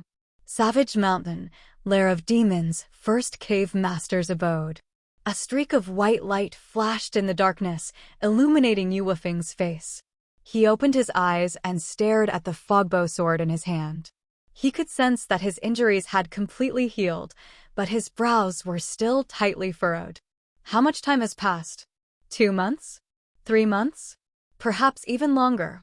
With his cultivation, he should not have lost track of this amount of time, but the impact of this battle was far too great. The plans he had been preparing for a long time had been completely disrupted. He should have taken a step forward and undergone the 3rd heavenly tribulation, then refine the Blood Oath Scroll to unite the Lair of Demons and become the King of Savages. In the end, he had become someone else's slave, and he could not escape this situation with his own strength. His mind was still in a mess. Although the original Blood Oath could be said to have covered all aspects, there was one thing that could not be written into the oath, which was to prevent the cave masters from raising their cultivation and undergoing the 3rd heavenly tribulation. The first cave master would not have cut off his own path of cultivation. Instead, he had made a secret agreement that whoever underwent the 3rd heavenly tribulation would become the King of Savages, and he would be able to unite the Lair of Demons and establish his own sect. However, little and would not leave behind such a loophole. Once Yuwufeng attempted to undergo the third heavenly tribulation, he would immediately trigger the Blood Oath's curse. The Blood Oath Scroll was no longer a fair and reasonable treaty of alliance between the 8 cave masters. Instead, it was a bona fide slave contract, returning to its original purpose of being created. Even without this restriction, he would not dare to undergo the tribulation so easily. The third heavenly tribulation was incredibly dangerous. Even the slightest mental fluctuation could be fatal. Yuwufeng let out a long sigh and walked out of the abode. He gazed at the south and said quietly, "Master, do you know my current situation?" Of course, contacting others without permission was also a violation of the Blood Oath. And, even if he had permission, he could not divulge the secret between Li Qingshan and Little N. The oath was like invisible shackles, binding him firmly. He could not take a single wrong step. I can only wait for the news of Savage Mountain's fall to spread to the South Sea. There's still a chance. Yuwufeng glanced in the direction of the hall in the belly of the mountain. Li Qingshan, you don't know what you've provoked. That's an existence you definitely cannot defeat. Li Qingshan did not know that someone was talking about him. He was completely focused on the traitorous demon sword on his knees. The straight and narrow sword edge was flowing with a dim light. The hilt of the sword seemed to be a mass of flesh and blood. It wriggled and wrapped around a huge eyeball, which looked a little disgusting. Under Li Qingshan's control, the eyeball turned. She met his gaze. In that instant, he saw the traitorous demon sword with his eyes, and then he saw himself through his eyes. The two images overlapped. He used the technique of the Sword Collection Palace to refine the traitorous demon sword once more, as well as refine his heart of the sword. He was not a swordsman. What had condensed in his body was a demonic heart, not the sword embryo or sword seed of a swordsman. Even the sword nascent soul that had undergone 3 heavenly tribulations was a completely different path of cultivation. However, it did not affect his comprehension of the sword Tao and the tempering of his sword heart. Although he was multitasking, actually, refining the traitorous demon sword, tempering his heart of the sword, and practicing the demon suppression statuary were all one. With a flash of demonic light, he assumed his demon commander form again. After 3 months of cultivation, his outer appearance had changed slightly again. His originally smooth lines had become a little more angular. Unlike regular cultivation methods, the demon suppression statuary was an extremely inclusive cultivation method. Whether it was humans, demon folk, or demons, they could all practice it and convert their cultivation into demon chi. Their demonified form constantly changed too. In the beginning, he stood 3 meters tall and wore heavy armor. He had comprehended the will of the demon suppression statue in one fell swoop. It was just an empty shell. Afterwards, his slender and smooth form was influenced by the arts of the boundless ocean and the ocean pearl. Now, the effects of the heart of the sword began to manifest. Regular cultivation methods focused on single-mindedness, but the demon suppression statuary was different. It did not care about the cultivator's past, nor did it demand the cultivator's future. It seemed to be all-encompassing. If he wanted to unleash its true power, he would instead have to draw parallels. A demonic light flowed out of the demon eye, enveloping the hilt and blade. It became brighter and denser. Only after quite a while did the light gradually dim, and the pupils of the demon eye vanished. Another demon heart had been depleted. Li Qingshan recovered his normal form too. He let out a long sigh of relief and stood up to move about. Little N had turned into a shiny, white skeleton, also sitting down with her legs crossed. Her bone hands formed a Buddhist seal as she sat in the roaring flames. She seemed dignified. Li Qingshan had handed all the corpses he had accumulated over the years to her. There were many existences that had undergone the second heavenly tribulation among them. In particular, the demon folk corpses he had collected from the battle in the demon suppression tower amounted to mountains and seas. She had turned them all into the samadhi flames of white bone. Probably because she had undergone the second heavenly tribulation, the flames seemed even purer, without the slightest hint of evil. Even if other cultivators saw it, they would only think it was divine fire or sacred fire.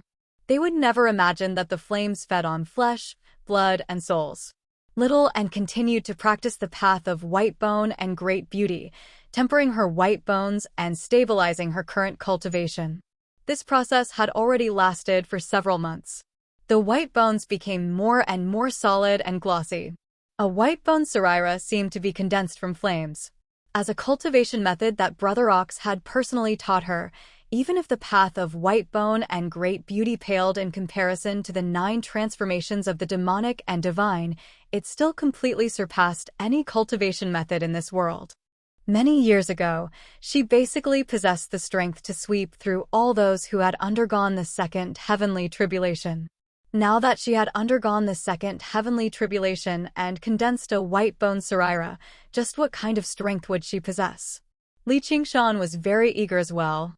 After watching for a while, he sat down again and continued cultivating. Time passed quickly. Li Qingshan tossed the demon hearts Duoj had given him into the traitorous demon sword one by one. The traitorous demon sword had the ability to strengthen itself by devouring demon hearts. As Li Qingshan refined it, its form changed bit by bit, shrinking from its original length of nearly 3 meters to 7 feet. The long and narrow blade became much thicker, while the flesh and blood around the hilt seemed to be solidifying. His demonified form changed as well, becoming more and more angular. Even the oval mask on his face had a bulge in the middle, like the spine of a sword. After fusing another demon heart into the sword, Li Qingshan opened his eyes.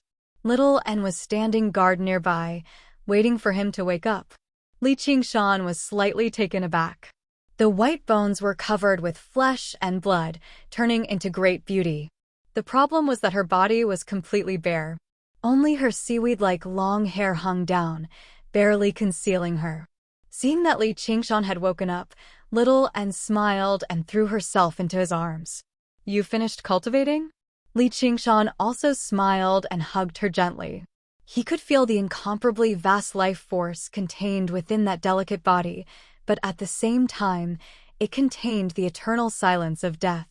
The two merged into one in a wondrous way, turning into the soft, fragrant, and delicate jade. The legend of white bones of great beauty was to let people understand that lust was but an illusion. No matter how beautiful a great beauty was, it would eventually turn into a pile of white bones. Li Qingshan admitted that he did not have such great wisdom. He had always been a person with strong desires. Yet when faced with this devastatingly beautiful appearance that could turn all living things upside down, other than the slight pause just now, his heart was as calm as still water. He did not feel embarrassed at all, as if it was only natural. Of course, this was not because he had comprehended some profound Buddhist truth from the transformation of white bones and great beauty.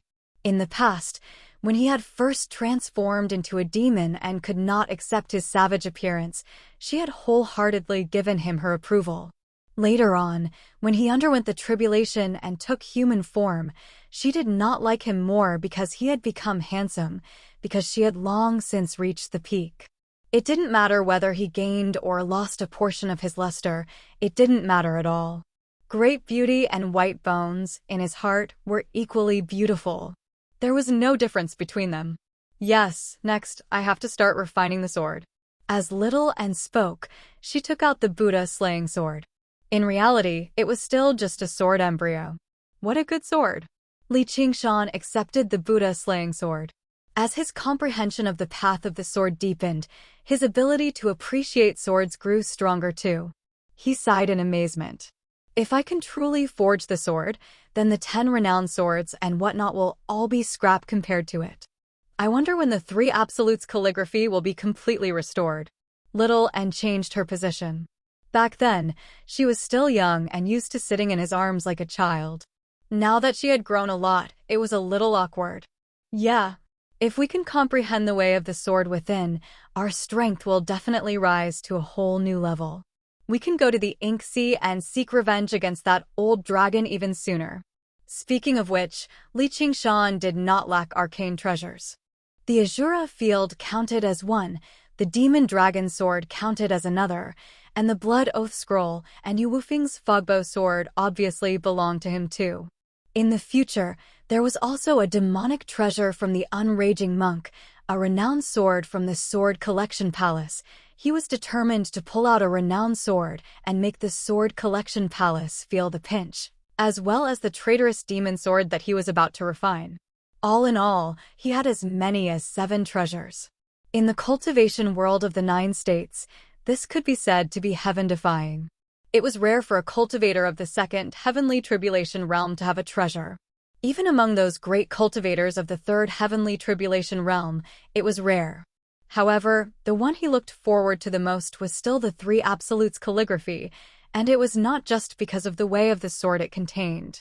As a work left behind by the 5 Absolutes immortal, its power probably surpassed regular arcane treasures. He had specially left a piece of jade for Chu Danqing. Once he succeeded, he would crush it and notify him. Definitely. Little and gripped the Buddha-slaying sword firmly, and a rare coldness appeared in her eyes. She could still remember how she felt like the world was about to end back then. Then she said to Li Qingshan, "But you're not allowed to take any risks." "I still have to take some risks, or won't I have to wait until I'm about to ascend before I can go find him?" Li Qingshan pinched her nose with a smile. The Dragon King of the Sea was basically a peak expert of this world. Any higher and he would be ascending to another world. "I'll go with you." Little and bit his hand. "All right." Li Qingshan looked at the bite marks on his hand and said helplessly.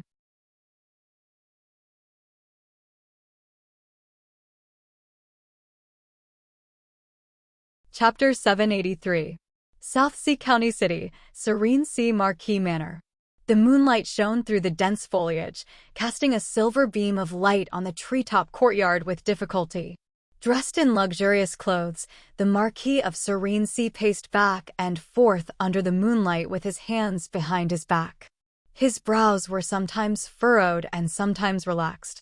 His expression was relaxed one moment and grave the next. He kept repeating a name, Li Qingshan. Ever since Li Qingshan came, he had been feeling uneasy. At first, she was filled with anger and hatred, wanting to find an opportunity to make him suffer. But now, she was filled with fear and uneasiness, wishing that she could never see him again. This child has a vicious nature and will definitely take revenge for the smallest grievance. He cannot be provoked casually. However, what kind of place was Savage Mountain? It was one of the few dangerous places in the south. According to the news from his subordinates, the entire city had been flattened. Aside from the 8 cave masters, all the other demonic cultivators had been killed. Not a single one had managed to escape. However, the main peak of Savage Mountain was enveloped by formations, preventing any information from being sent back. As a result, he had no idea what the outcome of the battle was. Did Li Qingshan die on Savage Mountain, or? No, that was impossible. None of the 8 cave masters of Savage Mountain were weak. The first cave master, Yu Wufeng, was a sword cultivator at the peak of the second heavenly tribulation. He had been a genius disciple of the South Sea Sword Pavilion in the past, slaying countless powerful enemies with his fogbow sword. His reputation was resounding, even greater than the Marquis of Serene Sea. Even third heavenly tribulation cultivators might not necessarily be able to kill him. Yes, that's impossible. Since Li Qingshan hasn't returned, does that mean he's already dead? This deduction lifted the Marquis of Serene Sea's spirits. "Marquis, long time no see." In the tranquil courtyard, a faint voice rang out. That voice was erratic, sometimes sounding like it came from a deep and distant place, sometimes like it was whispering in one's ear. It was hard to tell if it was a man or a woman, young or old. The Marquis of Serene Sea's heart trembled. Spiritual light surged, and he took out the seal of mountains and rivers with a flip of his hand. He was inwardly shocked. The Marquis's manor is enveloped by a spirit formation. How did someone sneak in without a sound? And they're so close, yet I didn't notice them. Looking back, he saw the moonlight like water. The darkness was like a tide. No one could be seen, and no aura could be sensed. Third cave master, the Marquis of Serene Sea asked hesitantly. He continued to stare at the darkness before him, his guard not at all relaxed. You recognized it. A shadow emerged from the darkness. It was a tall and slender masked man. His ears were sharp and long, and his exposed skin was dark blue in color. In this southern region, other than the third cave master, who else would be able to infiltrate my mansion without a sound? The Marquis of Serene smiled, and his expression relaxed. His aura was still condensed, ready to be unleashed. Among the 8 cave masters of the Lair of Fiends, the strongest was naturally the first cave master, Yuwufeng, but the most dangerous was the third cave master. No one knew his name. He only had a nickname, which was Ghost Shadow. He originated as a night roamer. For some reason, he betrayed his clan and joined Savage Mountain. Adept at concealment and assassination, they were the most terrifying assassins in Southern Border. Marquis, I just want to know one thing. Was the White Hawk commander, Li Qingshan, the one who took action in the Battle of Savage Mountain? Ghost Shadow asked slowly. A few months ago, he had been hiding in the jungle, preparing to carry out an assassination. Suddenly, he felt like he was in great danger. The danger was so great that only the battle when he fled from Deep Shadow City back then could rival it. The blood-red hand slammed down, activating the blood oath. Although he had always been doing what Yuwufeng and the Gentleman of Heavenly Blubber were doing his best to dilute his connection with the Blood Oath Scroll, his cultivation paled in comparison to the two of them. Faced with great danger, he had only managed to escape with his innate ability as a night roamer. He had not been slapped to death. After a period of recuperation, most of his wounds had recovered. As an assassin, he had almost been finished off like this, which was basically a great humiliation. He could endure the humiliation, but what he wanted to understand was just what had happened. Who had refined the Blood Oath Scroll and wanted to kill him? He had yet to recover completely, so he was afraid to go to Savage Mountain. No matter who it was that had refined the Blood Oath Scroll, they definitely could not be underestimated. As a result, he came to the Marquis of Serene estate to investigate. It's hard for me to say. It's not like he's going to tell me what he's going to do. It's been a long time since I last saw him either. However, someone personally saw him and that woman called Little and head in the direction of Savage Mountain. The Marquis of Serene tried to think of what to say. Li Qingshan, Little, and Ghost Shadow repeated the two names, as if he wanted to carve them firmly into his heart. Don't tell anyone that I'm still alive, or I'll come looking for you again. As Ghost Shadow said that, the darkness surged over like the tide, gradually swallowing him up and turning him into a blurry shadow. The Marquis of Serene frowned. With his identity and cultivation, not just anyone could threaten him. However, the person before him did indeed have the right. Moreover, it was quite nice to add a fatal opponent to Li Qingshan, even though it was very likely that he was already dead. Ghost Shadow vanished into the boundless night. The next morning, someone discovered that all the White Wolf Guards in the Hawk Wolf Guard had died peacefully, as if they were still sleeping, unaware that they had already been killed. Time passed by in the mountains in a hurry. Finally, only a single demon heart remained in Li Qingshan's hand. The traitorous demon sword had changed drastically. It was only around a meter long now, and the narrow edge had become extremely thick. It had gone from a strange sword to a huge sword, shrouded in a layer of black demonic light. Its sharpness was withdrawn, making it seem even more condensed. The flesh and blood on the hilt had already completely solidified. The demon eye in the center swiveled, already possessing quite the intelligence. However, it was still a step away from a true demonic treasure. I've fed several dozen high-level demon hearts from demon commanders. The energy I need is already enough. All I'm missing is a final gamble. Li Qingshan formed a seal with his hand and pointed at the traitorous demon sword. The traitorous demon sword leapt up from his knee, turning the blade around and stabbing towards his chest. One with the sword. The blade stabbed into Li Qingshan's chest inch by inch. Only the hilt remained, but it did not pierce through his body. My unity of man and sword is really ugly, Li Qingshan said in a self-deprecating manner. He gripped the hilt and pressed down hard. The hilt also stabbed into his chest, leaving behind a huge wound that flickered with a dark light. The wound closed up very quickly, but the demonic light seeped out from Li Qingshan's body, dyeing him black. Li Qingshan focused and powered the traitorous demon sword, taking that crucial step. Quite a while later, the darkness receded, and his skin returned to normal. He smiled. It's done. But before he finished speaking, there was a clang, and a blade pierced through his shoulder. In the blink of an eye, several dozen blades had pierced through his body, making him look like a porcupine. In the past, when Li Qingshan had taken the sword from the demon general in the demon suppression tower, the demon general had ended up like this. His strength had greatly increased, but the price he had paid was being devoured by the sword, turning from the sword's master into a sacrifice for the sword. The blades trembled and gave off a strange hum. Eyes actually opened on them, staring straight at Li Qingshan, revealing a cruel and greedy light. The traitorous demon sword that had always been as docile as a puppy in Li Qingshan's hand had devoured several dozen demon hearts and become a demonic treasure. It had finally turned into a monster, wanting to devour even Li Qingshan's demon heart. It's just a demonic treasure. You're overestimating yourself if you want to devour me. Whatever, this is your ability, so I'll let you devour me. Collect. A demonic light flashed through Li Qingshan's eyes, and the blades were withdrawn into his body. In the boundless darkness, the eyes stared at Li Qingshan's demon heart. Waves of dark energy enveloped over, wanting to corrode and devour it. Not only did Li Qingshan not stop it, he even opened up and allowed the traitorous demon sword to devour the demon heart.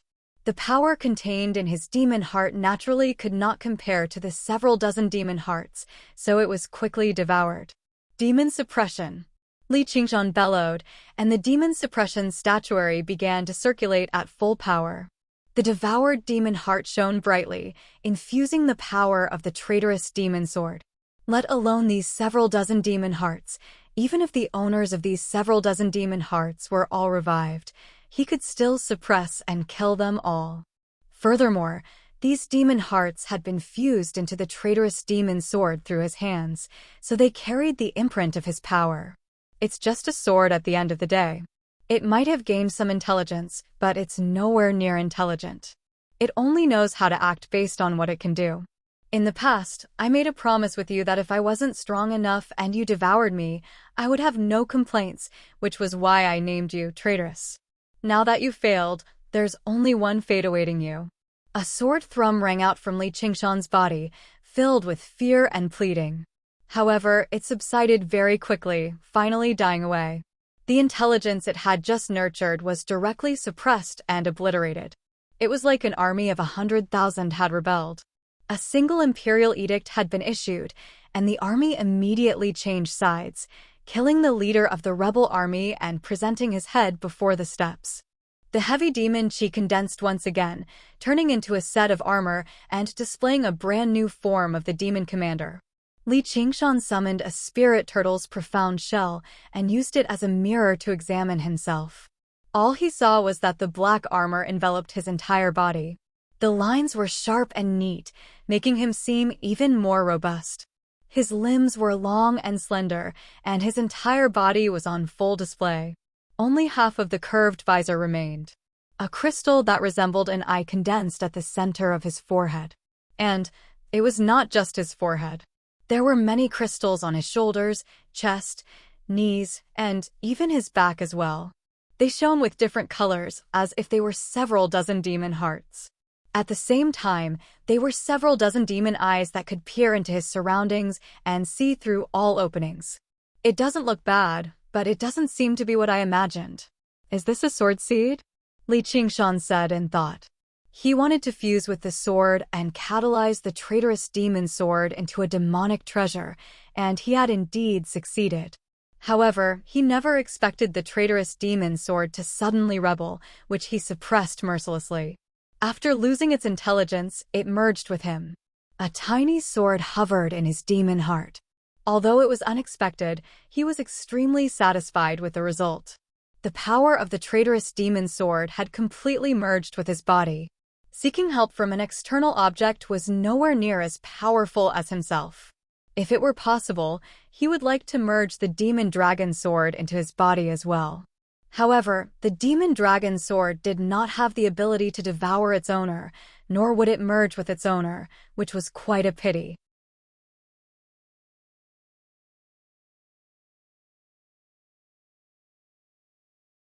Chapter 784. Then Li Qingshan looked in Little Anne's direction. The samadhi flames of white bone burned silently, lifting up Little Anne like a lotus of fire. Under the illumination of the flames, her skin would fade in and out of existence. Sometimes she would be a white skeleton, and sometimes she would be a great beauty. The Buddha-slaying sword hovered in the flames, taking on a blurry, rudimentary form. It was no longer a sword embryo. Li Qingshan saw how she still needed some more time to forge the sword, so he did not disturb her. He dove into the Azura field. In this blood-red world, only the sky held up by the banyan tree king possessed a normal color. Li Qingshan stood on the top of the tree and gazed down. The night roamers prospered and thrived under the tree. It was a very peaceful sight, but the color of blood was currently invading in strand by strand. This peace and tranquility probably could not continue forever. Keeping the night roamers in the Azura field isn't a solution either. Li Qingshan thought as he searched for Yilubwa and Yilusu. He discovered that they were in secluded cultivation as well, working hard to break through to the second heavenly tribulation. The two of them sat before each other. Between them was Yimingzhu's spinning night demon core. It had already become much smaller, radiating with power that merged with their bodies. He had no idea how Yulubwa had convinced her, but Li Qingshan felt rather relieved inside. How's the progress in the south? A gust of wind blew over, and the banyan tree king rustled. The aged voice reached Li Qingshan's ears. Not bad. I've already taken down Savage Mountain and obtained the Blood Oath Scroll.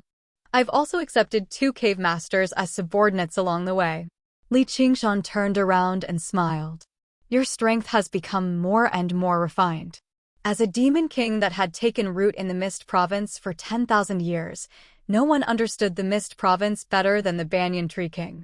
He knew what kind of place Savage Mountain was. Taking down that place and obtaining the Blood Oath Scroll was anything but easy. We can't just waste our time. Fellow Taoist, are you interested in staying somewhere else? Li Qingshan asked. As the Azura field strengthened, the Banyan Tree King's existence had already started to affect the Azura field's operations. Moreover, the purpose of the Azura field was to train and battle, to summon Azuras to do battle, and not to be a mobile abode. Sure, it just so happens that I'm a little tired too. Savage Mountain is a good place, a famous paradise in the southern border. The Banyan Tree King smiled. Although he had Li Qingshan's spiritual chi replenishment, he had been fighting against the power of the Azura path. It was also very exhausting. It's good that you're willing. This was indeed not a place to stay for long. However, I'm not in a hurry, so please hold on until I'm fully prepared, so that you can return to the Mist Province. With that, Li Qingshan leapt up and arrived in the desert. He called out, "Great King Millipede, stop sleeping." His voice echoed through the desert. A while later, the sand dune in front of Li Qingshan began to tremble. The sand flowed and surged. With a thump, a huge, pink worm pierced through the sand dune, wrapping around him intimately. Aren't you cultivating a little too slowly? Here, I'll give you something good to eat. Li Qingshan tossed way of the poisonous pill to Millipede. Millipede turned into human form and swallowed the poisonous pill in a single gulp. He burped and rubbed his bald head, grinning widely. Stop grinning like an idiot. Refine this poisonous pill properly and become a demon commander. Don't say I'm not a good friend. Li Qingshan smiled. Millipede nodded foolishly. At this moment, the lake in the distance suddenly surged. With a splash, thousands of splashes flew into the air. A huge, red carp leapt out and shot through the air, lunging towards Li Qingshan. You bastard, you've come to take advantage of me again.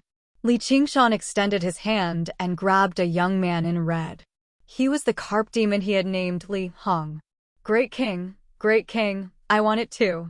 Li Qingshan casually fished out a pill and shoved it into his mouth before tossing it out forcefully.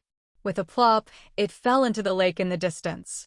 Li Qingshan returned to the great banyan tree and asked the banyan tree king for guidance on the cultivation of the demon suppression statuary.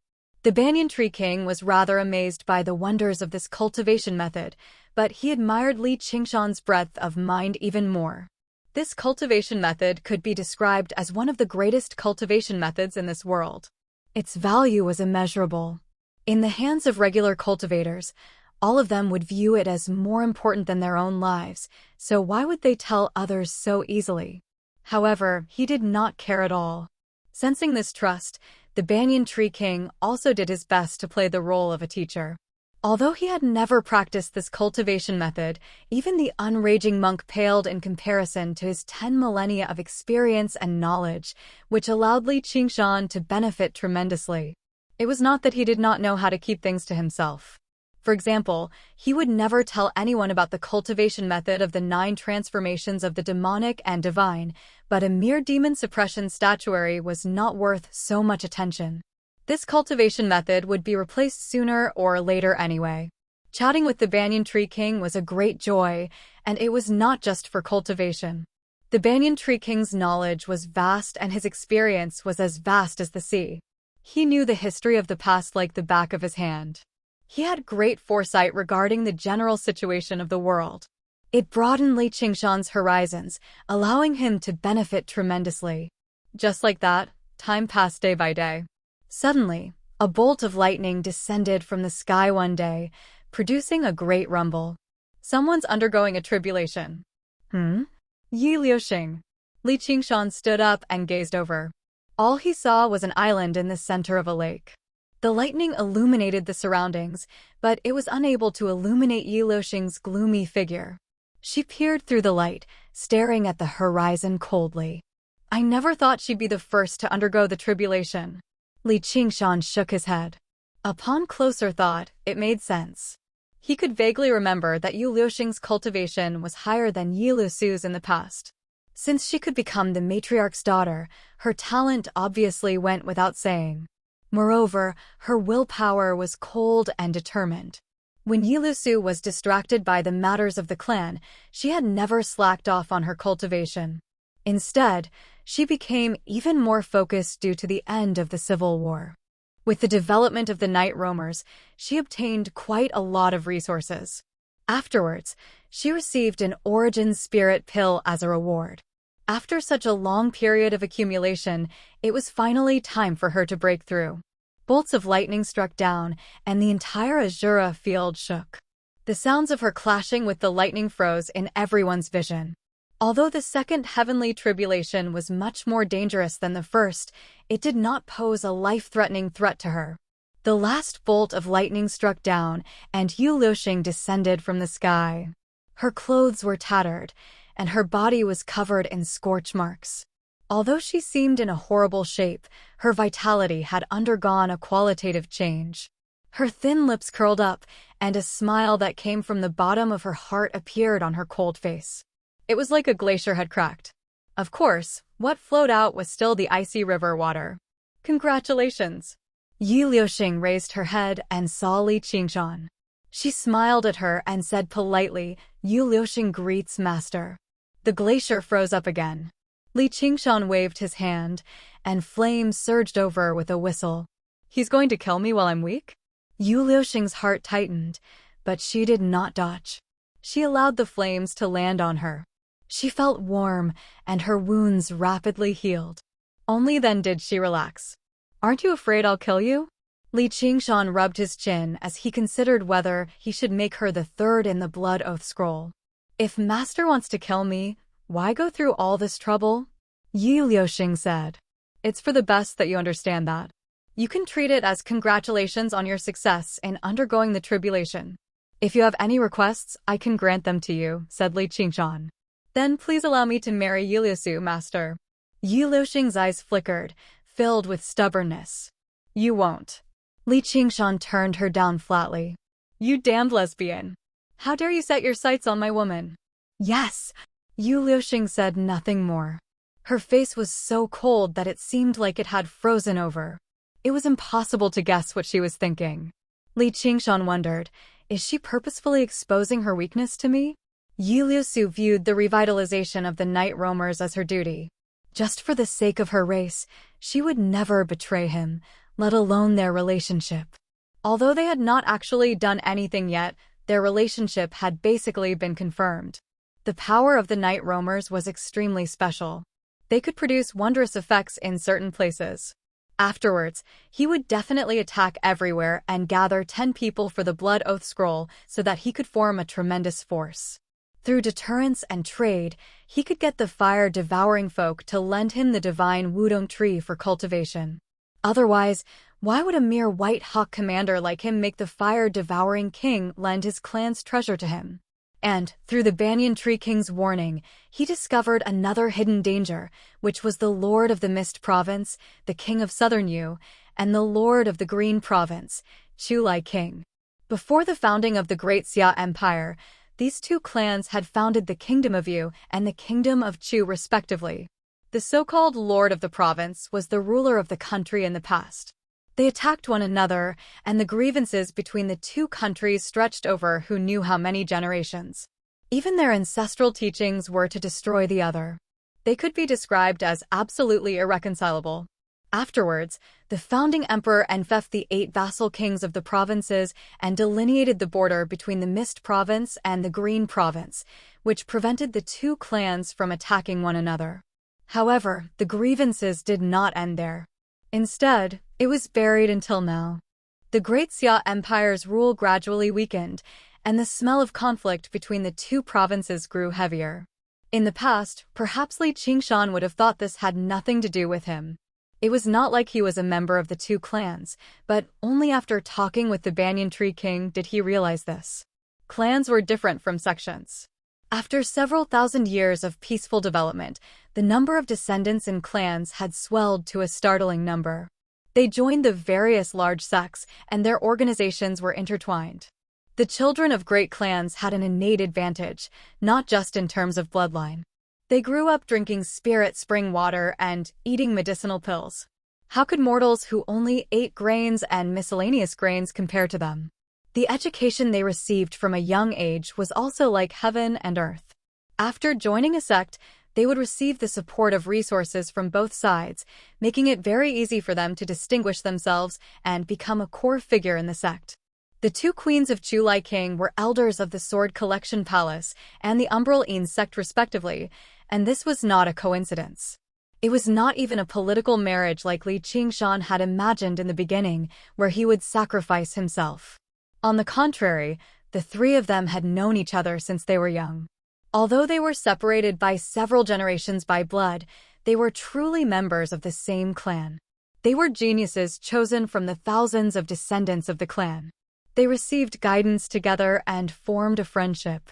The young man remained in the clan to continue cultivating due to his supreme talent, while the two girls joined the Sword Collection Palace and the Umbral Een sect due to their different talents and personalities.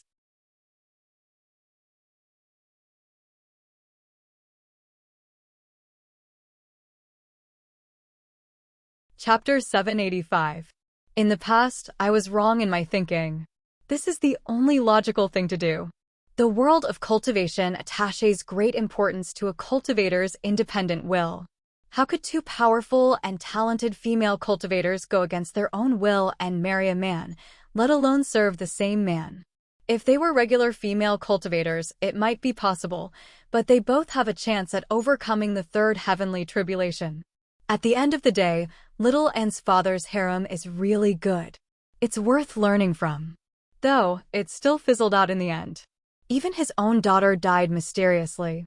Li Qingshan could not help but think, in the past, the three of them were childhood sweethearts.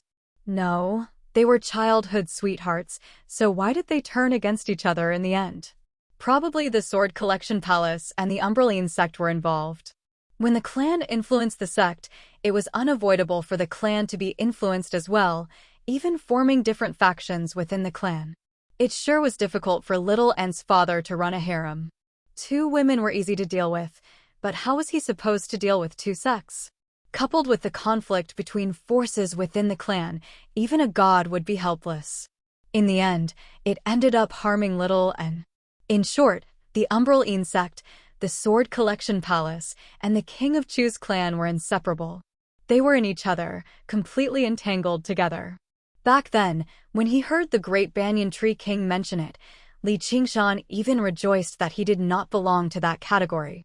He was a proper monk. Although he was a secular disciple, even if he did not have 6 pure senses, he still had 3 at the very least. However, the Banyan Tree King told him that among the 3 great sects of the Green Province, the one with the closest ties to the royal clan was not the Sword Collection Palace or the Umbraline sect, but the Buddhist Holy Land, the Chan Monastery of Devanaga. These monks obviously came with a home. The Chan Monastery of Devanaga was located in the center of the Green Province. It was extremely close to South Hub City, so this was no surprise. Before the Great Xia Empire was founded, Buddhism was the state religion of the Kingdom of Chu, while the Chan Monastery of Devanaga was the imperial temple of the Kingdom of Chu. There were even kings who entered the Chan Monastery of Devanaga to shave their hair and become monks after abdicating. In the campaigns of the Kingdom of Yu that spanned several millennia, they played a decisive role. The Chan Monastery of Devanaga had been the protector of the Kingdom of Chu during the few major crises they faced. As a matter of fact, even the current sect master of the Chan Monastery of Devanaga, the Dauntless Monk, they all had the bloodline of the royal family. As a result, the Chan Monastery of Devanaga seemed to be neutral, cutting off the balance between the Umbraline sect and the Sword Collection Palace, but when it truly mattered, they would definitely be the central force. The unraging monk went mad, killing countless people. In the end, he was able to safely return to the mountain to cultivate. It was probably not only the sect behind him that protected him, but also the royal family. It was possible to imagine that once the 2 vassal kings resumed their battle, it would definitely develop into a full-scale war between the Green Province and the Mist Province. As for the 2 genius disciples of the Chan Monastery of Devanaga, Li Qingshan and Little, it was impossible for them to remain uninvolved. Instead, he must be a key figure. The more famous they were, the more likely they would be eliminated by the prefecture overseer's manor as a potential threat. If they were in a state of war, the King of Southern Yu might even directly charge over and slaughter the 2 geniuses. However, the Banyan Tree King told him that there was no need for him to worry too much. At the very least, war would not erupt within the next decade. His identity as a White Hawk commander would come in handy too. The decline of the Great Xia dynasty was not something that happened overnight, even though the sun had already set. Even when the sun had already set, the afterglow could still shine for a very long time. Right now, the 2 provinces were making preparations as well. If the King of Southern Yu personally took action to kill them, they would not be able to do so. If the King of Southern Yu personally took action to kill them, the Chan Monastery of Devanaga would definitely launch a large-scale retaliation. War would immediately erupt, but while they would not do it openly, it was hard to say what they would do in secret. This was all thanks to Li Qingshan moving fast enough. He killed the White Hawk commander as soon as he struck before killing his way into Savage Mountain a few days later. His whereabouts became a mystery, and his fate was unknown. Even if others wanted to take him down, they would have to consider the situation first. Although the Banyan Tree King did not give him any direct suggestions, Li Qingshan understood a little. He needed to continue moving quickly and establish the framework of Savage Mountain before the hidden enemies could respond. He needed to use the power of the Blood Oath Scroll to gather 10 experts and form a great organization. That way, no one would dare to underestimate him. Even if they wanted to take action, they would have to consider the consequences. The King of Southern Yu might even adopt a more conciliatory approach to recruit him. Only then did Li Qingshan understand why Little had chosen Savage Mountain after reading through all the books. Even if it was not a flawless plan, it was still a meticulous plan and a precaution. At this moment, a ghostly shadow roamed around the surroundings of Savage Mountain. This was the strongest assassin of the South. After a lengthy period of rest, he had finally recovered from all his wounds. After experiencing a life-threatening crisis, his strength had increased slightly again. This was already the 7th time he had visited Savage Mountain. Every time, he would choose the night that was most suitable for him to unleash his strength. Moreover, the stars and moon were both shrouded by dark clouds, unable to shine through at all. As a ghostly shadow, he completely merged into the night. He roamed around the surroundings of Savage Mountain, observing every single trace to determine his opponent's strength. As he faced Savage Mountain, he felt like he was facing a tiger's den or a dragon's lair. Every time he approached it, he would be extremely cautious. The path of an assassin was not about drawing his sword in a fit of rage. Instead, it required absolute patience and calmness. Since he needed to assassinate an opponent, they would definitely be stronger than him, or why would he go through so much trouble? If he wanted to kill an opponent stronger than him, how could he not pay a price? Spending a few years to plan an assassination was very normal. He had a vague premonition that the target this time would be a colossus. There were no stars or moon tonight. There was rain and wind. There are many claw marks like this in the surroundings of Savage Mountain. They seem to be from some kind of colossal demon. There are a lot of them, and they're the ones who stopped the people who tried to escape. However, the marks can't be compared to the claws of any demon, let alone such a large group. Looking at the proportions, they actually seem like human hands. Is this one of their abilities? Ghost Shadow observed the marks on the cliff before climbing up the eastern peak of Savage Mountain. He used the geographical advantage to observe the ruins below. The city has been destroyed very thoroughly. It doesn't seem like it was destroyed by the shockwaves of battle, but more like an earthquake. Ghost Shadow drifted down and patrolled through the ruins, stopping above a huge pit. The gentleman of heavenly blubber wanted to escape, but he was stopped. Afterwards, he directly collided with Li Qingshan or Little and Here. That's why he left behind this huge pit. The gentleman of heavenly blubber was actually sent flying and slammed into the wall over there, leaving behind this huge pit. The pit was much smaller than his body, so he was clearly very heavily injured. He was forced to use his fat to offset it. This power is basically terrifying. I definitely can't face it head-on. The more Ghost Shadow observed, the more shocked he became, but this did not make his determination waver. He gazed at the main peak of Savage Mountain and became slightly excited. The more powerful the prey was, the more worth it they were to assassinate.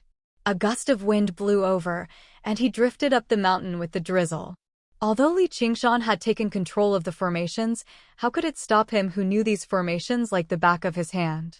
With his innate ability as a night roamer, he passed through silently and followed the aura into the center of the mountain. Li Qingshan suddenly snapped open his eyes. His mind rippled. This was the spirit turtle's warning. The enemy was already extremely close. However, he failed to sense anything at all. He calmed down and used the spirit turtle to perform a divination. The corner of his lips curled slightly, and he stood up and made his way out. The pale white flames in Little An's eye sockets flickered as if she had sensed something too. Li Qingshan nodded at her, and she continued to focus on forging the sword. The 8-point formation in the Blood Oath Hall is a little troublesome. Although I can force my way through it, it's impossible for it to remain completely silent. The senses of the 8 desolate beasts are far too sharp. Once they activate the formation, it'll be very difficult for me to escape unscathed. Just as Ghost Shadow was thinking, his drifting figure suddenly stopped. He thought, even the heavens are on my side. His prey had appeared. Ghost Shadow was not worried about whether he had been discovered or not. He was extremely confident in his ability to conceal himself. Even if he was a great cultivator who had undergone the 3rd heavenly tribulation, they might not be able to discover him as long as he did nothing. He did not plan on carrying out an assassination tonight. He just wanted to observe his prey from a closer distance. He focused his mind, and all he saw was a man walking over from the hall in the center of the mountain. He made his way up the stairs step by step. He was tall and large, and his steps were firm. His appearance was nothing special, and the aura he gave off was not particularly powerful either. However, Ghost Shadow dared not underestimate him at all. It was very likely for him to be the one who had sent the gentleman of heavenly blubber flying in a direct confrontation. He had probably been injured in that battle and had been recuperating in secluded cultivation the entire time. The fact that he was still alive was the best proof. As Li Qingshan approached, Ghost Shadow gradually felt a sense of pressure.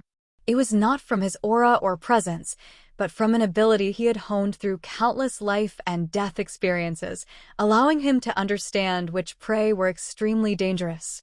Li Qingshan did not seem to notice anything at all. He approached Ghost Shadow step by step. 10 steps, 8 steps, 5 steps. When he was only 3 steps away, Li Qingshan's gaze suddenly became as tranquil as water. He said nothing at all, throwing a punch at Ghost Shadow. He smiled. An esteemed guest has come to visit. I was unable to welcome you from afar, so eat my punch first. Li Qingshan suddenly radiated with surging malice. Ghost Shadow seemed to see a vicious tiger roar. Even with his willpower, he was slightly affected. By the time he returned to his senses, the punch had already landed on him. It was already too late for him to do anything. However, Ghost Shadow was not afraid. Having transformed into the night-roaming god, he could not be injured so easily. Whether it's techniques or blades, just pass through my body. That was his final thought before he fainted. Under Li Qingshan's control, the shockwaves condensed without dispersing. A black shadow was peeled away from the darkness, like a blob of ink that was constantly being shaken up. It had completely lost control over its body. Li Qingshan's punch could shatter space, although it was not as powerful in a stable world. The Ghost Shadow was clearly not as tough as space. After over a year of cultivation, he had already passed the Nirvana realm. He was much more powerful than when he fought the Corpse King. Although he had failed to shatter space, he could already shake it up. If the Gentleman of Heavenly Blubber was bold enough to face him head-on now, he would struggle to avoid the fate of being killed in a single punch, even if he threw away all of his fat. It's actually a night roamer, but it's a pity that he's a man. Whatever, his strength is passable. Doesn't that make me a third one? Li Qingshan turned around with Ghost Shadow. The strongest assassin of the South had not even managed to endure a single punch at the end of the day. Li Qingshan had also determined that this guy's strength is passable. If you can survive a punch from me, then go swear an oath. P.S.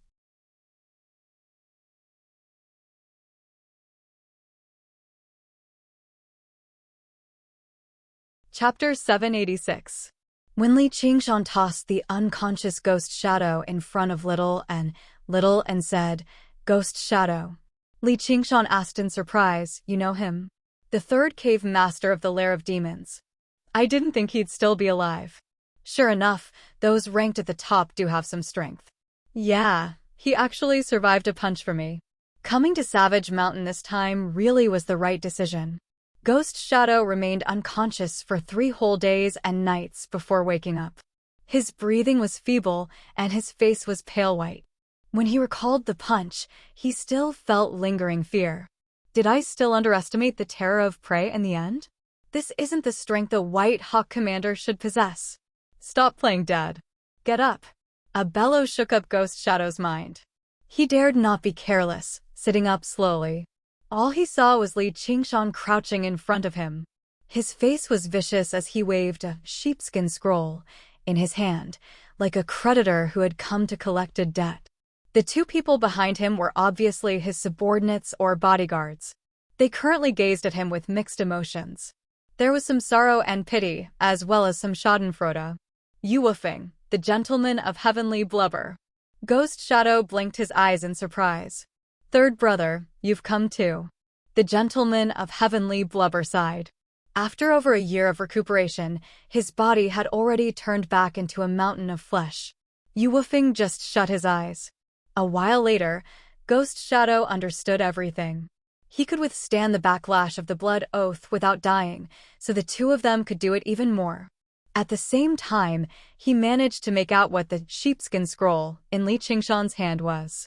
He even got a rough idea of the blood oath that had been rewritten on it. In other words, Li Qingshan killed the 4 other cave masters and forced Yu Wufeng to sign a new blood oath with the Gentleman of Heavenly Blubber. That's actually how it turned out. How is his strength? Yes, he has the strength. The fact that the Gentleman of Heavenly Blubber can withstand a punch from him without dying can already be regarded as his cultivation method. Kid, I can see that you're very talented, so I can't bear to kill you. Swear an oath. Li Qingshan pressed down on Ghost Shadow's shoulder and chuckled. Just kill me, Ghost Shadow said calmly. You want to die? Li Qingshan raised an eyebrow. He never thought there would actually be a tough nut to crack in Savage Mountain, which piqued his interest. I don't. However, I don't want to be a servant anymore and live an ignoble existence anymore, Ghost Shadow said calmly. He stared death with equanimity. The gentleman of heavenly blubber's face reddened, but he was completely red, so it was quite difficult to tell. Yu Wufeng even clenched his fists tightly. He silently told himself that he had to endure the humiliation. He could not give up on this sliver of hope. I heard that you escaped from the clan. Why? Because you're a man? You were oppressed by those women? Li Qingshan asked with a smile. Ghost Shadow's eyes narrowed. He said nothing, but Li Qingshan knew he had guessed correctly. He also felt some sympathy for him, so he said, I know the most about the night roamers. There are benefits if you follow me. I'll send you a few night roamer beauties. Unexpectedly, not only was Ghost Shadow not moved, but he also said resolutely, Don't talk nonsense, kill me. You do have character. I like it. Li Qingshan gave him a thumbs up and put away the blood oath scroll. With another wave of his hand, Ghost Shadow disappeared. Li Qingshan waved his hand. Ghost Shadow was prepared to die, but the scene before him changed. Seeing the light red sky and a towering tree, he blinked his eyes and cried out involuntarily, Banyan Tree King. Probably no one in the entire cultivation community of the Mist Province did not know this phrase, nor was there anyone who did not revere this phrase. However, the Banyan Tree King mainly existed in the central and western regions of the Mist Province. It did not exist in the south. What left Ghost Shadow even more surprised was yet to come. A night roamer arrived before him. She was a female night roamer. Her nose was straight and thin, but her eyes were very faint, which made her seem even colder. However, she was also a rare beauty. There was a hint of surprise in her eyes. This night roamer has already undergone the second heavenly tribulation and condensed a night demon core. Her status in the clan should be very great, so why haven't I seen her before? And even if I haven't seen her before, she should have seen me before. Isn't she a night roamer under the Shadow Queen's command? But the night roamers of the Mist Province have clearly been unified a long time ago. Ghost Shadow sank into his thoughts. He had a vague feeling that something bad was about to happen. Yi Liuxing suddenly paid close attention and said, Yes. After a moment of further thought, she grabbed Ghost Shadow and made her way towards the great banyan tree. Ghost Shadow saw even more night roamers. The night roamers all looked at him in surprise. He gradually understood. This is a tribe of night roamers that has never been under the Shadow Queen's rule. Arriving beneath the great banyan tree, they passed through the cavern condensed from tree roots and arrived before a black altar. Yi Liuxing removed Ghost Shadow's clothes and placed him on the altar. She activated the altar, and black shadows surged. Ghost Shadow felt his wounds slowly recover, but he did not feel at ease at all. Another strand of dark green liquid poured into his mouth, which immediately melted into his body. His wounds rapidly recovered. That's a branch from the Banyan Tree King, the most renowned medicine for healing in the Mist Province. However, the restraints left behind by Li Qingshan still suppressed him firmly. The Black Altar possessed this power too. Yi Liuxing studied Ghost Shadow's body and nodded in satisfaction in the end. Ghost Shadow, who had always been unafraid of death, showed fear in his eyes as if he recalled something. Very soon, Yi Liuxing summoned a group of female night roamers to the side of the altar. They listened to what Yi Liuxing said and looked at Ghost Shadow on the altar. They all became interested. Afterwards, a female night roamer stripped off her clothes and began kissing and caressing Ghost Shadow. Ghost Shadow's eyes widened as his body tensed up, but it was not excitement, but fear. It was unimaginable that a person who was not even afraid of death would actually be afraid of a female night roamer. Seeing how Ghost Shadow did not respond at all, the female night roamers and the surroundings mocked him.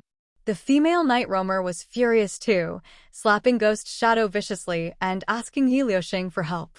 Yi Liuxing gave a few more instructions. A while later, she brought over a porcelain bottle and took out a blue pill, shoving it into Ghost Shadow's mouth. It was like a spark had landed in the wilderness. In the blink of an eye, the flames of lust blazed. His rationality was still there, but his body's reactions were involuntary.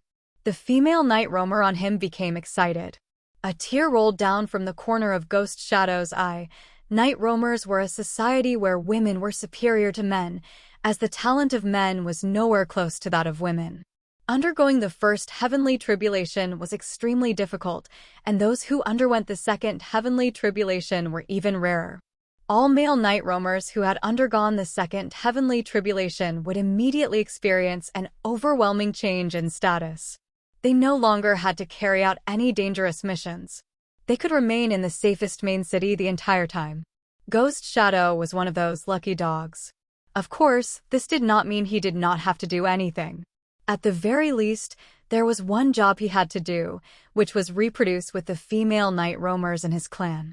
It was just like how the children of human cultivators would often possess impressive talent for cultivation. As long as they could guarantee they would only marry cultivators, they would develop a cultivation bloodline. That was how clans came about. Other folk clans placed even more emphasis on bloodlines than human clans. They were born with talent and lifespans that mortals could never hope to attain.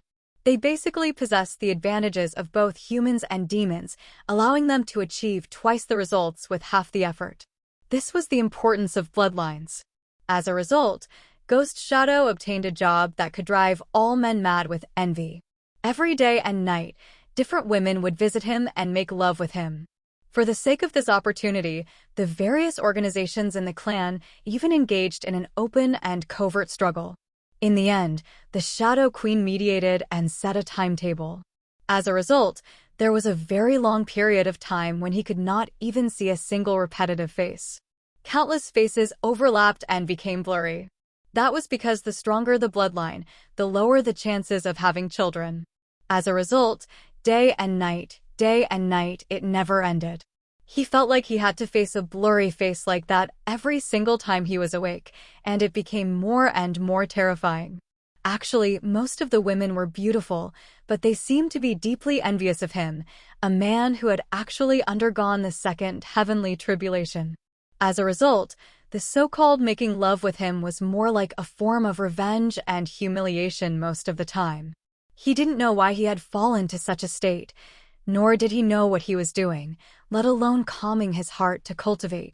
Of course, the clan provided him with many miraculous pills so that his cultivation wouldn't regress, but there was no longer any possibility for him to improve. He wanted to turn them down, but he was just a lowly man. Even the female night roamers with weaker cultivations did not take him seriously. Instead, they scolded him for being ungrateful before humiliating him even more violently. If he dared to resist, he would be challenging the order of the entire clan. As a result, he was like a pig in a pigsty, constantly fattening up and constantly having his flesh cut off. He finally grew numb. No matter how beautiful a woman was, she was unable to make him react at all. Afterwards, he was forced to eat aphrodisiacs, finally almost losing his mind. Finally, on that night, he ran away. The nightmare finally ended. He knelt in the rain and sobbed, roaming about freely in the night. He finally obtained the freedom he had always dreamed of. But at this moment, the nightmare descended once more. Li Qingshan left him to Yi Liuxing to deal with.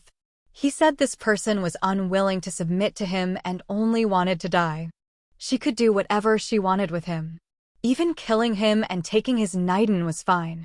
It had to be mentioned that the night roamer's train of thought was pretty much the same. They felt like they had to unleash some of his value before killing him. Perhaps he could help the night roamers give birth to a few geniuses. Li Qingshan held the Azura field and looked at it with great interest. He smiled. That night roamer's body sure is nice. This guy sure is lucky. Even if he dies under a beautiful flower, he'll still be a romantic even as a ghost. He actually shed tears of gratitude.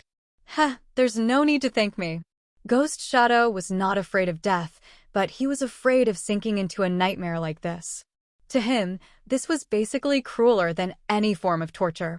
Through his powerful willpower, he unleashed all of his potential. His lips parted. I'm willing to swear it. Have you been moved by my sincerity? Sure enough, seduction is still the best way to deal with men. Li Qingshan summoned Ghost Shadow out of the Azura field and made him swear a blood oath, successfully obtaining his third subordinate. He conveniently removed Ghost Shadow's restraints and patted him on the shoulder. Heh, that felt pretty good just then, didn't it? I'm a very loyal person. As long as you do your job well, even greater benefits await you. There might even be a time when you remove the blood oath in the future.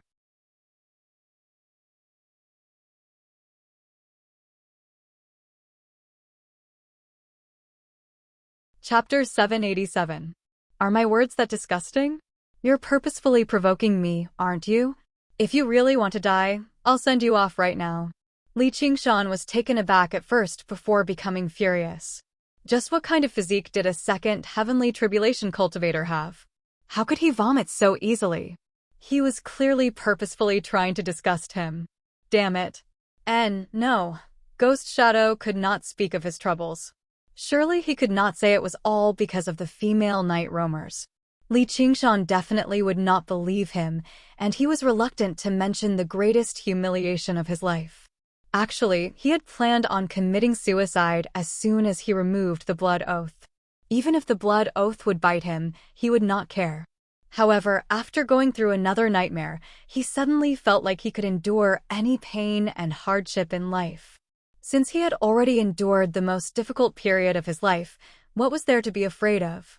Li Qingshan's words had basically given him a sliver of hope, giving him some will to live. Forget it. I won't hold grudges against you. Just serve me well and atone for your crimes. Oh, right, you're also a night roamer. Li Qingshan asked around and learned that Ghost Shadow came from the largest and only night roamer clan in the Mist Province, the Deep Shadow Clan. The leader of the clan was known as the Shadow Queen. When Li Qingshan listened to the Banyan Tree King's analysis of the situation in the Mist Province, he had heard this name before. He had even asked about it out of curiosity, but the Banyan Tree King was reluctant to reveal it to others, so he was unable to gain a deeper understanding. All he knew was that she led the largest organization of assassins in the Mist Province, the Shadow Palace. As for why he had escaped, Ghost Shadow was reluctant to talk about it. Li Qingshan did not ask about it either. He just thought it was because he could not stand the chauvinism of night roamers. Since you're also a night roamer, stay with the night roamers under me for a while. They probably need you. They need me. Ghost Shadow's expression changed. He seemed like he was about to vomit again. He would rather be sent to assassinate the most dangerous of enemies than see a single female night roamer again, but he could not turn him down. In the end, all he could do was agree reluctantly. In the Azura field, in a tree hole high up in the great banyan tree, Ghost Shadow sat with the three sisters, Yi Liusu, Yi Liubua, and Yi Liuxing. They asked and answered questions. Although several days had passed, the disgust in Ghost Shadow's heart had yet to dissipate. He was almost unwilling to look at the three of them directly. He wanted to play the role of a teacher. Teaching them the cultivation method of night roamers was the mission Li Qingshan had given him. He could not turn it down or brush it off. The only thing he was glad about was the attitude of the three of them. The one with the highest cultivation, the one called Yi Liuxing, had a very cold expression the entire time. There was a sliver of disdain in her eyes. He wasn't afraid of being despised. Anyway, he was already used to it in the Deep Shadow Clan. As long as they didn't look at him with that kind of expression, he would be fine. However, Yi Liuxing would glance at Yi Liusu from time to time with that gaze, which made him feel very relieved. So you're not interested in the opposite sex. Although Yi Liusu's cultivation wasn't high, she was still a saint. However, he seemed to be the leader of the three. From their conversation, he learned that she was even the leader of this clan. When he asked what the clan was called, Yi Liusu was taken aback. She thought about it for a while and said, Yuing. Ghost Shadow used his experience with countless women to discover that Yi Liusu seemed to be inexperienced. He discovered that Yi Liusu did not seem to have any experience. Was she the same as Yi Liuxing, someone who liked the same sex? It did not seem like it. Among the night roamers, this was basically as unbelievable as a child who had grown up in a brothel and was still a virgin at the age of 80. Among the three of them, Su was the most focused. She constantly asked Ghost Shadow questions. After being oppressed by Helicoverpa rosa underground for several thousand years, she had lost a lot of important information on the cultivation method, let alone any progress. Ghost Shadow's arrival was basically a welcome rain after a long drought. Even if it went without saying, it would be of great assistance to her current cultivation. She was extremely curious about the Deep Shadow clan. She never thought there would actually be such a powerful clan of night roamers in the world. She constantly asked the Shadow Queen how she led them, frowning in thought from time to time as if she did not agree. However, the person who worried Ghost Shadow the most was still Yilobwa. It was said that she was the one Li Qingshan trusted the most. She seemed like a typical female night roamer. Back in Deep Shadow City, women like her would often be the most fearless when they humiliated him, which still lingered in his heart. "You're saying you were thrown in here by a person called Li Qingshan, not North Moon?" Yilobwa asked. Ghost Shadow had only learnt from their conversation that their master was actually the North Moon that the Dragon King of the Sea hunted down. All he could think about his current fate was, serves you right. Even the 10 Demon Kings could not kill him, yet he tried to assassinate him. What else could he do other than serve him right? What left him even more surprised was the Banyan Tree King's attitude towards Li Qingshan. According to Yulubwa, the Banyan Tree King actually referred to Li Qingshan as a fellow cultivator. Even though the Banyan Tree King was known for his peace and neutrality, not just any random person had the right to be referred to as a fellow cultivator by him. Ghost Shadow deeply doubted this. He must have just dug a great banyan tree into the Azura field. With the Banyan Tree King's personality, he probably won't do anything for a measly branch, but if this makes it out, there'll be a show to watch. The Banyan Tree King's status in the cultivation community of the Mist Province was so great that it was unimaginable to cultivators from other provinces. He was like a benevolent grandfather. Children were not too afraid of him. Normally, they would even climb onto his back and tug at his beard, but if someone tried to harm him, the children would definitely leap forward and fight them. However, if someone tried to harm him, the children would definitely leap forward and fight them. Many of these children had undergone the third heavenly tribulation. Even Li Qingshan had to repay his kindness. Why aren't you saying anything? I'm asking you, Yiliobwa said impatiently.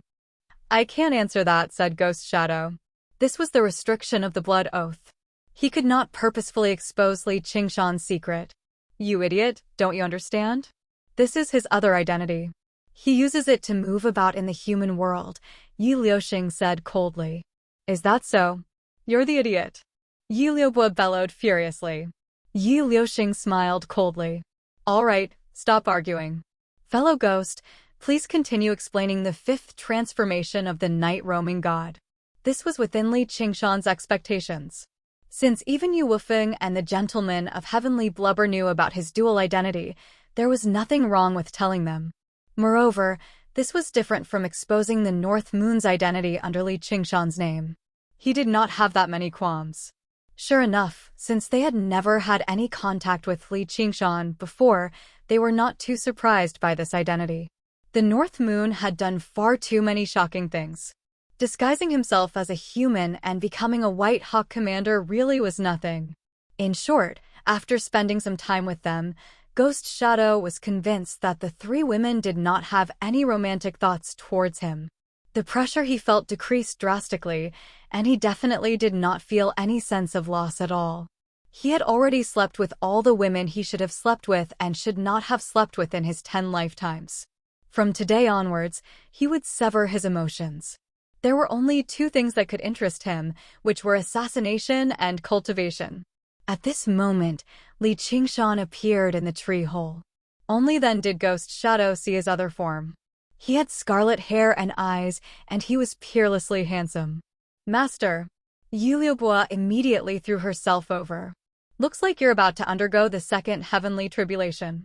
Liu Su, what's wrong? You don't want me to hug you anymore? Li Qingshan picked her up with a smile before extending his hand towards Yi Liusu. Yi Liusu placed her hand in his, and he pulled her gently. She leaned into his arms and could not help but say, "Thank you." What was she thanking him for? She was thanking him for bringing Ghost Shadow here, allowing her to take a step closer to her dream. She was thanking him for his warm embrace right now. Perhaps these two feelings had already merged together completely, such that they could not be separated. She yearned for the night roamers to love one another, instead of killing one another. She also yearned for his warm embrace, instead of his cold gaze and vigilance. Li Qingshan whispered into her ear, "If you say something like that again, I'm going to spank you." Yi Liusu's delicate face reddened slightly. She lowered her head and said nothing more. It made Yi Liuxing's face become colder and colder, but there was nothing she could do. Not only was he so powerful that she could not reach him right now, but as a bystander, she understood the best that Yi Liusu had already bet everything on him. Ghost Shadow lowered his head and stared at the wood grain on the floor. It was not because he was concerned about not looking at indecent things, but because this scene had stirred up far too many unpleasant memories. He was like a person who had eaten so much meat that he vomited and swore he would never touch any meat again. Even when he saw someone else eating lavishly, he would still feel very uncomfortable. He would even feel a sense of sorrow. "You have no idea how disgusting this is." Li Qingshan then asked Ghost Shadow, "Once they undergo the second heavenly tribulation, we'll have to prepare for a big fight." Ghost Shadow lowered his head. "If the four of us work together, there'll only be a handful of places in the south that can stop us." "Very good. We'll be making a quick move when the time comes." "All right, I won't disturb you any further." Li Qingshan was just about to leave the Azura field, but Yu Liubo wrapped her arms around him firmly, refusing to let go of him. Li Qingshan patted her back. "Be a good girl. Cultivation comes first. It's already been so long. If you still don't keep me company, how am I supposed to be in the mood to cultivate? I might as well just die," Yu Liubo grumbled. "Don't spout nonsense," said Li Qingshan. Yi Liusu said, "Fellow Ghost, let's stop here for today." Ghost Shadow was more than happy to do that. Although the attitudes of Yi Liusu and her sisters did not pressure him too much, his disgust towards women, especially female night roamers, had already become a form of hatred. He could not get over it, nor did he want to get over it. Not to mention that he had yet to recover from his wounds completely. "You can return to your dwelling and rest." Li Qingshan waved his hand and released Ghost Shadow from the Azura field. He asked Yu Liubo in his arms, "How do you want me to keep you company?" "Master, you already know the answer." Yi Liubo grumbled coquettishly. Without anyone else present, her expression was basically seductive. She gently licked his ear and rubbed her full chest against his arm.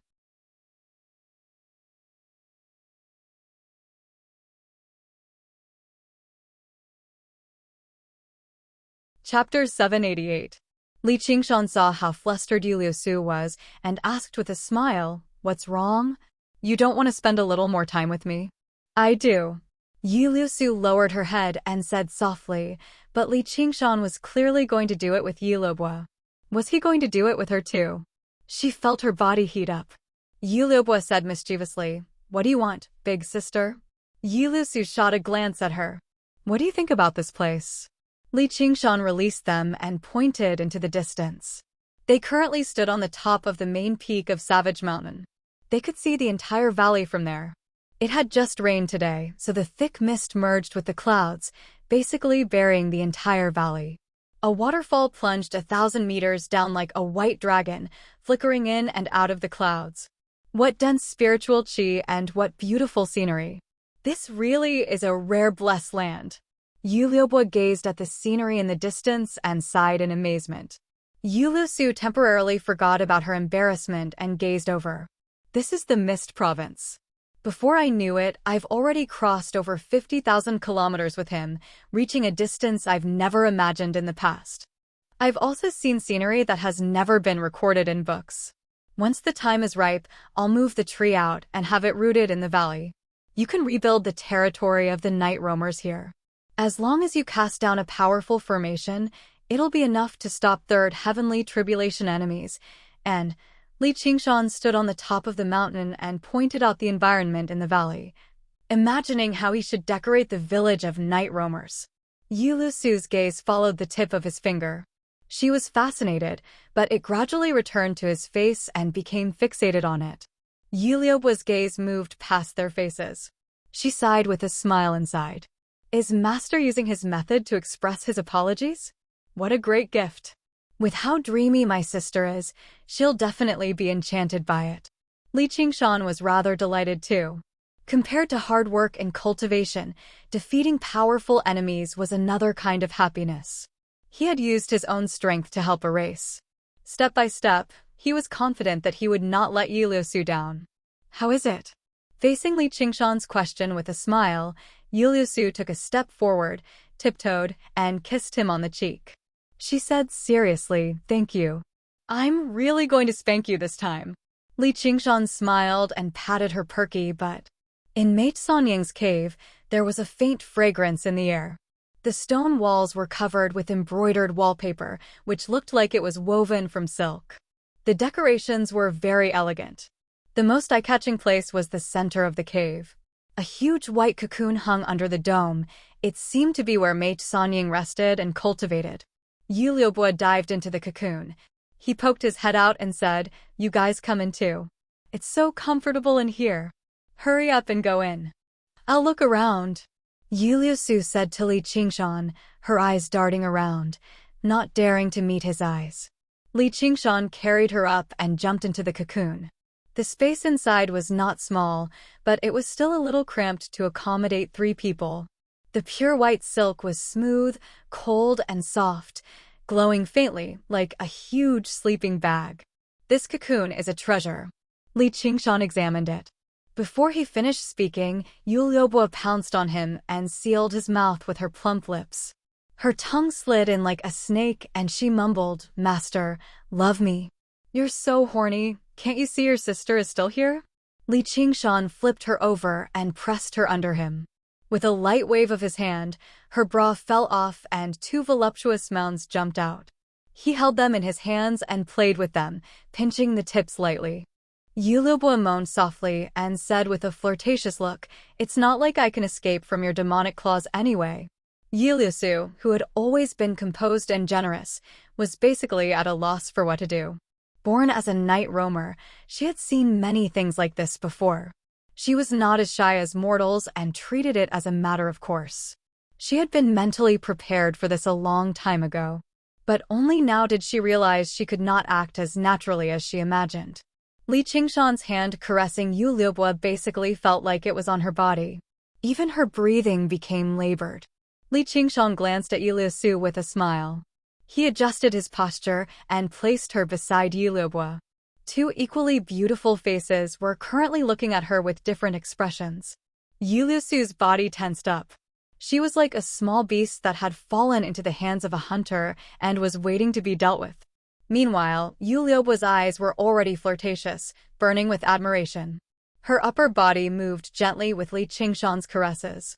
Her breathing turned into actual heat when it reached Yu Liusu's ears.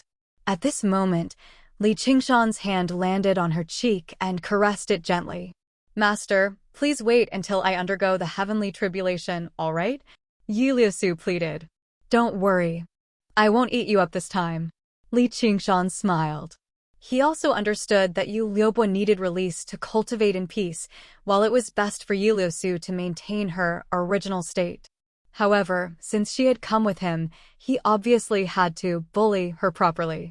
Thus, he withdrew his hand and caressed Yu Liubua. He kneaded her plump and soft breasts wantonly into the shape he liked. He lowered his head and kissed her lips, sealing the sudden high-pitched chanting. Perhaps it was because they had been apart for too long each time, or perhaps it was because of her fanatical admiration for him, but she had always been easily engrossed in it. At this moment, she even forgot about Yu Liusu and hugged Li Qingshan tightly. Like a parched land, she was enjoying the long-awaited rain and dew. Li Qingshan was infected too.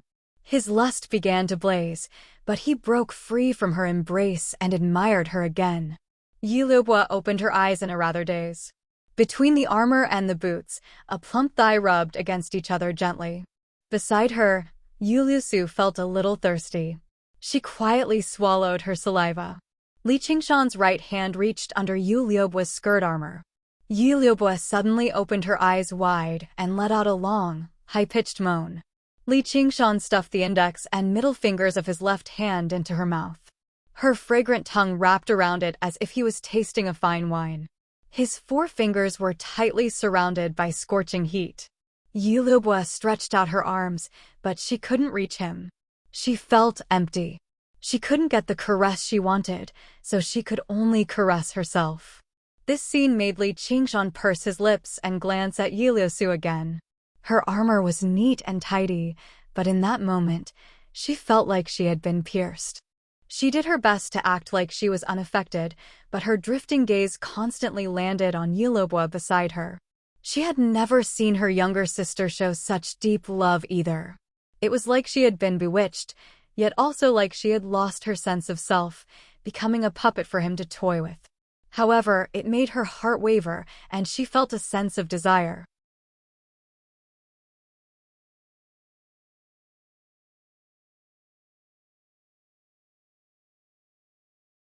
Chapter 789. Li Qingshan suddenly pulled back his hand, and Yu Liubua recovered a sliver of clarity from her delirium. She let out a grunt of displeasure and heard a soft cry. Opening her eyes, she saw that Yuliusu was already in Li Qingshan's arms. She giggled and threw herself at Yuliusu, kissing her cheek. The huge cocoon shook gently. The next morning, Li Qingshan emerged from within. He was completely naked. His figure was tall and sturdy, and his bones were clearly visible. His scarlet hair draped over his shoulders as he yawned loudly, revealing 4 sharp fangs and a scarlet tongue. He seemed like a lazy, vicious beast. Afterwards, he immediately pulled himself together and strode out of the dwelling. Yuliusu stuck her head out of the cocoon silently. Her hair was a mess as she gazed at his back, rather hoping that he would look back. However, he left without even looking back, vanishing in the blink of an eye. Yuliusu was not disappointed. She had already understood this habit of his a long time ago. He would always stride forward like this. He would stop and rest from time to time, but he would never look back. As a result, Yuliusu and Yu Liubua remained here. The silkworm madam's dwelling was indeed very suitable for cultivation. The density of the spiritual qi could be regarded as one of the densest on the entire Savage Mountain. In particular, in the cocoon, they could calm their minds, free from the intrusion of stray thoughts. Another half a year passed. Yuliusu underwent the second heavenly tribulation first, while Yu Liubua followed closely behind.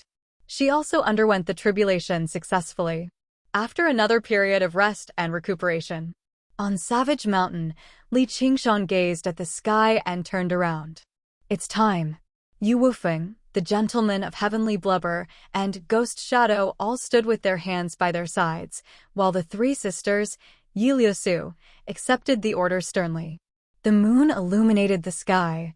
The light shone across the sea of trees, but could not reach the worried Eagle Ravine. This deep ravine was like a scar on the earth. Li Qingshan stood at the edge of the cliff and looked down. The mountain wind was as cold as water, whistling against his face. A layer of powerful formation enveloped the pitch-black deep ravine. This place was not as good as Savage Mountain, but it was still a rare blessed land. However, it was not suitable for establishing a sect. It was more suitable for independent cultivators, and the Mist Province had no lack of independent cultivators like that. The gentleman of heavenly blubber said, "The formation's here." It was called the Darkstar Skylock Formation. The Hawk's Worry was extremely renowned in the south. He was wanted by the Hawkwolf Guard 300 years ago. Back then, he had only undergone the first heavenly tribulation. But with the great art of heaven evasion, he unleashed it. Even the Hawkwolf Guard could do nothing to him. He was untraceable within 1,000 kilometers. 100 years ago, he built his cave abode here. However, with the protection of the formation, no one can do anything to him. All I can do is ask fellow ghosts to infiltrate this place with a few night roamers. Ghost Shadow's voice drifted over. If the 4 of us work together, as long as we spend some time preparing and planning, killing this Hawk's Worry will be easy. No matter how powerful his escape technique is, he won't be able to use it. However, we don't have the confidence to strike immediately and subdue him and make him swear a blood oath. The path of assassins focused on killing with a single strike. If they did not have the determination to kill, their vigor would decrease drastically. They would not be able to use their full strength. Yuliosu said, "That's right. There's no need for you to plan and prepare. Feel free to strike. If you kill him, then so be it. The south is so large, so isn't it easy to find a few subordinates?" Then Li Qingshan said to Yu Wufeng and the gentleman of heavenly blubber, "Make your preparations as well. If he manages to survive, you can't let him escape." Then he glanced at Yu Wufeng deeply. Yu Wufeng lowered his head and pressed down on the hilt of the fogbow sword. Ghost Shadow said nothing more. His aura suddenly vanished, merging with the night sky and drifting towards the Hawk's Worry ravine. Yi Liuxing and the other two secretly admired him, following closely behind him. A while later, Li Qingshan smiled. "Sure enough, you do have some tricks up your sleeves." Before he had even finished speaking, a streak of light rushed into the air from the Hawk's Worry ravine. Li Qingshan did not take action. A streak of white light flew out from beside him, piercing the sky and intercepting the streak of light. A pale-faced old man in black robes appeared. He was as short as a monkey. He asked in surprise and fury, "The fogbow sword? Yu Wufeng, I have no grievances with your savage mountain, so why have you launched a sneak attack on me?" Yu Wufeng said nothing. He formed a seal with his hand, and the fogbow sword turned into a slithering streak of white light, surrounding Hawk's Worry. "Who's that?" "The White Hawk Commander." Hawk's Worry glanced at the man in white clothes before Yu Wufeng, standing with his arms crossed with a smile. Under the moonlight, his white clothes resembled a silver hawk spreading its wings. The gentleman of heavenly blubber, who was renowned for his viciousness, also stood behind him with his head lowered, doing his best to maintain a humble posture. Hawk's Worry forced himself to calm down. The fogbow sword's light was dense, but it could not trap him. Right when he was about to use the great technique of Heaven's escape to break free, several drifting strands of killing intent froze him where he was, preventing him from moving. A while ago, if it were not for his sharp senses that had been honed from many years of life and death, he would have almost died to a terrifying assassination before he could even use his escape technique.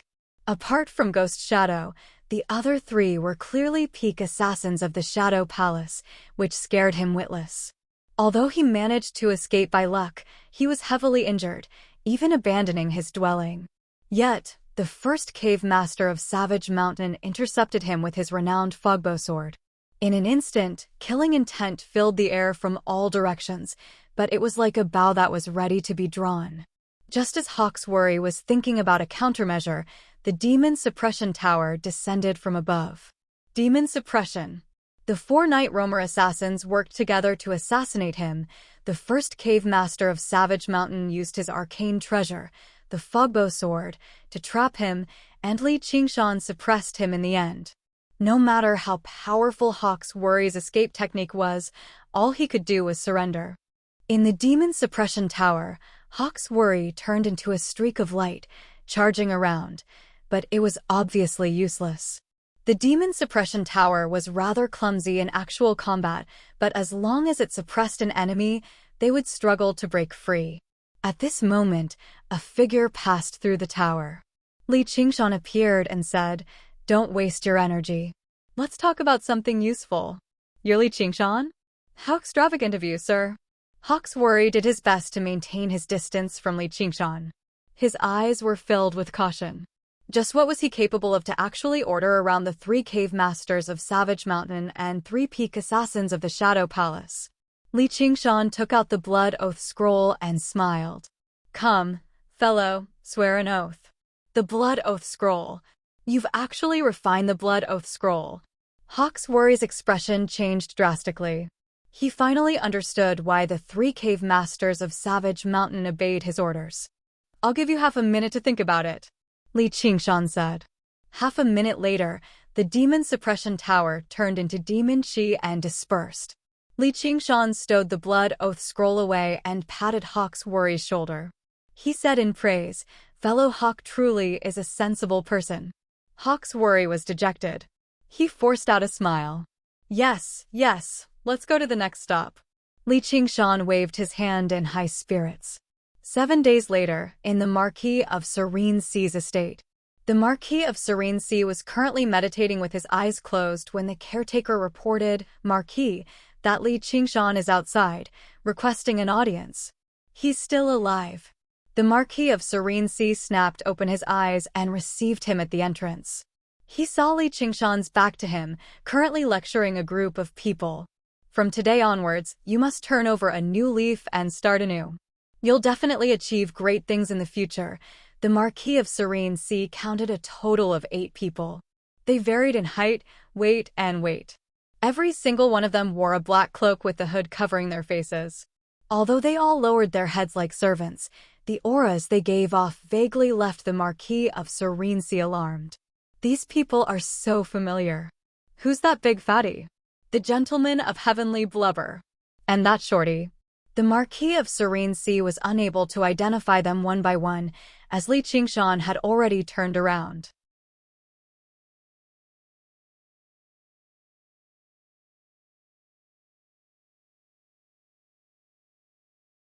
Chapter 791. Whoosh! A gust of wind swept through the sea of trees like waves. The Marquis of Serene Sea suspected that he had misheard and asked instinctively, "What did you say? Don't pretend you can't hear me." Li Qingshan laughed, and the 8 figures in black cloaks behind him also laughed coldly. The eyes under their hoods gleamed with schadenfreude. Since they had already suffered misfortune, then watching others suffer the same misfortune was a rare joy in life. A chill ran down the Marquis of Serene Sea's spine. He involuntarily took a step back, wanting to retreat into the main gate. 3 black figures appeared behind him, their killing intent as cold as ice.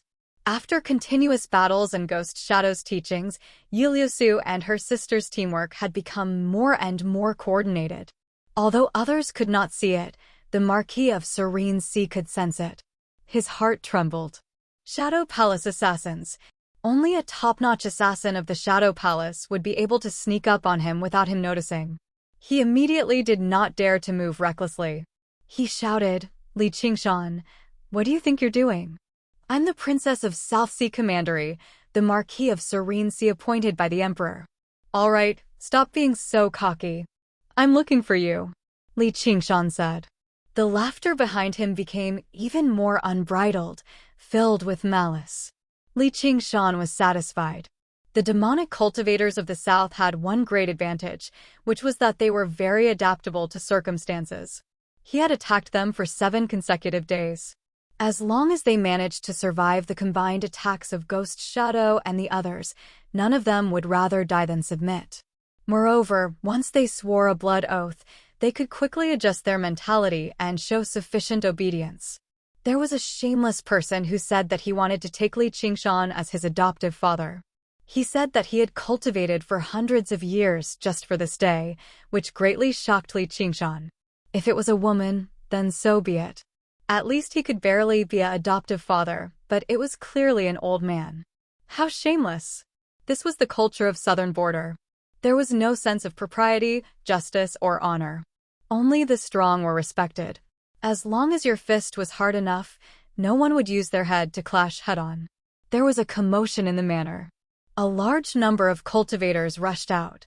Some were guards of the House of Marquis, while others were guest elders. There were hundreds of them, and they took out all kinds of spirit artifacts and dharma artifacts. He activated all sorts of strange goo worms. They surrounded Li Qingshan and the others. However, this scene.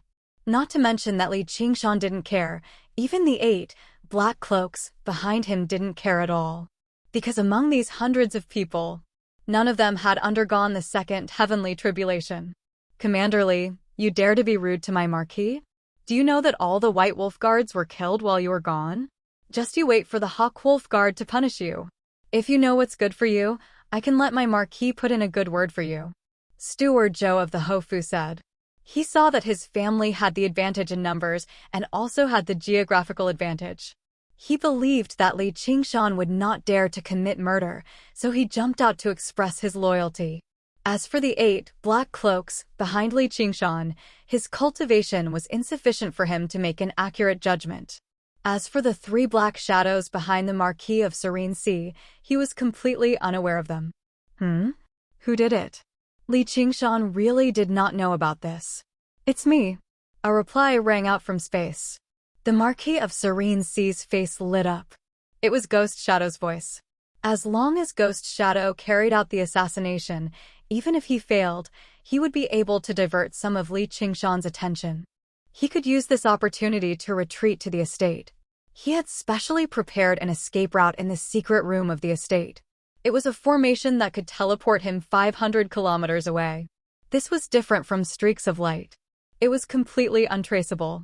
The assassins of the Shadow Palace are impressive, but since they've already exposed themselves, there's nothing to be afraid of. In terms of strength, the 3 of them definitely can't rival the greatest assassin of the South, Ghost Shadow. Sure enough, Ghost Shadow had taken action. However, the sliver of joy in the Marquis of Serene Sea's heart immediately turned to fear. Caretaker Zhou of the Marquis estate glared at Li Qingshan furiously. A bloody mark had appeared between his eyebrows. The mark was so thin that only a bead of blood seeped out. He seemed to sense something, extending his hand to touch it instinctively before collapsing like this. 3rd Cave Master. The Marquis of Serene Sea paled in fright. His heart sank. I could tell a long time ago that those bastards were colluding with demonic cultivators. It's clean even if they die. I can go to the Mist Capital to ask for a reward, Li Qingshan said in an unconcerned manner. Marquis, don't be so stubborn and rely on luck. Even Boss Yu and I have sworn loyalty to Commander Li, so 3rd Brother Shadow will obviously be no exception. If you still don't tell these several hundred pieces of trash to piss off and piss me off, I'll swallow them all. The Gentleman of Heavenly Blubber patted his belly with a smile. His fat jiggled about. The Gentleman of Heavenly Blubber, it really is you. Apart from me, who else can be so plump? The Gentleman of Heavenly Blubber smiled and extended his huge, fan-like hand. A guard of the estate over 30 meters away cried out as he flew over. The Gentleman of Heavenly Blubber's mouth widened to an unbelievable degree. He actually swallowed the guard in a single gulp. He could vaguely make out a figure below his belly, which vanished after a few struggles. Ah, it's the 2nd Cave Master of Savage Mountain, the Gentleman of Heavenly Blubber. And the 3rd Cave Master, Ghost Shadow. Everyone cried out and dispersed in a large circle. All of the Cave Masters of Savage Mountain were renowned for their viciousness. However, the Marquis of Serene Sea's gaze was focused on the black-cloaked figure to the right behind Li Qingshan. His white hair draped down from the hood, and he carried a sword on his back. He was in disbelief.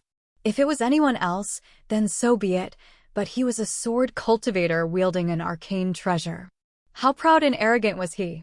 Why would he submit to Li Qingshan? With a final sliver of hope, he called out, Cave Master Yu. Marquis of Serene Sea, stop wasting time. Yu Wufeng gripped the fogbow sword and said coldly, Yeah. Do you want to live or die? I still hope you can survive. Although finding a second Heavenly Tribulation cultivator in the vast south is quite easy, there aren't a lot of truly useful experts. However, if you really want to die, I'll fulfill your wish, Li Qingshan said. The Marquis of Serene Sea despaired. Li Qingshan was already an extremely terrifying opponent.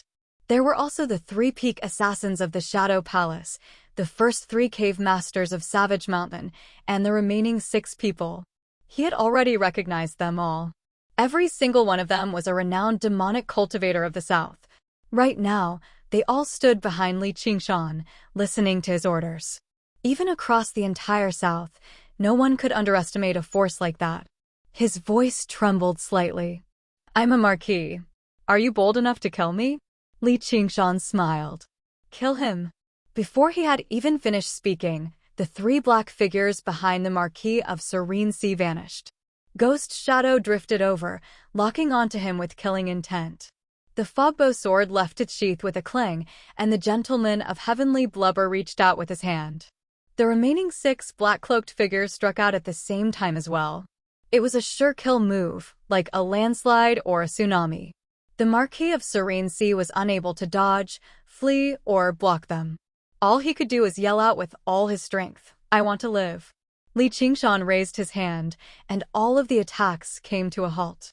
It was like the tsunami had been frozen the moment it was about to slam down. "As long as you want to live. Swear an oath."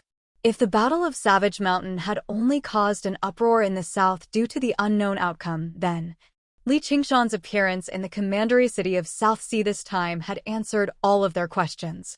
However, it did not just reveal the outcome of the Battle of Savage Mountain, but the change in the entire structure of the South. After receiving the Marquis of Serene's oath, Li Qingshan held a banquet in the Marquis estate and invited the 10 cave masters. These 10 renowned figures of the South toasted Li Qingshan together, formally pledging their loyalty. The cultivator who accepted Li Qingshan as his foster father even referred to him as king, no longer referring to him as sir or commander. Li Qingshan was confused.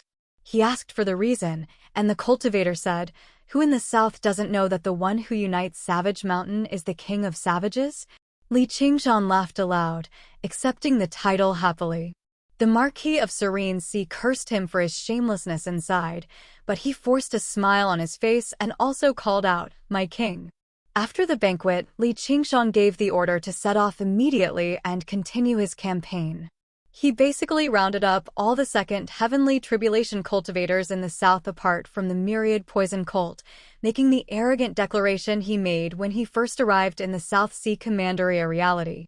"Those who submit to me prosper, and those who oppose me die."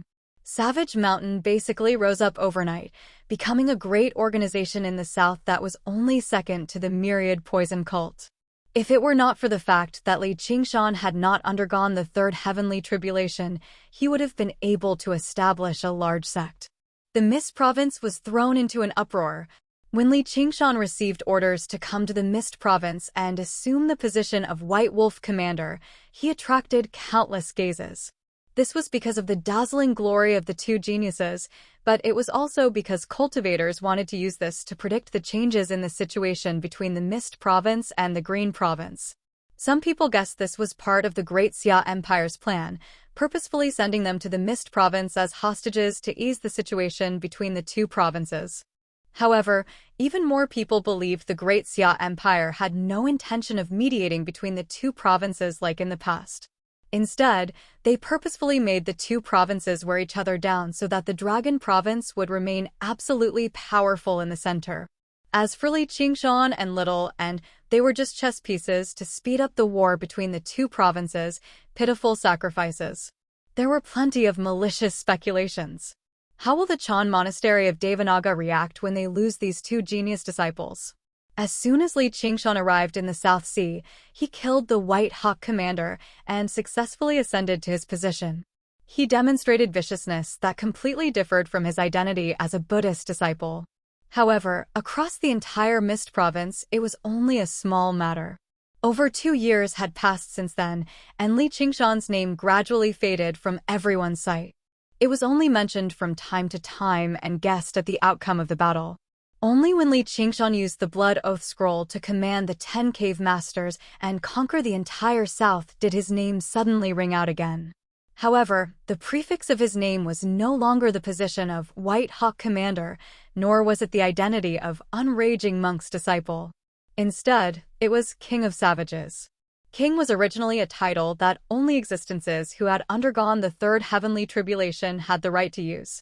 The King of Chu, the King of Yu, the Monk King, the Demon King, and the Great General King were all supreme experts, only one in a billion.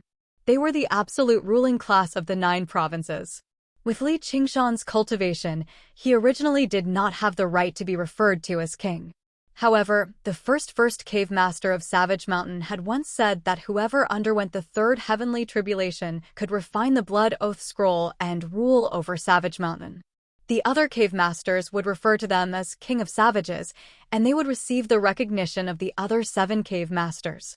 In everyone's minds, this was something only great cultivators who had undergone the third heavenly tribulation could achieve, so the title of King went without saying. You're tuning in to the Warrior Lore YouTube channel.